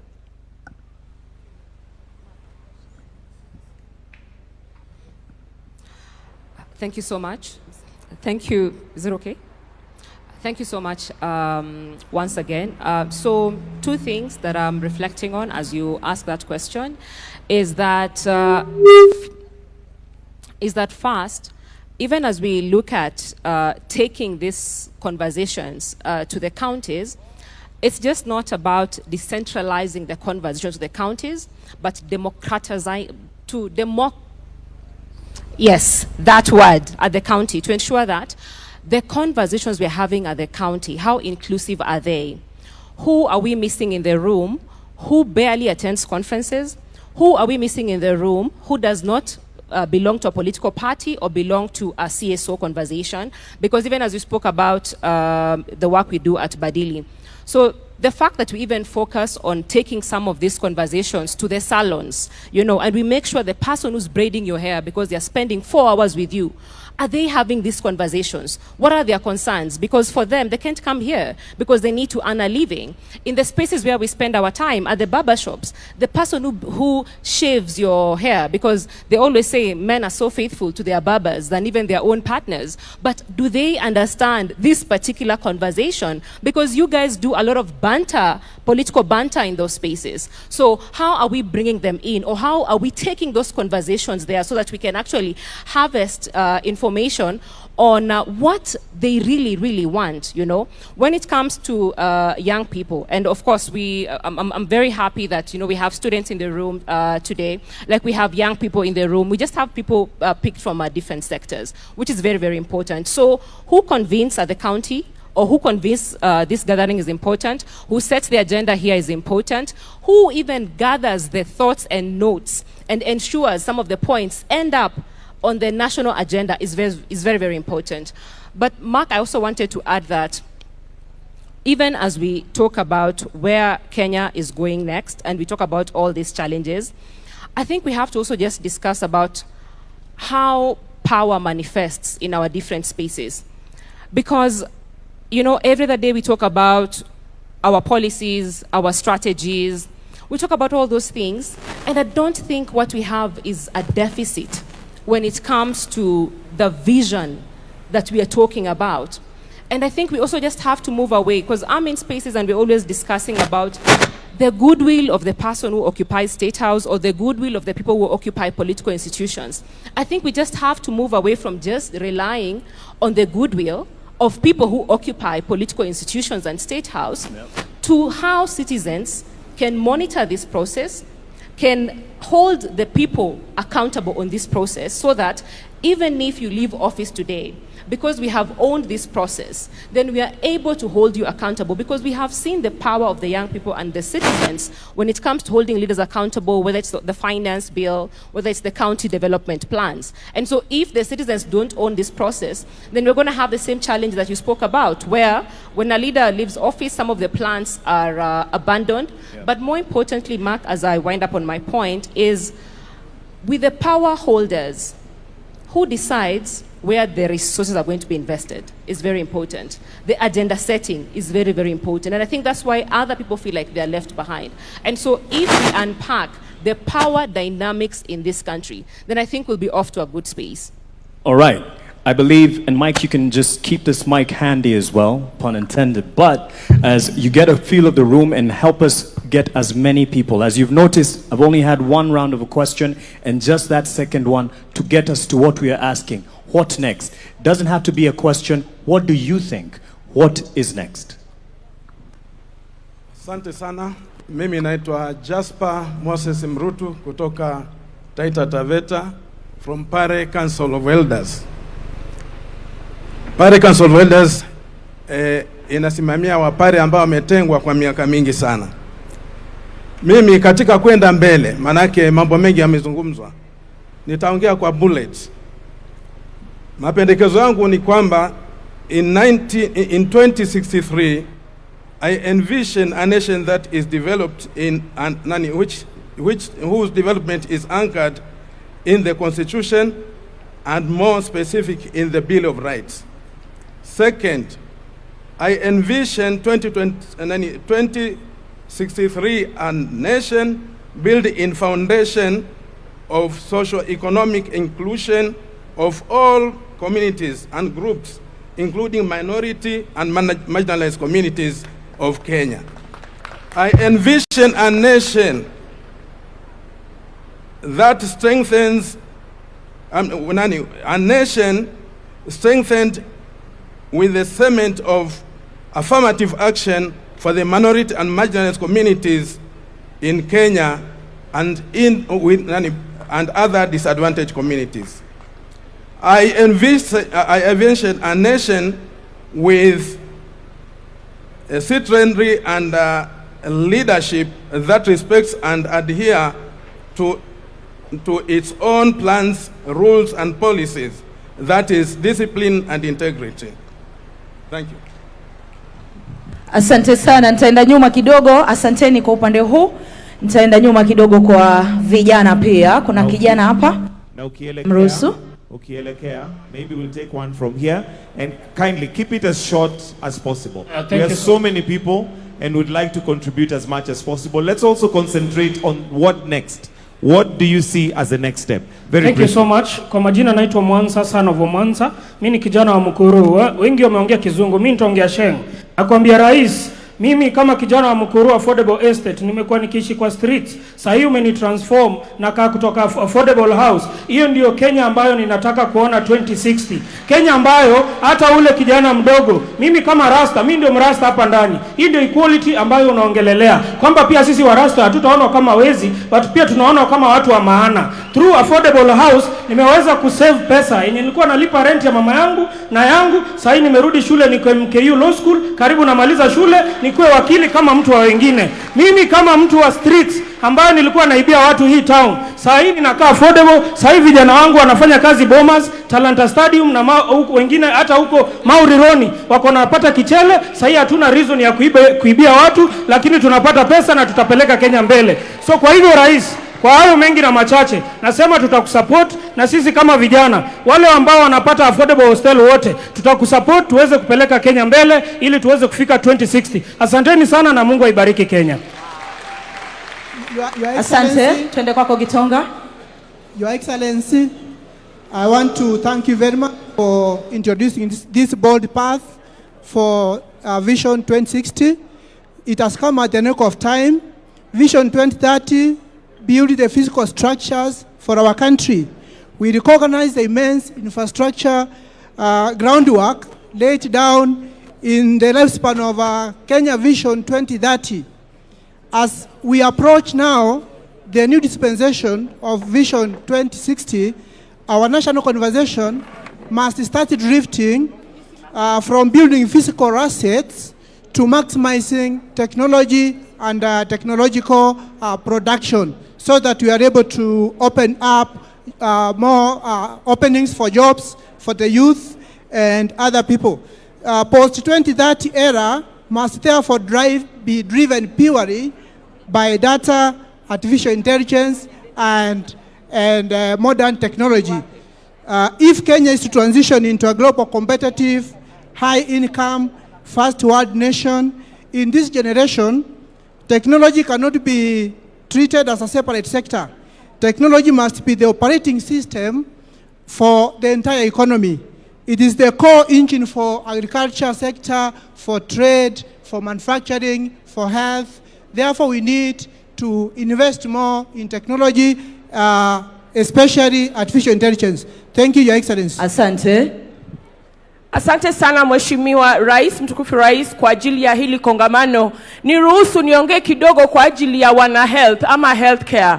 Na nataka kupea shukrani ya dhati kama healthcare fraternity representing the Cancer Society of this country. My name is Phoebe from Kenyan Network of Cancer Organizations. Tulipoongea tukakuelezea kuhusu SHA, ulisikia na ukafanya ile inaitwa expanded package. Kwa hiyo tunasema kwa oncology benefit, tunasema kuendelea kwa future. Tungependa kuona future ambayo hospitali inaenda kwa wagonjwa na sio wagonjwa kukuja kwa hospitali. Hiyo inamaanisha nini? Kuhakikisha kwamba primary healthcare, prevention na primary healthcare imesisitizwa pale mashinani, kwa sababu already tuko na wale wanaitwa community health promoters. How well can we make use of them to ensure that in the vision we are not handling a sick country, because looking at the statistics in the future, the numbers of non-communicable diseases are meant to arise. But how do we ensure that even as we move to the future, there is more healthy population? And that is just strengthening what Singapore has done, primary healthcare and prevention healthcare, and strengthening what we already started with the universal health coverage to ensure that we talk prevention. Where are the diseases? Diseases are in the urban planning, they are in the schools, they are in the food industries. How do we ensure they are in the lifestyles? How do we ensure that we speak promotion more and speak prevention more? And we can assure you that if we do that and handle primary healthcare, community healthcare, and prevention, we will ensure there is not only a prosperous future for this country, but a healthier 2063 and beyond. Thank you. Asante. Jambo jambo Kenya. Melala jambo jambo Kenya. My name is Rosaline Alionya from Kakamega County. I'm a young person from the ODM party, and I'm privileged to be here. Now, in the Azimio manifesto in the previous election, my party leader had an idea of having one county produce one product. And I'm seated here wondering, if my county Kakamega produces maize, why is it that we have maize milling farms in Thika, we have maize milling farms in Nairobi, and not have those maize milling farms in Kakamega, so that those farmers and their children also, apart from doing the agriculture, they can also take part in the processing of the sugar and the selling of the sugar. And if we devolve this development project that we are talking about, we'll be able to create more jobs even in the marginalized communities. So if we can be able to look at this issue of one county, one product, it will be a great deal. Lastly, I've heard Professor Hin from Japan talk about us focusing on childhood education. But why is it that when Alana gets good grades, we always create for them an ample opportunity when they're getting maybe 400 marks from primary, they get an opportunity in a national school. When they get good grades, they get an opportunity in good universities. But when these children get first-class honors, we never really create a platform for them so that these brains are able to transition directly into the human capital of our industries within the country, so that we are not able to export them outside. Lastly, ya mwisho, mimi kama mkazi wa Kakamega, I want shiny things, Mr. President. Asante sana. What next? Ndio kitu ambacho tunauliza. What next? Kwa majina naitwa Hilary Kiptalu Cheruiyot. I'm a professional marathon athlete, and I was privileged. I'm very happy to be given this by a particular juncture, even as professional marathon athlete, to put our input in this conversation.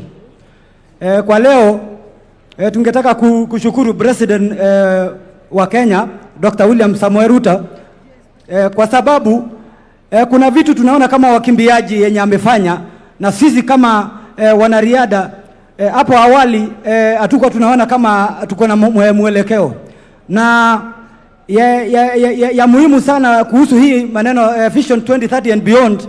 Sisi kama wanariadha tungetaka kusaidia wa Kenya kwa vile mnatuelewa, sisi kama wanariadha tumeweka Kenya kwa picha mzuri pale duniani na kwa hivyo sisi kama wanariadha tungetaka tena tupewe chance ya kuweza kumarket tuwekwe front kwa hii Vision 2030 and beyond, tuweze kama wanariadha kusaidia wa Kenya na kusaidia president kushika mkono kwa hii vision. Alafu ya pili, kama mwanariadha tuko na agenda kama wanariadha tuweze kuchukua Kenya, tusaidia wa Kenya, tusaidie Kenya kuchukua Kenya ielekee Singapore. Tuko na mipango ya kukimbia, kutumia hii talanta yetu yenye Mungu ametusaidia, tukimbie hata tunapokimbia dunia, tuweze kuonyesha Kenya sisi tuko na agenda ya kuchukua Kenya to Singapore and beyond. Within Vision 2030 tunataka kupewa forum ama platform kama wanariadha, tuweze kuketi na president, tuweke mipangilio yetu kwa meza kama wanariadha, ndio tukue considered pia sisi. Asante. Basi, please pick two more questions from that side. We'll pick from this side. Naona hapo ndio mambo iko moto kabisa, kisha tuanze sasa kumalizia. So 2 questions from that side, as we also get 2 questions from this side as we get closer to winding up. Thank you. Please allow me to use the stage so that everyone can see me.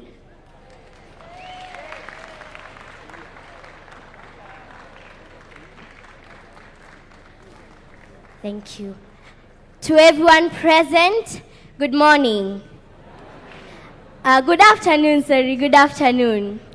I am Young Fortune. I'm a host of a kids program in Citizen TV. And I also sing gospel songs under 7 Heaven Music, which is owned by Guardian Angel.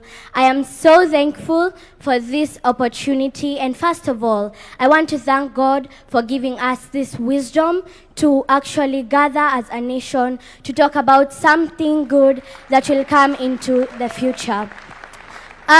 Let me tell you, people of Kenya, your children are very, very talented. Do you know that?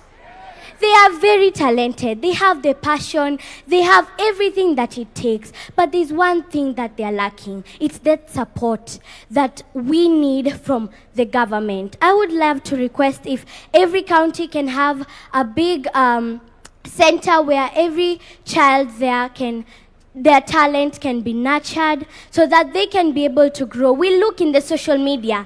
Other countries, children are supported. They go outside their countries to share what they have. But in Kenya, we feel a bit of left out. And if that could happen, we would be so happy. In programs like this, let us be called. Let us show you guys what we can do. I also have a point on something I feel is very, very important, and we have not talked about it well. It is the environment. As we know, we have climate change, right? Do you know that we have climate change? And as we move forward, I feel like if we don't work on it, then we are going to be experiencing something worse than what we are experiencing right now, right? So I would love us to take this a chance to continue planting trees. Let the government make sure that industries are using the correct methods to dispose their waste. Yes, so that is what I felt I needed to tell you. Thank you so much for this program. It is very, very helpful. You are building our country, and we feel that we are seen.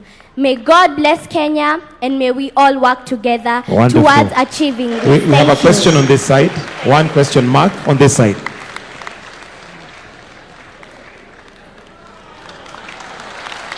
Asante. Wakumalizia upande huu kindly. Hello, Your Excellency. This is Peter Joshua from Kakamega. I'm presenting Nyota, youth from Kakamega region. Now, I have one question. As you know, many youths have got difficulty in accessing financing. In your government, you said something to do with AGPO. AGPO, access to government procurement opportunities for youths. You said that 30% belongs to youths.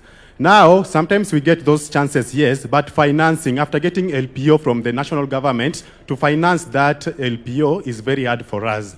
So, how can this government help us to finance those LPOs as we proceed with supplying new products with national government?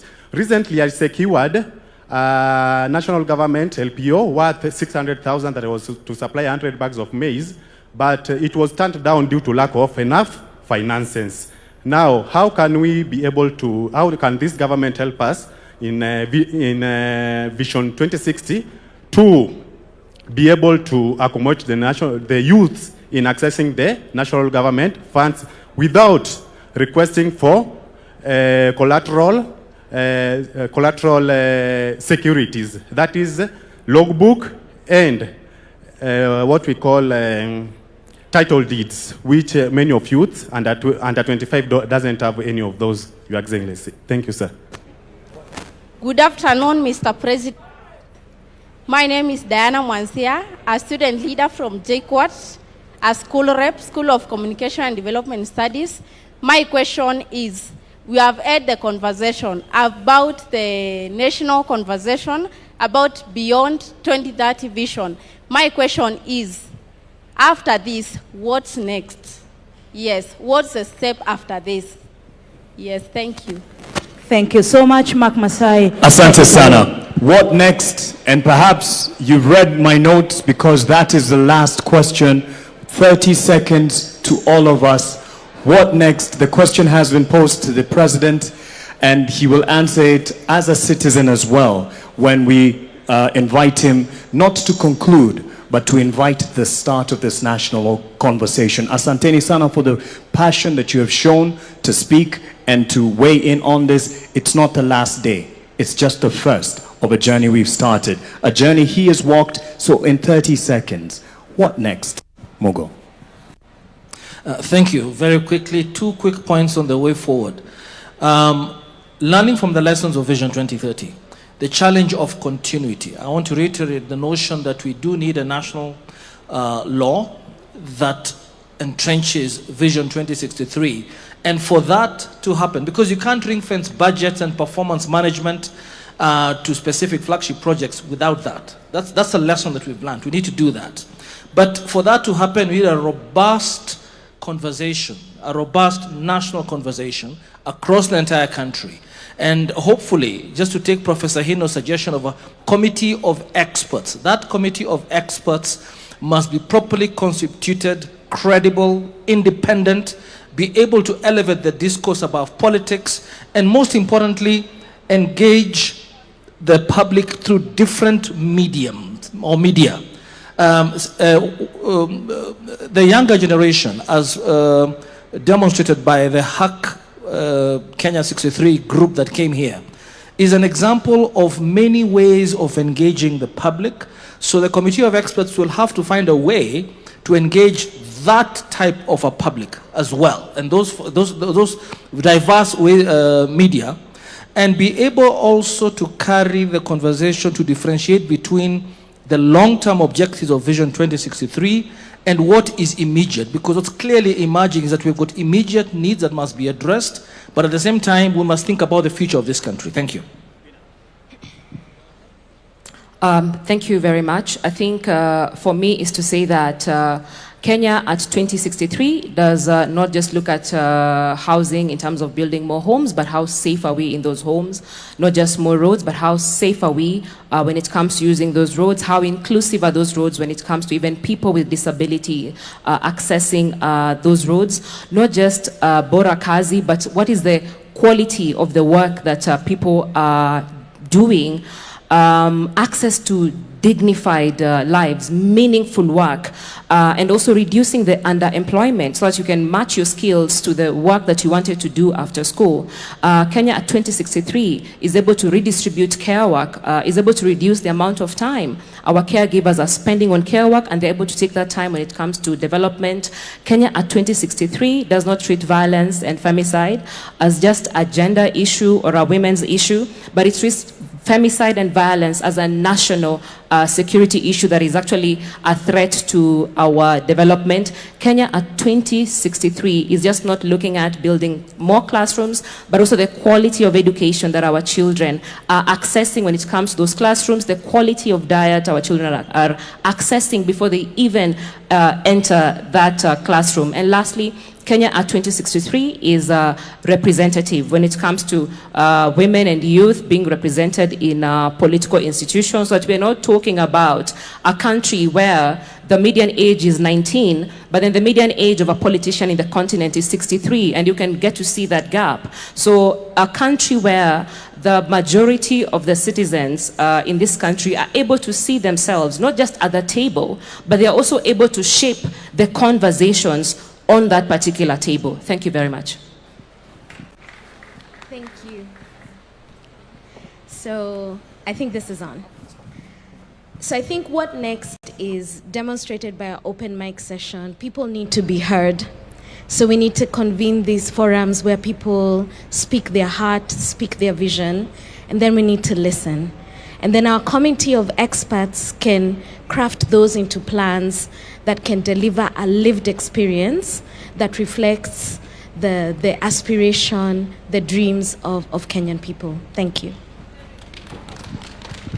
Thank you. 3 things. I think the first one is, for us from a capital markets perspective, we would love that the capital markets is embedded in Vision 2060. What does that mean?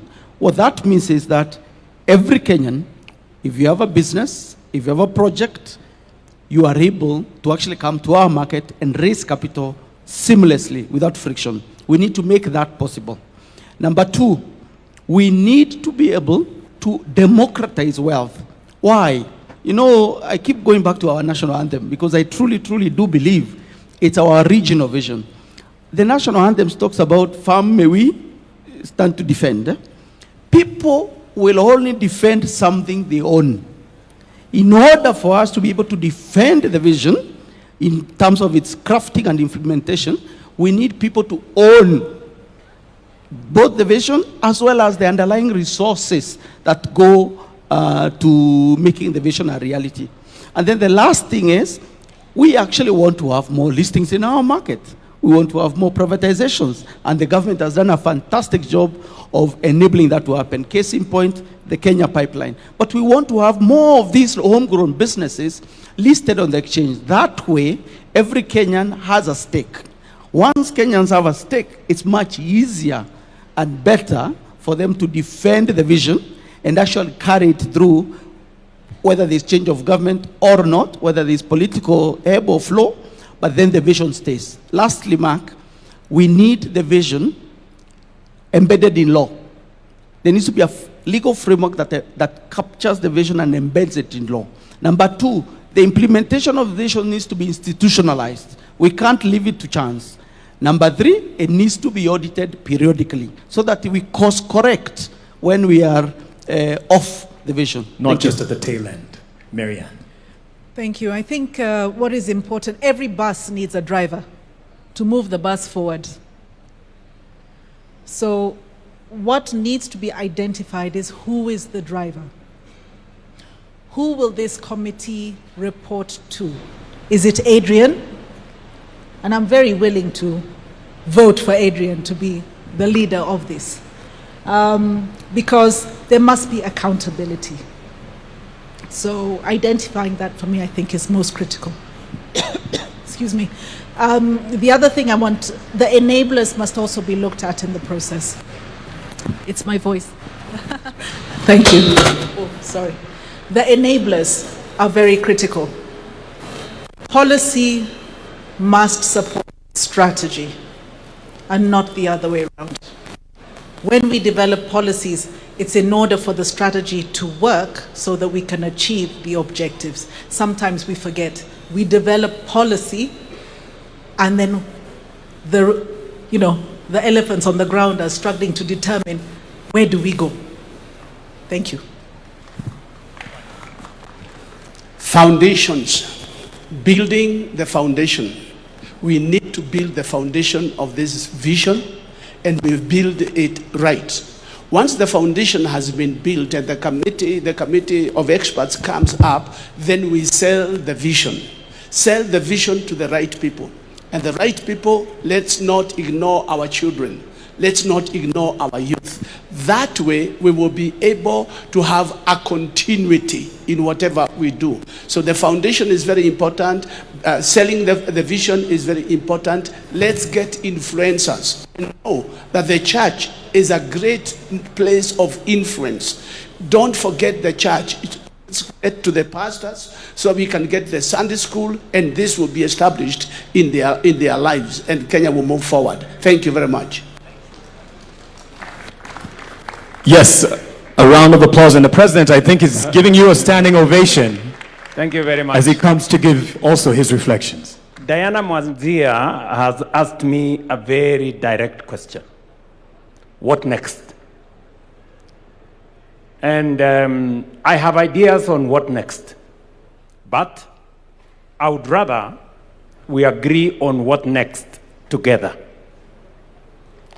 And I would want what next to come from us. Because having the benefit of the office that I hold and being a Kenyan, I have some ideas. But I would rather that we all agree on what next. Let me say two things so that I can suggest, if I may. Listening to everybody who has had the privilege of the mic here, I am persuaded beyond reasonable doubt that we have what it takes to design the next future for Kenya. Listening to the young people here, listening to people from the private sector, listening to the tech community, listening to the civil society teams around this table, and all the other professionals, it is clear to me that we have what it takes to think about the future, that Kenya cannot afford to drift into the future. We have to have a plan for that future. I have listened to the young man, sorry, I don't remember his name, who talked about startups, and that is the next horizon. That is the place where we'll create more jobs, the tech space. And he has even suggested that there should be some compulsory learning around technology, because that is how the future is going to look like. Maybe we may not go all the way to make it compulsory, but we provide sufficient incentives to make sure that there are more people in that space. And all the other suggestions that have been made around this forum. My suggestion is that, as I said earlier, this should not be a government project. Government should facilitate this conversation. Article 3 of the Constitution obligates each and every Kenyan individually to protect and defend the Constitution. We are discussing in this conversation how we are going to actualize some of our constitutional rights, whether it is access to health, whether it is, as has been said here very ably, whether it is access to education, the best quality education, whether it is how we are going to deliver on making sure there is no hunger, every Kenyan has something to eat, and not just something to eat. We have been told here nutrition is very good for our children. How do we make sure that that is available?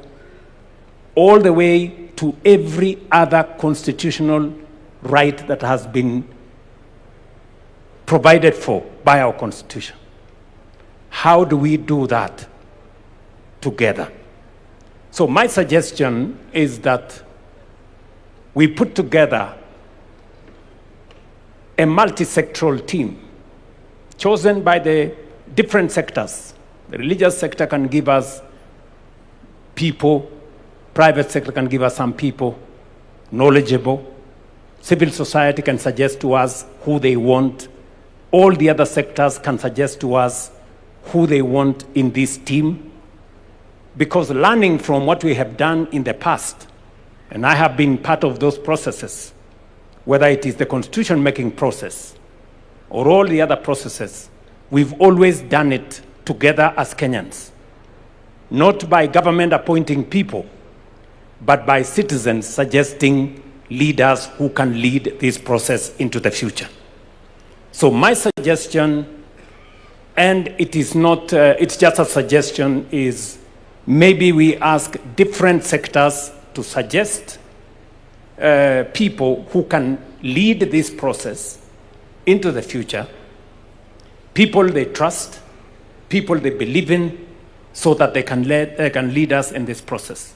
And then maybe that group of multi-sectoral committee or leaders can then give us a roadmap.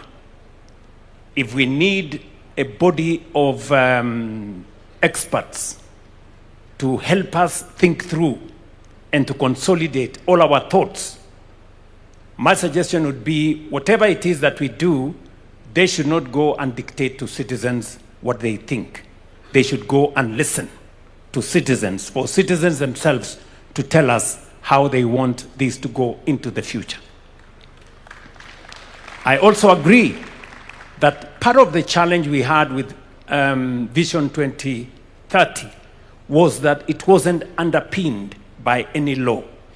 It was a mere suggestion. And therefore, different administrations decided what to do.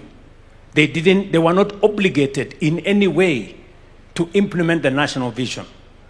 So others came, reversed this, others came, tried to push that, and it wasn't coherent.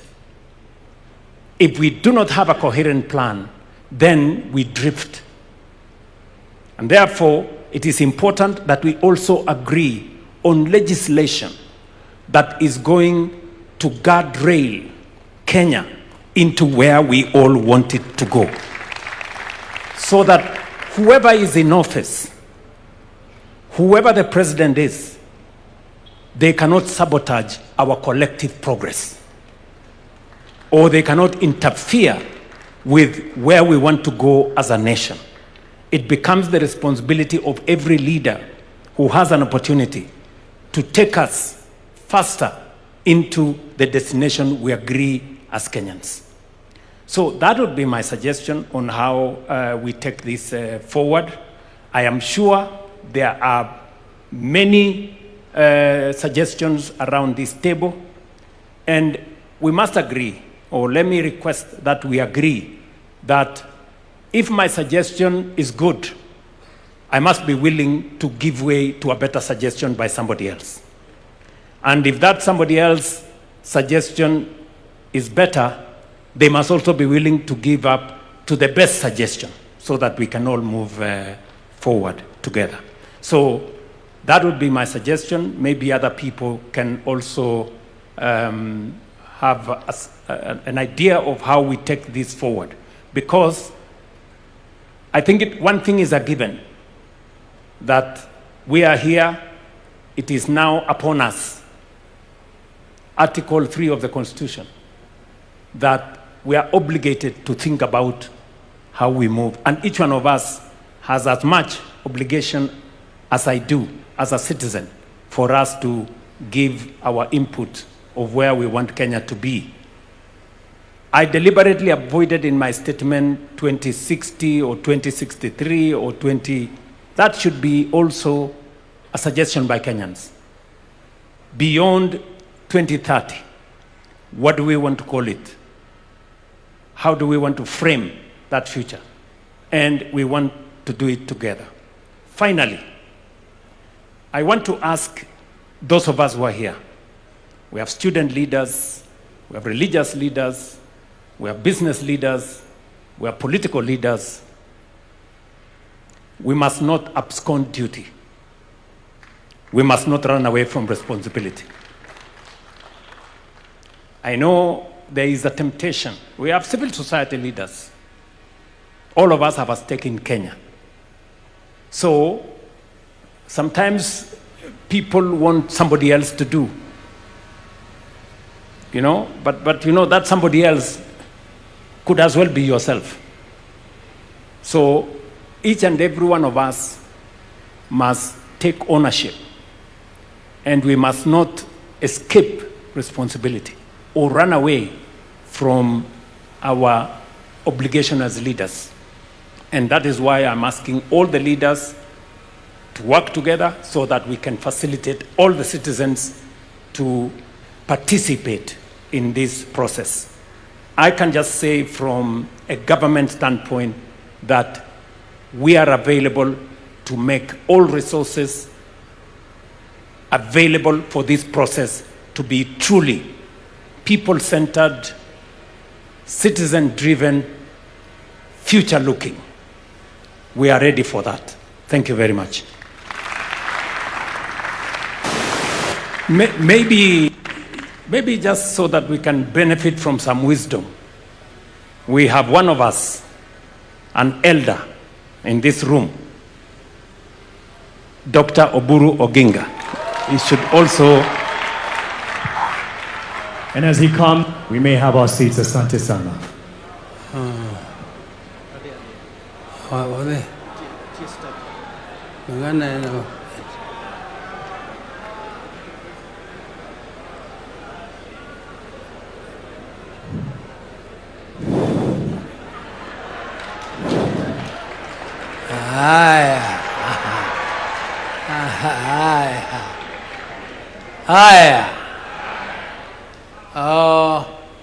Your Excellency, the President of the Republic of Kenya, Deputy President, and all protocols observed, dear delegates.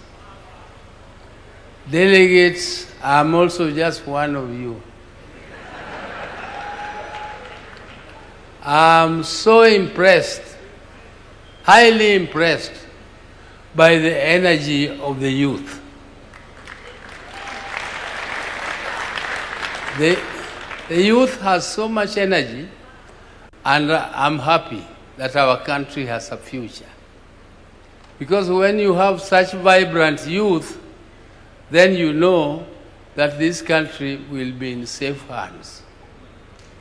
And the development of this country to the level of Singapore. Ladies and gentlemen, my late brother used to worry the president, and he used to worry us in the party when we were drafting our own manifestos, that how can we, if at independence in 1963-64, Singapore was exactly at the same level of development as Kenya. Singapore, in terms of income per capita, in terms of the NDP, in terms of GDP, and the development growth, we were exactly at the same level. And my brother used to ask that question.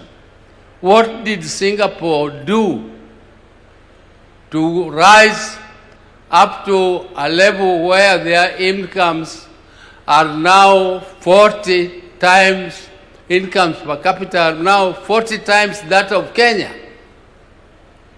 We must think as Kenyans.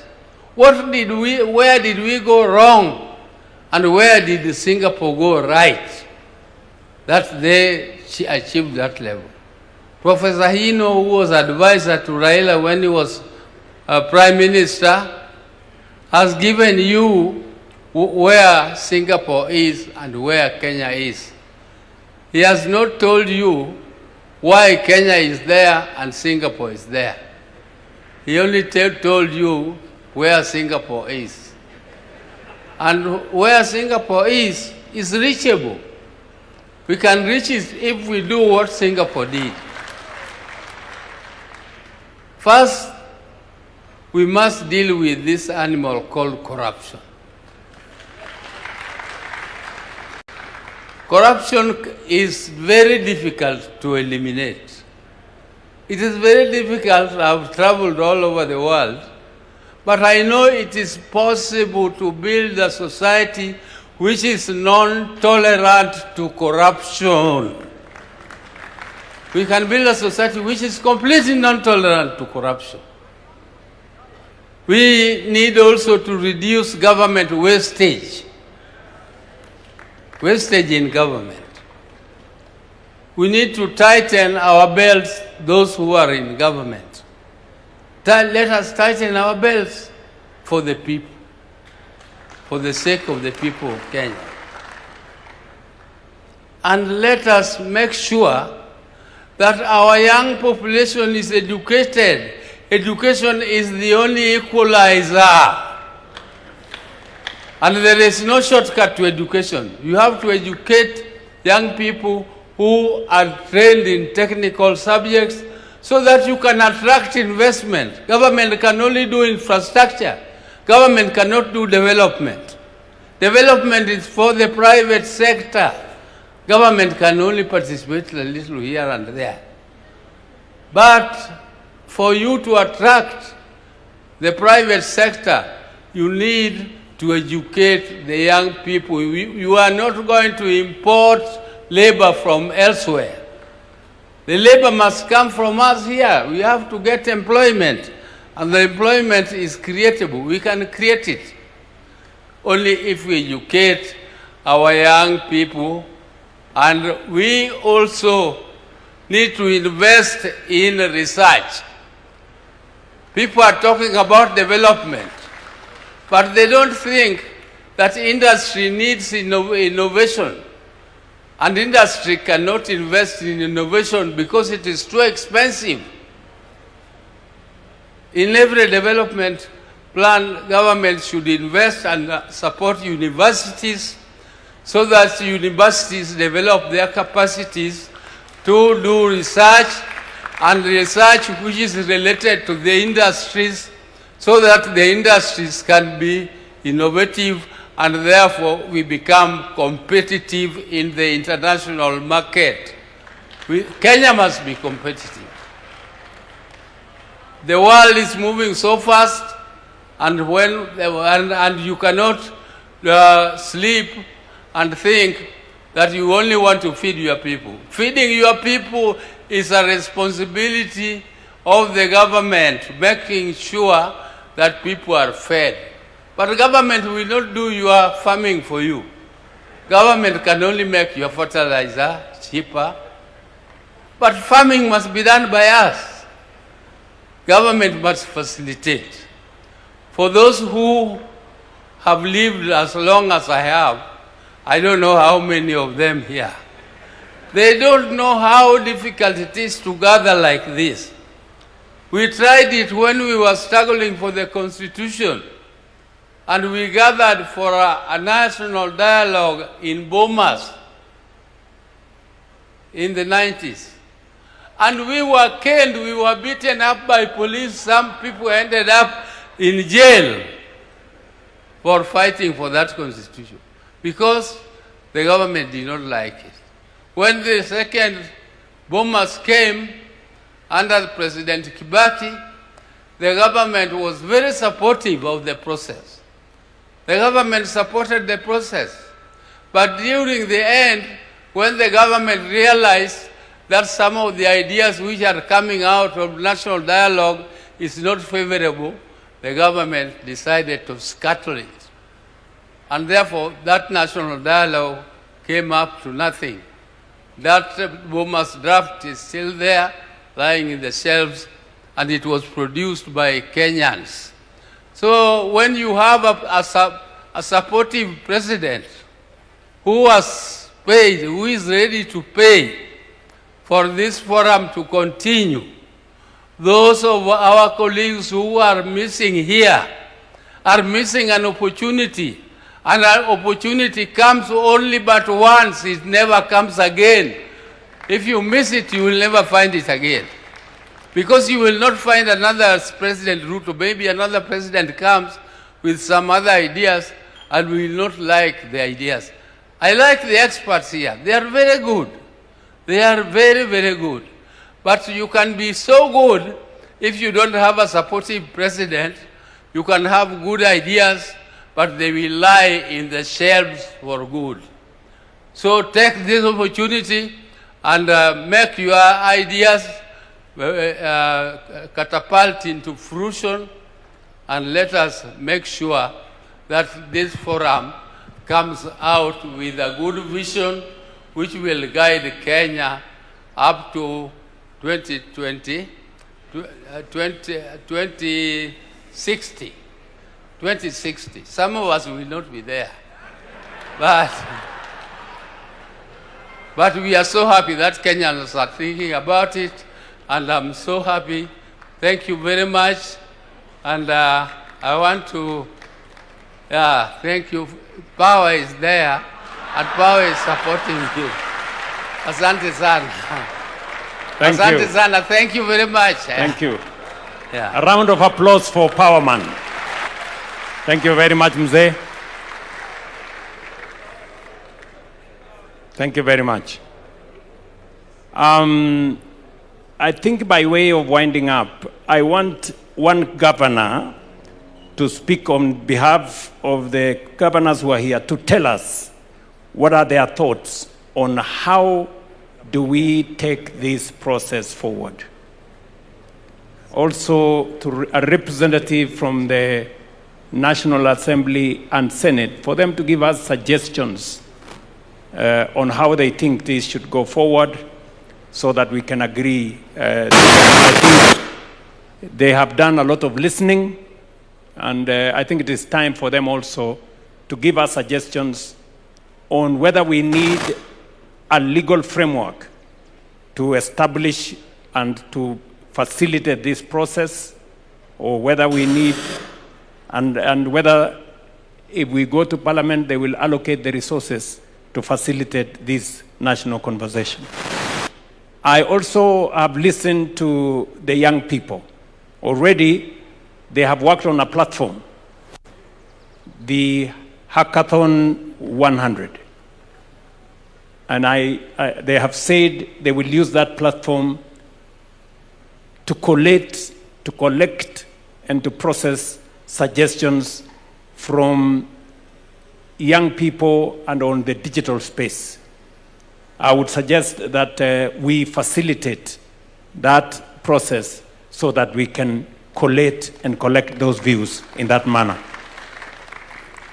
Do we have a member of parliament who wants to, or a governor who wants to make a suggestion? The Council of Governors Chair, my good brother, please take the floor. Thank you. I'll use that one. Thank you very much, Your Excellency, the President of the Republic of Kenya, Dr. William Samoei Ruto, all protocols observed. Your Excellency, I think in my mother tongue we usually say, or in our setting, don't speak because you've not spoken if there is nothing additional to say. I've heard everyone here. I've seen all the energy. I was conversing with Dr. Ndi there that the first person to have thanked God for giving us the opportunity to be here and to have this conversation was the young girl. And that tells you how smart our kids are. I just want to assure you, Your Excellency, as the Council of Governors, we have bought into this idea. It is timely. I think it is not wise for our politicians to suggest that we postpone this just because we'll have elections next year. Government is there in perpetuity, and as a responsible president who is facing an election, you did the right thing to take note of the fact that the vision that we've had is expiring in less than how many years? 3 years from now, and that you have set the process for replacing it. Your Excellency, we have so much going right for Kenya. And we have seen what Professor Hino also presented, that we've come a long way in implementing the vision that we had. But I want to tell Kenyans to understand that the tone at the top, having the right people in the right places, will also determine whether whatever vision we craft will see the light of day. There are countries, even in the developed world, that have gotten their governance so wrong, their politics so wrong. They have had 7 prime ministers in 5 years, and they are declining. If we don't get governance right, if we don't get politics right, we will not have the right tone at the top, and whatever we're doing here will not be properly implemented. So much as we've been reminded that we're facing elections in 1 year, the Kenyans who are going to elect a president and are going to elect governors, and I will not be one of those governors because I'm already serving my 2nd term, are seated here and are watching. The decisions that you make will determine whether whatever we are crafting here will actually be implemented in the manner that we've seen visions implemented. Your Excellency, as we now cascade this down to the counties, on behalf of the Council of Governors, we want to assure you that we will support it, that the concern by one of the ladies in the panel here, that the contributions and the views will be inclusive. Everyone representing every sector, every part of the community will have an opportunity to contribute. Last but not least, Your Excellency, this is the first vision that's been implemented under the new constitution while counties are in existence and are functional and operational. We have seen what standardization of thought and standardization of implementation can do to equalize this country. Today, affordable housing is happening in Mandera, it's happening in Nairobi, it's happening in Bungoma, it's happening everywhere. This vision that we're crafting now not ought to be one of two Kenyas, the Kenya with potential and the Kenya without. It ought to be one for all of Kenya. Professor Hino was sitting next to me, told me how when he went to Turkana, they were asking him, as you came here, have you come through Kenya? Right? They knew he was from Japan, but to find out whether he's been through Nairobi, walikuwa wanamuuliza ulipitia Kenya. That story is now gone. We are all in Kenya. Whether you are at the Mandera border or at and Raskamboni border with, in Lamu, or you are in, and, the border to Tanzania, the border at the Tanzania border. We have one country, Your Excellency, under your leadership. We are seeing development across the whole of Kenya, and Vision 2063 will help us move faster to attain equality and inclusivity. God bless you all. Thank you, Mr. President. Okay. Can we have somebody from Parliament, representing Parliament, to come and say something? Please give him the mic.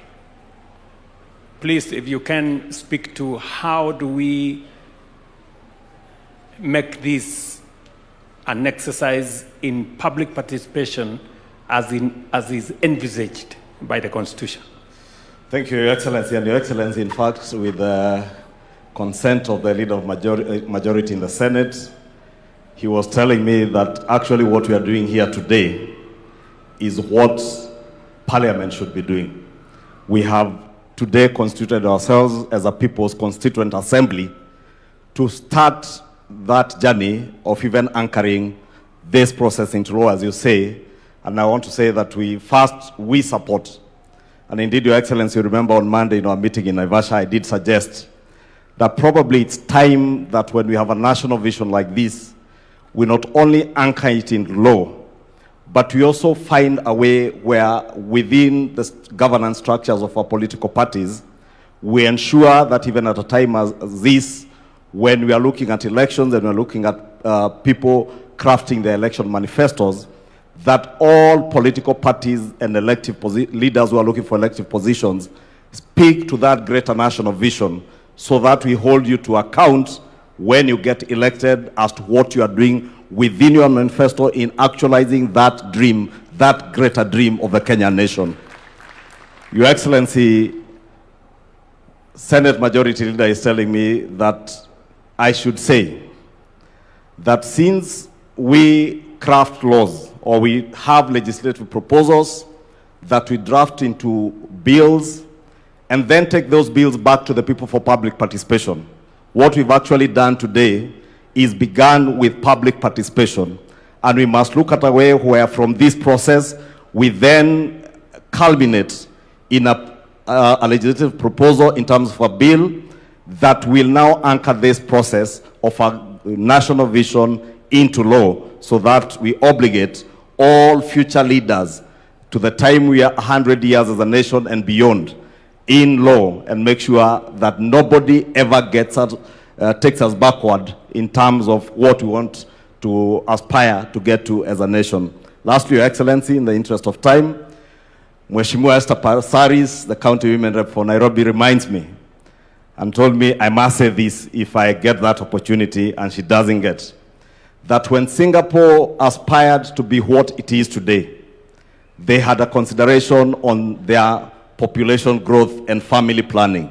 And she tells me and reminds me that President Mwai Kibaki, in around 2008 when we were doing Vision 2030, did speak to us on the need to look at our population growth and how we plan for that population growth. Your Excellency, is food for thought, because you've also told us that by the year, you say 2050, a quarter of the population, world population, will be in Africa. Population is both a resource, but can also be a burden to a nation's economy. And therefore, there must be a very good balance between the rate at which our population grows and the rate at which we grow our economy. And those are the challenges that we must think about as we continue in this conversation. Your Excellency, let me give you the assurance of both houses of Parliament that we shall do all that it takes. And indeed, Your Excellency, wanted to suggest that probably, because Parliament work through committees, I do not know whether through this forum, we could also constitute committees that will go out, probably one to sit in Nairobi and another that goes around the country, collecting and collating the views of Kenyans so that every part of our country feels that they are part and parcel of this process. As Mugo Kibati told us, being the first CEO of the Vision 2030, there's probably something we didn't get right when we started this process of Vision 2030. We never really involved the people, and we left it to be a process that was largely seen to be a process of bureaucrats in government and probably That is why many Kenyans never hold successive administrations after the Kibaki administration on what we are doing towards the realization of Vision 2030. The other thing Mogo told us is that we never anchored this process into law, and that's why Your Excellency agreed with what you said. It is time that we anchored this process into law. With those many remarks, Your Excellency, wacha nikomee hapo na sote tuendelee na mazungumzo. Okay. Can I, let me get representations from 3 final ones. A member of the civil society, what suggestion do you have for us in terms of taking this process forward? Do we set up a multi-sectoral committee? Do we set up a task force? Do we do it in law, or how do we do it? Can I have somebody from civil society to give us a suggestion? Daisy? Then maybe somebody from the religious community will give us their suggestion, and then finally get somebody from the private sector to give us their suggestion. Thank you, Your Excellency. I want to agree with those who have said that it needs to be anchored in law. For sure, the vision has to exist beyond any political formation, any political leader. And so we are happy to hear the majority leader say that Parliament will make the necessary legislation. But in terms of participation, I think having an initial multi-sectoral forum would do well, so that you are able to involve as many different sectors, because the gentleman here has asked me to insist and say that even minority communities must be included. We may talk about communities, but within those communities, we have other communities whose voices need to be heard. And so I think that to structure it, we do need to have a multi-sectoral engagement with the different players. Even when you talk about civil society, it is very wide. We have women's rights organizations, human rights defenders, and a host of them all. And so moving forward, I hope that we can have a framework that guarantees that every voice, at least representatives from the different voices, will be heard. Thank you. Thank you very much. Somebody from faith-based to give us suggestion on how they think this should go forward. Okay, we have a bishop there. Maybe you can let us know your name. My name is Kanga from the National Council of Churches of Kenya. And we have nothing to add or nothing to subtract. But as Nate has said, we have an all-round task force to put everything together, and then we put in action. Simple. The vision is there. The vision is documented. The vision is be sold to people. The people have to buy it. We give it time, and then be accomplished before 2030 as we move on. It will be illogical to know that we have today and you don't think about tomorrow. You have tomorrow, you don't think about a day after tomorrow. If you do that, that's illogical. We have the vision, have an all-round task force to do the needful, collect information, sell it to the people, come back again, and then get running. Thank you. Thank you very much. Somebody from the private sector? Yes. Thank you very much, Your Excellency. I'm Dr. Ruto Eric, the President of the Kenya National Chambers of Commerce and Industry. We're very happy with this vision because, Your Excellency, if you look at Vision 2030, on the political wing, I think we scored 100%, if not beyond. In terms of the social aspects, we most likely scored 80%. But when it comes to the economic side, Your Excellency, I think that is where we are not doing very well. That for us in the private sector, when you tell us that we want to go to Singapore, I was seated there and I was thinking, I should be very proud as a Singaporean that Kenya today is at standstill and we want to go to Singapore. As in the private sector, when you tell us that our turnover should increase 40, 50 times, we want to do business where there is wealth. And Your Excellency, we are 100% in support as the Kenya National Chambers of Commerce that we represent all sizes of businesses from across the country, as far as Mandera, as far as Lamu. I was there 2 weeks ago, that we welcome your idea that this become a citizen-driven and multi-stakeholder-driven, and with the private sector, we want to assure Kenyans and Your Excellency that we will be in support and we will be in each and every village in this country so that we can collect their views and bring it here so that we can be able to see that Kenya. When you talk about 2063, as in the private sector, we are seeing that it is too far. Because when we wake up in the morning every day, we want to be wealthy. And that wealth that you want to create for us, we want to see it even if it's possible. We are impatient. We should see it in 2030. So that 2030 we can start another agenda of 2100. Thank you very much. Thank you. Today is the International Youth Day.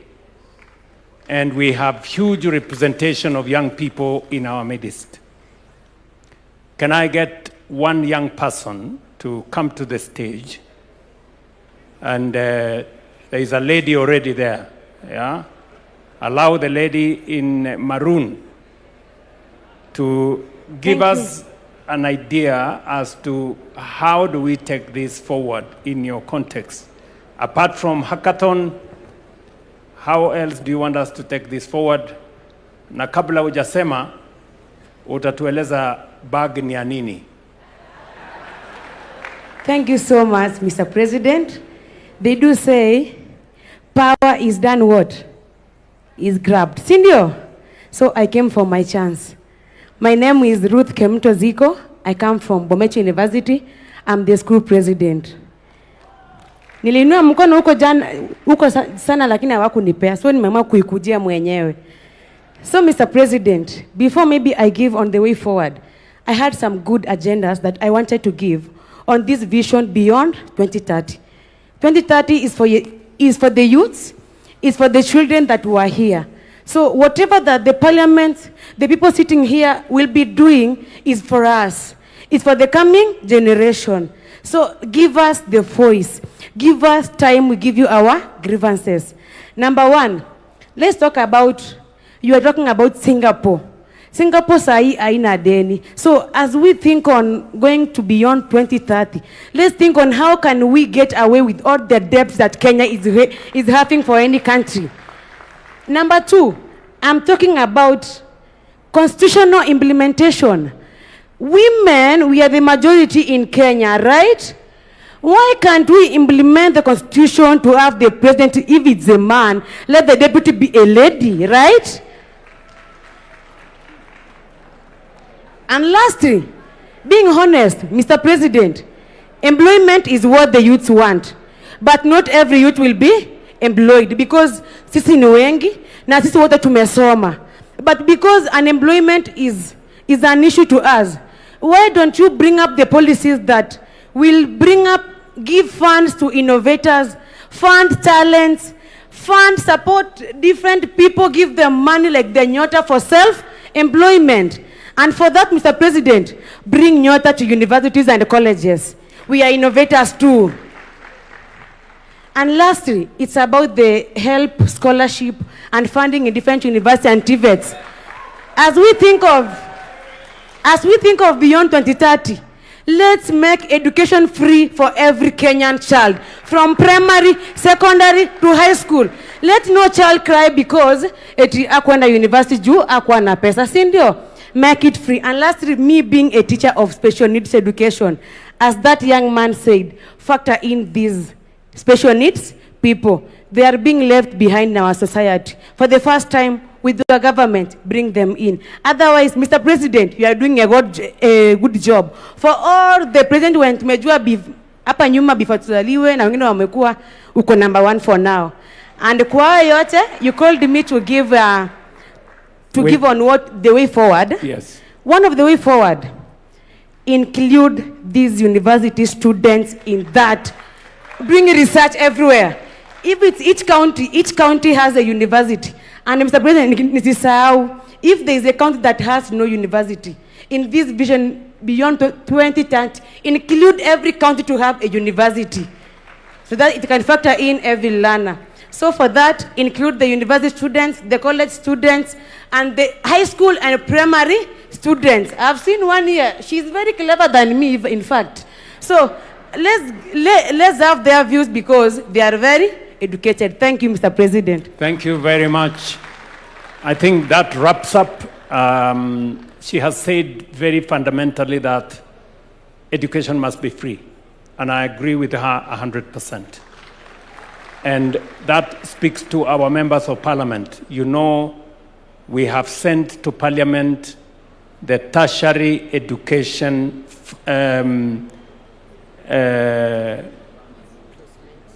placement and funding bill. Tertiary education funding, placement and funding bill. We want that bill as soon as possible to get out of parliament so that we can implement a program that every child that is placed in a learning institution, in a TVET, in a Kenya Medical Training College, or in a university, all of them get funding for their education without exception. And that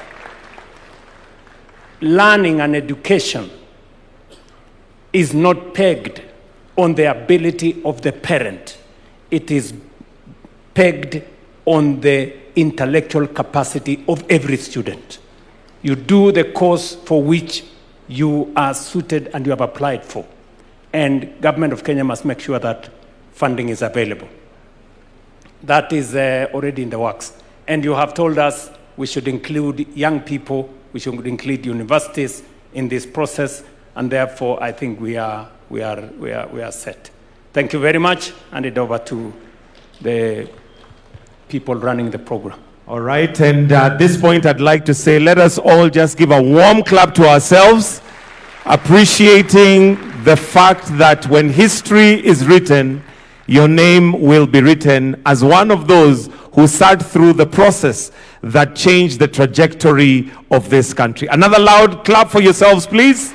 Your Excellency, with your permission, that brings us to the end of this session. I'll request that we all be upstanding. We shall finish with the national anthem as our prayer, which we all know. So let us have the national anthem as our closing prayer. The anthem.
Syrian, nitatoa maneno. Hapo nitaongea kilugha. Nikimaliza nitakoroga dakika 20 maneno imei. Mtamsaidia huyu kijana? Sawa konana. Mimi niseme huyu Seki mumuangalie. Mtaangalia Seki? Huyu Seki watu ya jamii yetu ya Wakikuyu wote wako nyuma yake. Watu ya Kalonzo wote wako nyuma yake. Sasa huyu anangojea tu kuapishwa. Kwa hivyo watu wetu wa Narok, wa Kajiado West, msipoteze kura yenu kwa ile mtu ya Kasongo anaitwa Kato. Hata akija na pesa ngapi mfanye kiolokalau. Mnajua olokalau? Mnajua olokalau? Unajua watu ya olokalau, nataka mkue kama watu ya olokalau. Watu ya olokalau walikaa kama kuku ya kienyeji. Kuku ya kienyeji inakula huko, inakula huko, inakula huko. Lakini saa ya kutaga mayai ikifika, inaenda nyumba. Mtafanya kiolokalau. Saa hii Kato atakuja na pesa na magunia. Ile imeibiwa ya SHA. Ile ya wagonjwa ya Kenyatta National Hospital. Ni pesa ambaye inalaana. Lakini kwa sababu hatuwezi kuacha pesa, tunasema hii pesa ukule sokoni. Usipeleke nyumbani, usichangaje na ile yako. Na usinunue ng'ombe au mbuzi. Na usipeleke mtoto kwa shule na hii pesa ya Kasongo. Hii ni pesa ya kukuliwa soko. Pale olokalau kulikuwa hata change hakuna. Ilikuwa tu ni giri moja. Saa hii hiyo pesa ya Kasongo haijaisha kwa sababu hakuna mtu anapeleka nyumbani.